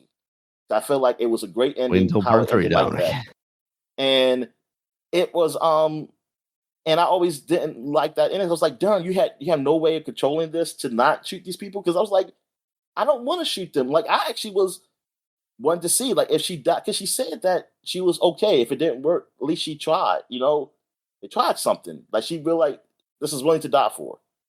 Yeah. And I mean, yeah, her at that young age, and yeah, it's like, oh, because Joe he was thinking about this. I'm like, yeah, but that's also irrational. Right. And it just Yeah, sucks there's that there was definitely some nobody else. level of and I'm sure there's some deep allegory to it, right? Of like she was a child, she can't technically give consent Yeah. to have this performed on her, but also like he's not bad. Yeah. He And can't then to necessarily me, do I that feel either, like right? at some point the decision is made when you let her go. You should have held her off. You should have never let her take her over there. Like I feel like you already made the decision, man. Like they got her now. And you can't be like, okay, I'm not gonna want to do it's like, dude, like it's crazy. Like, yeah, it's yeah. Yeah. I mean, yeah, I have no like problem with him dying and stuff. But like I said, I just wish it was never done. I like the ending. It was kind of like that, like ambiguous is like, oh, what happens from here? It's like, yeah, you just won't Right. no, you can just use your imagination. That's what the internet is for you can do Write your your fanfic. yeah, fanfic or something like that. Um but yeah, so that was I was a little just yeah. Yeah, I just didn't understand that that was like the consensus of those guys, like just like y'all killed Joel, the best character, and I was like, yeah, now you play as Ellie. I don't get why that's a bad thing. I mean, I don't know, like because they said it would grow a Who chance else to would I have Joel. played as? Joel's brother? It's like why? It's like why? It's like oh Joel, I love Joel and stuff like that.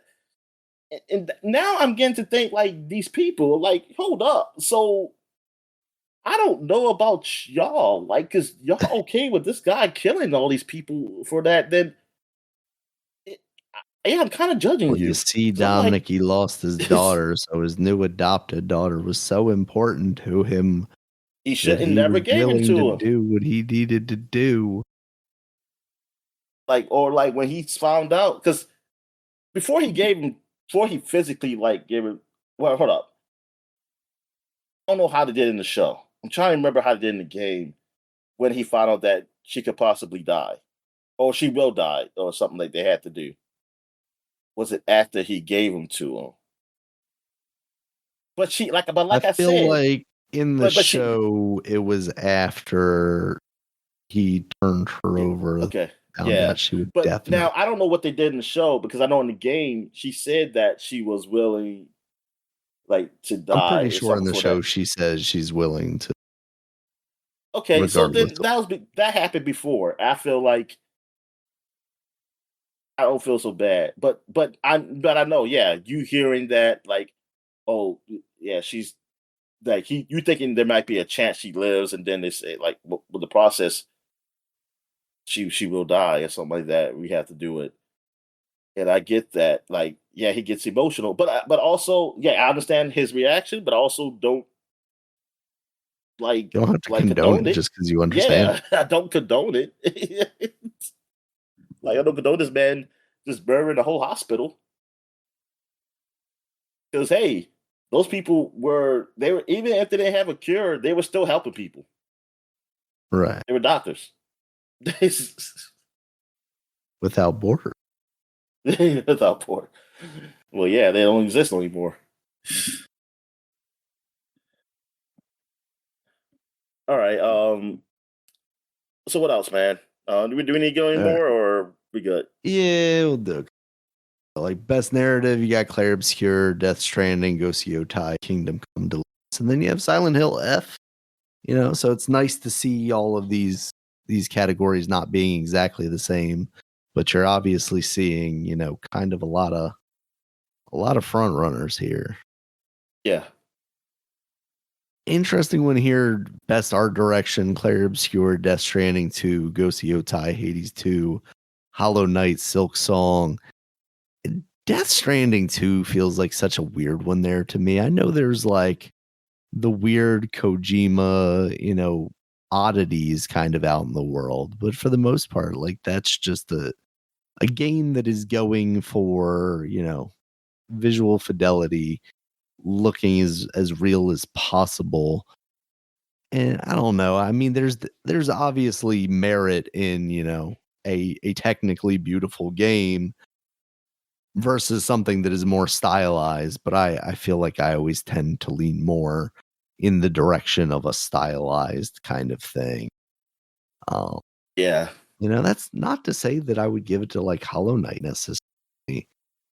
Hades 2 is obviously, in some ways a very gorgeous game, and others kind of underwhelming, to be honest with you.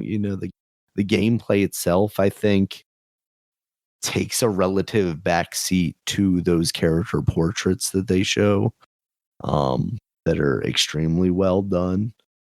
Clair Obscur, I think, at least has some of those fantasy aspects to it that that Death Stranding does, that I think, make it a little more visually interesting. And then I think Ghost of Yotai fits into the more like technical, this just looks incredible. Yeah, I mean, I don't know. Like I said, I have to think. But like, what other game do I know that's not on the list that could possibly be there? Because I don't know about. I mean, I had no idea about Donkey Kong. Mhm. The game came out.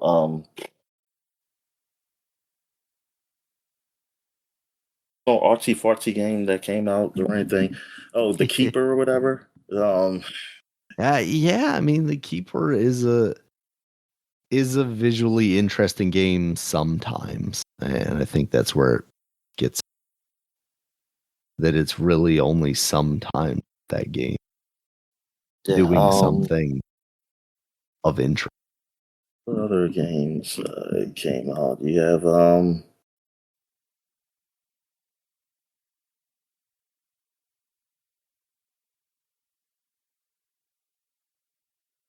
no.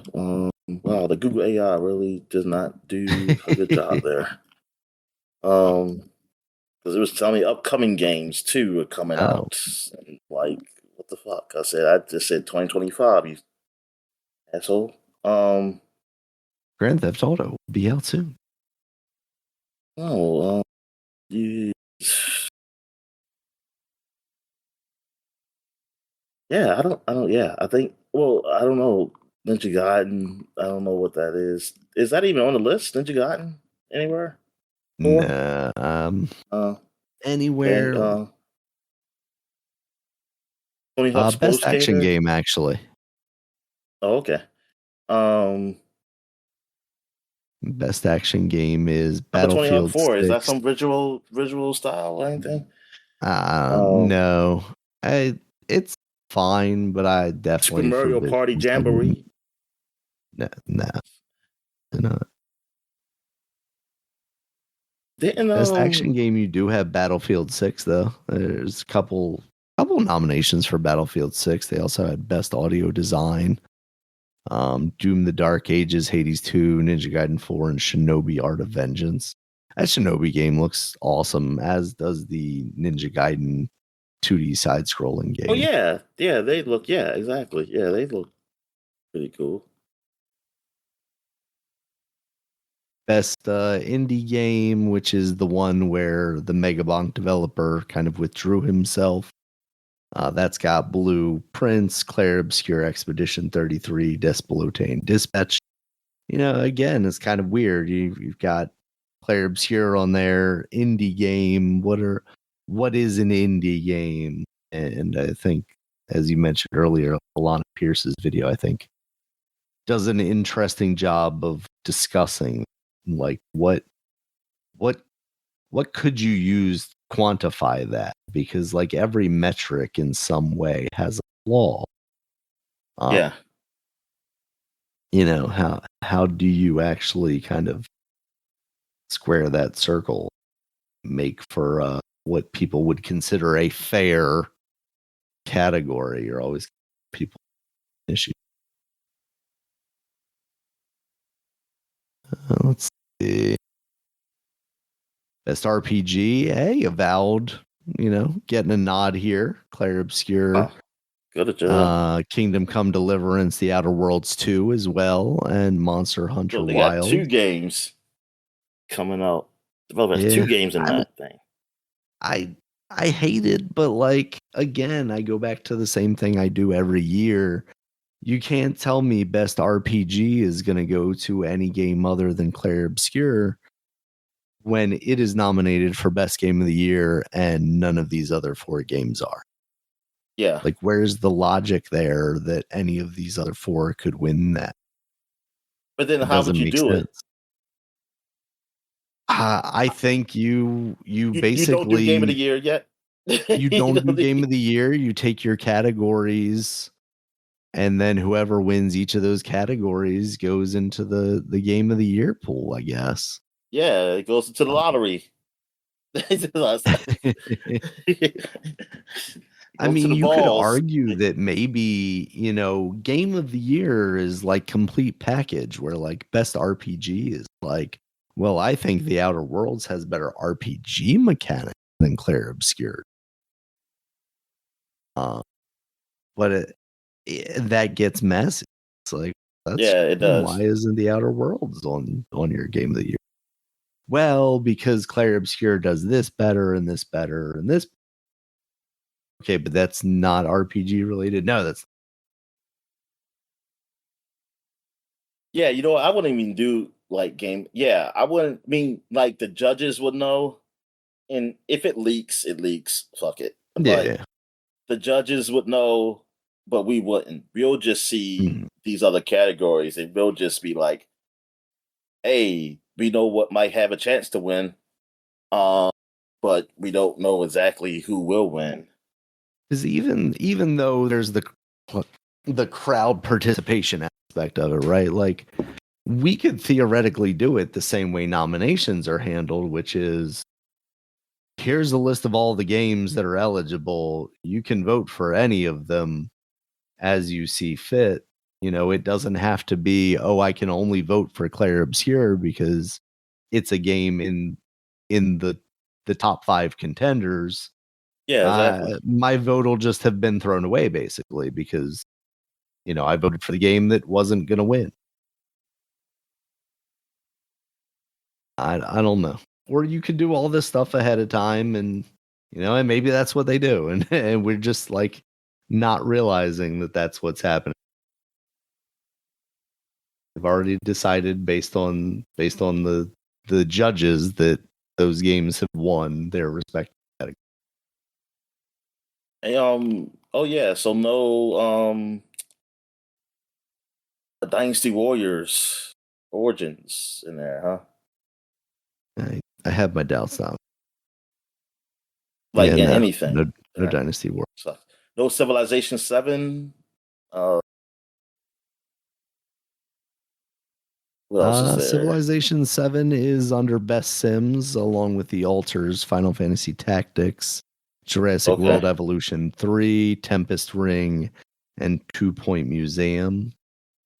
Best sports and racing game, Dominic, EA Sports FC 26. That's football club or soccer, as we know it here. F1 25. Mario Kart World, Sonic Racing Cross Worlds. Ever heard of it? And Remake. I don't like that. What other sports game is there? Sonic. You said Sonic what? Is Mario Sonic Rematch and then F1 and soccer. What's Rematch? Oh yeah, Rematch. I know what Rematch is. Yeah, is that the soccer game too? Basically human Rocket League. Best family game, you got Donkey Kong, Bananza, Lego Party, Lego Voyagers, Mario Kart World, and Sonic Cross Worlds. Excuse me. As well, thank you. As well as Split Fiction, so it appears there again. Oh, damn, so South of Midnight can't even get like art style or something? South of Midnight got games for Impact. Okay. That. So the Sweet Baby Inc.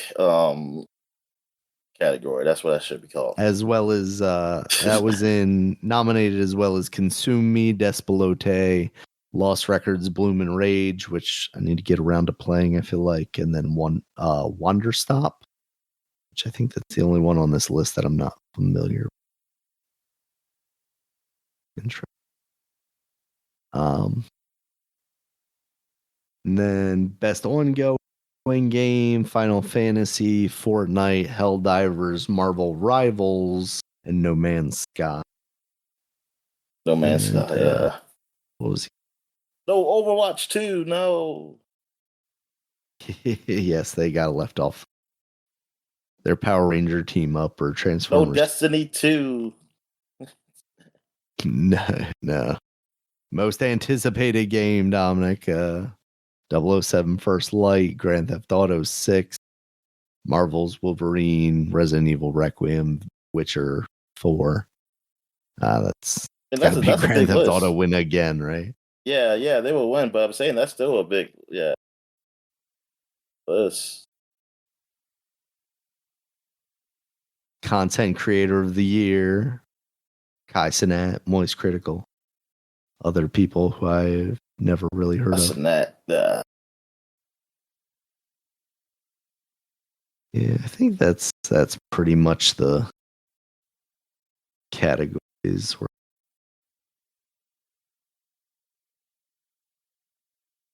Yeah.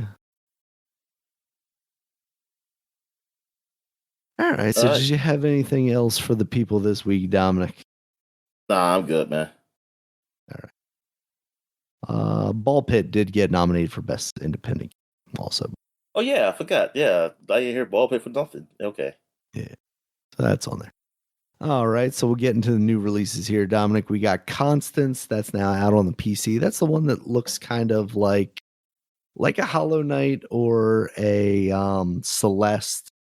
Celeste, if it was like it was upgraded graphics. Yes, yeah.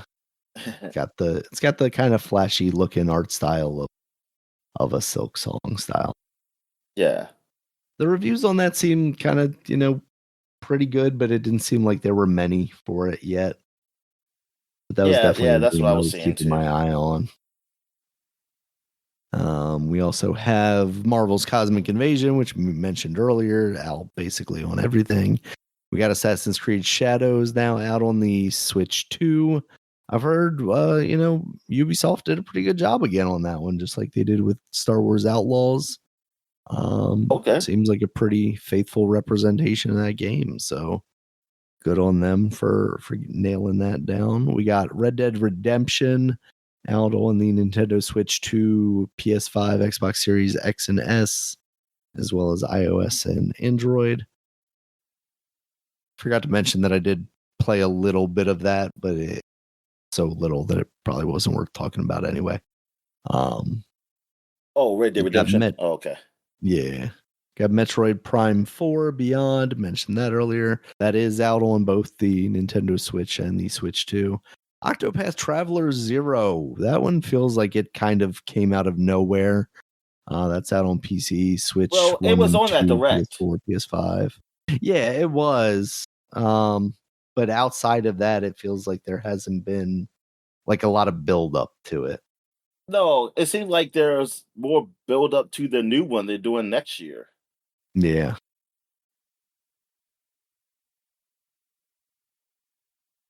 Yeah, I wonder why it kind of came quietly like that. I don't know. Yeah. Then we also have Sonic Racing Cross Worlds now out on the Nintendo Switch 2. Because that demo that was for the original Switch runs on the Switch 2 kind of was not great. Some people were saying visually. that. Yeah, that's what some people were saying on this that one. One looks and runs a little better than that. Yeah. It kicks Mario's ass, yes. We got VR Legacy of Shadow. The couple of reviews that I saw for that on Metacritic were pretty positive. So it's always nice to see some new VR content and stuff that's actually good. Kill It With Fire 2 came out. Yeah, Kill It With Fire 2 came out. That's the one where you're fighting a whole bunch of big bugs, right? Yeah, oh my god. I don't know if I can play this game. Do they have arachnophobia mode on this game? What you know what? Part of me would hope they do because there are so many in there, but at the same time, it's kind of like, well, why would you just even play this game? Yeah, exactly. But you know what? I cause like even the first one, I only played like very beginning, so it's just like a few bugs. And I now see it where it's like a whole bunch of spiders around, and that's like freaky. It's like, oh my god, it's like I can imagine like this like being like a VR game, and oh my god, I would just be like, ah! Ah! It's like bugs everywhere, just screaming.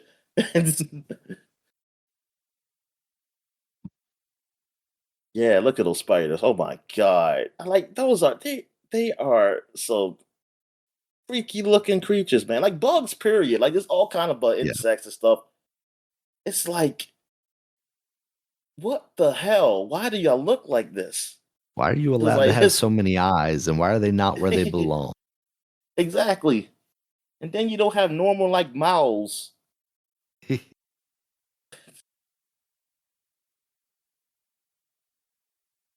All right, Like Dominic. So those are our afraid new so something so releases. small. But I think that's the scary thing because like they're small, like you can't see. It's like, Exactly. oh, You where don't are see they? the Yeah. details, and then you get zoomed in on one, and it's like, who created all of this? Maybe there Yeah. is an AI god. Anything else for the people this week, Dominic? Nah, I'm good. All right. Thank you guys as always for listening. You can check us out on Twitter. Dominic's at DStalworth5. I'm at Regulus MB. The podcast is at Superpod, SUPAPOD. We are also on Bluesky at superpod.com, at regulusmb.sky.social, and at Dino Man at DominicStalworth.bluesky.social. You can also check us out on our website. We have all of our previous podcasts there, as well as links to all the places you can find us, including YouTube, where there's a video version of this podcast, as well as all the audio places, iTunes, Podcasts, or Google Music. Crap almighty. My list isn't here, Dominic. Audio, podcast, Spotify, Amazon Music, Audible. I think it's usually YouTube Music. That's the thing that they call it now. So, okay. Yeah. And until next time, guys, we'll talk to you later. All right, see you.